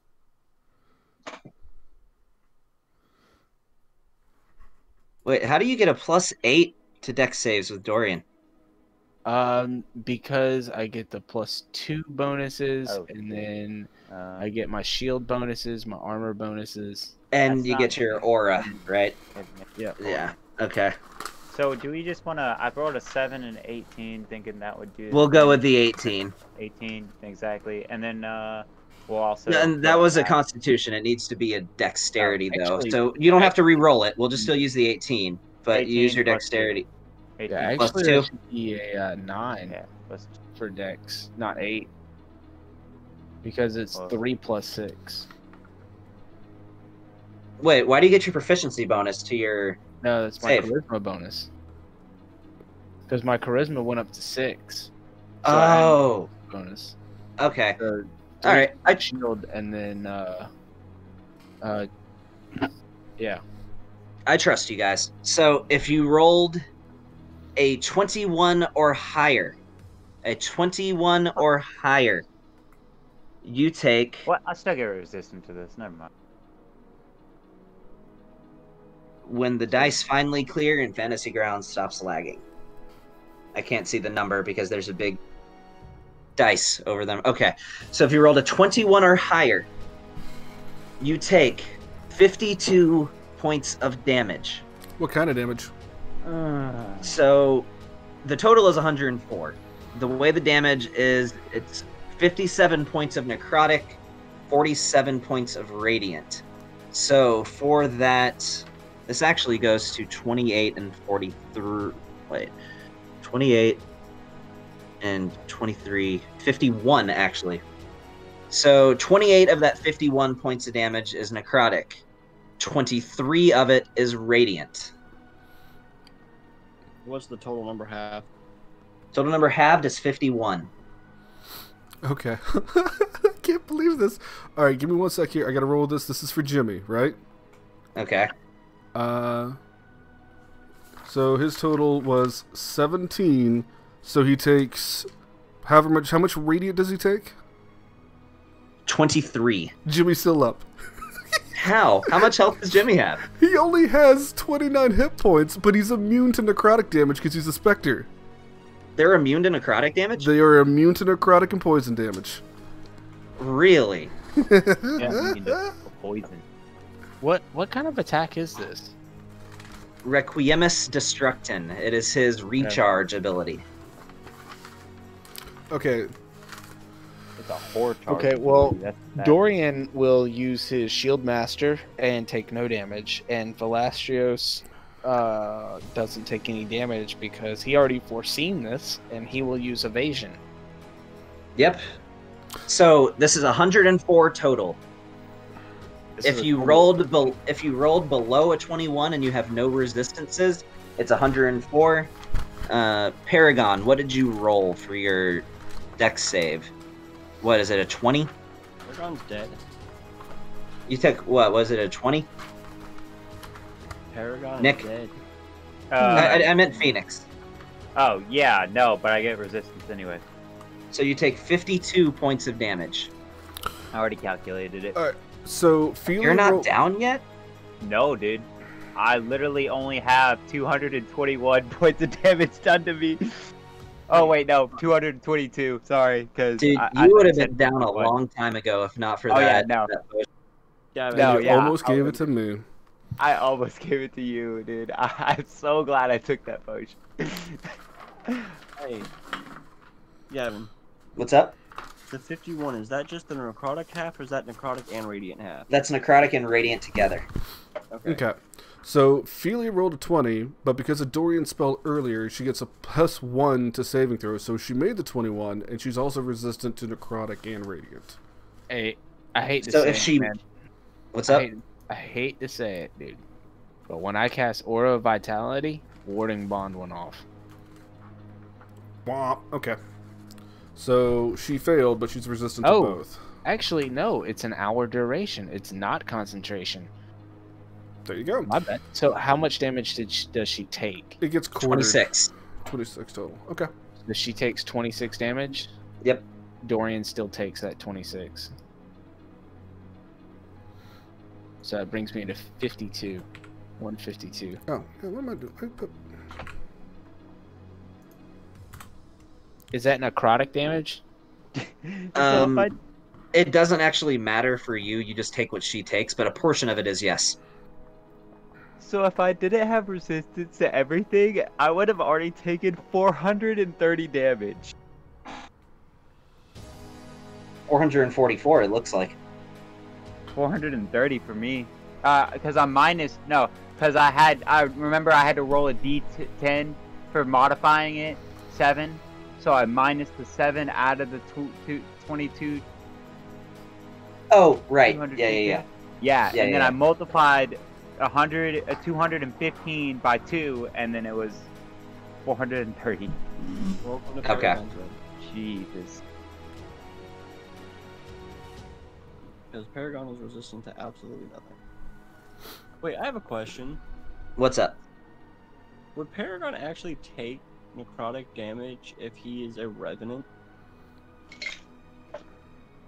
You know, I'm glad you mentioned that. If you look up the UA for revenants, this escaped me. Again, Yeah, cards fall how they lay, but you gain resistance to necrotic damage as a revenant. Only necrotic. Well, Okay. I mean, nothing we can do now. I mean, I understand nothing you can do now, but I forgot. I'm not used to Yeah, playing revenant. That's why. something. Yeah, that's something. Yeah, I know. We know now. Hey, Gavin, could you do What's there's up? one more person that needs to roll. I didn't roll for Big B because I don't know what Big B's stats are. I don't even know what his damage is. Okay. Hey guys, after this, I gotta get going. Yeah, that's fine. He rolled a 17. He is resistant to...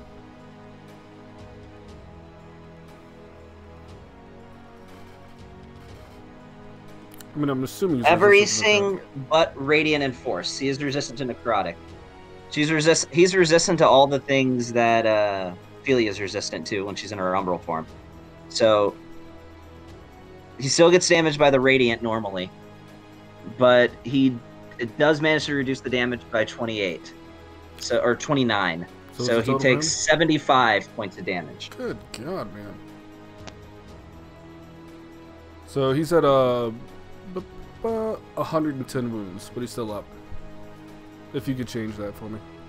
Yeah. Gavin, do I control the avatar or no? No, it acts independently. Okay. That is like a millionth of Tempest's power that's just projected through the divine gate to the material plane. And deities can only do that once a year. Well, I'm glad we never used him before. Yeah, I even stated that you can only use that Warren Horn once a year, once you got it. No, we just never used it. It's alright, I have a All soul right. stone. We could actually use it again. I just have to use a bonus action to recharge it.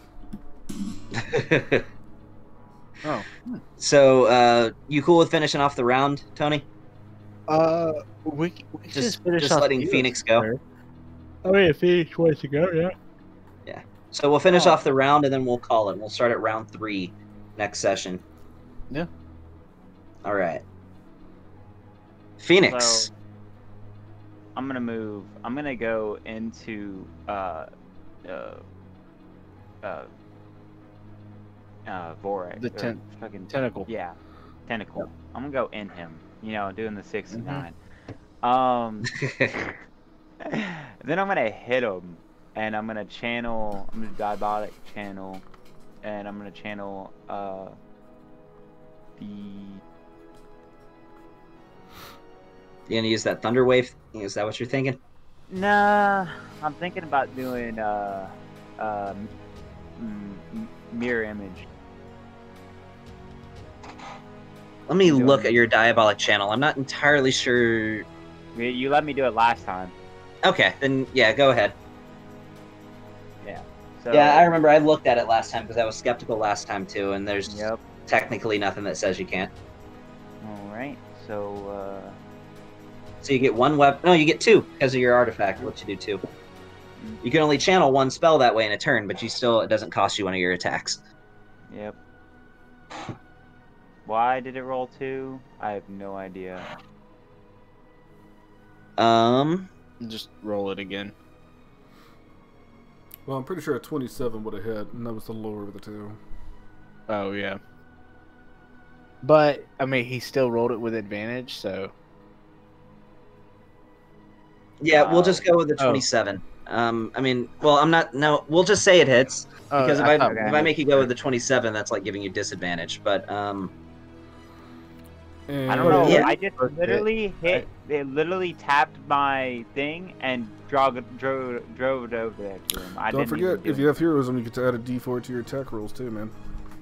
That is true. Yeah, but both the 27 and a 31 will hit. Yeah, I know. I'm just saying for him for future they both hit. reference. Because If you he's forgot going about that for before. 2 attacks, why don't just make that 27 and 31 for both attacks? That's a good point. That's a good point. Yeah. So your second attack will also hit. Okay. So that's the first damage for that. There's also blood. We're also gonna do the rate of flame. So another D10 for that one. So wait, I thought you were attacking the tendril with. Oh, you went straight into Xeos. No, Okay. I went straight into Xeos. Like, I set him on fire, by the way. So that's another D10 to him, right? Yes, it is. Another D10. So you gotta add that damage. You can just roll your Rite of the Fire again, or Rite of the Flame. Rite of the Flame I already did. Oh, no, sorry, yeah, okay. I'll just give him an extra 6 damage since you already rolled the dice. Extra 6 damage, yep. And then, so now mirror image is on now. And then hit him with another. So it's the other hand, right? So it's the. Yeah, it has to be Mercier that you attack with your bonus. Mirror shear. Go. And then, Have your hasted action. You can attack with either weapon. yeah, I'm gonna do that. Hopefully this one doesn't have an advantage on it. No, that was regular. Okay. 24 is still a hit. Plus you can add that to it. And then, so yeah. Oh, and I also... So with the other sword, I also had the fire on. So another 2. Okay. And now I have my bonus. Hey, no. No, I don't have anything else now. I think that's my turn. All right. Oh, I don't know why I did that, but okay, yeah. So that's it. And we will go to top of the round and call it for the night. All right. So, we're finally here, guys. The Xeos fight. Hey. Let you know, you still got a good bit to chip away, but you're doing some damage. You guys want to pick it up tomorrow? Tomorrow? I'm down. Oh, wait. Tomorrow's Thursday. Yep. I have work. Hey, don't just call out. It'll be fun. Okay, just say you're sick. Use that sick time. I mean, I could call out. Can't. I'll be. I'm going to encourage him to make bad decisions. I don't know. I think Gavin should call out more. Yeah, about that. But so, what do you guys think of the fight so far? In the ass, cake. I still have my temporary hit points from the beginning. I haven't gotten hit once. Dude, I've been a punching bag this entire round. Literally. I feel like it's literally been between Phoenix and Paragon and Aaron. How much? Literally, Paragon. I've taken more damage than Paragon. The only thing that saved me was the resistance potion that I took at the beginning of the fight. You've been tanking this fight. Oh yeah. Dude, I've just been taking hits like a man. Like, they just pop, pop. Nothing. Just here's the thing. If I would 50 points. Gavin's like, dude, this is supposed to do 100. You're only taking 50, you little fucker. Yeah, but think about this though. If I actually would have not taken, if I actually would have literally reduced my damage right now by half, I would be perfectly fine. Yeah. Well, because of all the necrotic that I've taken. Because True. Me and Gavin didn't think about, oh, he's a revenant. He gets resistant to all this shit. And well, I mean, yeah, but just remember that for next time when we start back up. How many times do I have to turn Groovy back down? I feel like every other song it just gets louder and louder. Yeah, I get that. That's for the, that's when we just start doing it again. But at the same time, I have to get back up. Well, we got other people. Lydia and heal you and do something. I've got stuff, and I'm sure. Yeah. Aaron probably has things. That's your other character. So I mean, you could literally have Aaron walk over and give him a potion. Aaron's and there's been flaws on both sides, because I'll be honest, there's an ability that Xeos has had this whole time that I'm just now remembering that I gave to him. That would have done something. So yeah, we'll call it even. Yeah. That's fine. So, but all right, guys. How are we doing this? It's completely up to you guys whether you want to continue this next week or we can jump to Monster of the Week next week. I think since we're in the midst of the Yeah. battle, we should just we should just keep the battle steady. Power through. So is that going to be on a Monday? Wednesday. So then, hey, let me go and say this though, just before anybody hops off. No, it'll be Monday. It'll be Monday. If you took potions and you got resistances or heroism, write down what you took so you can remember when we pick this up next week that we're like, wait, I think I'm supposed to be resistant to something or another because didn't I drink a potion? Like, write it all down now because we all took a bunch of stuff. There's no way you're gonna remember everything that you did to prep for this. Yeah. Yeah. So make a Word document, write it down on paper, whatever you got to do.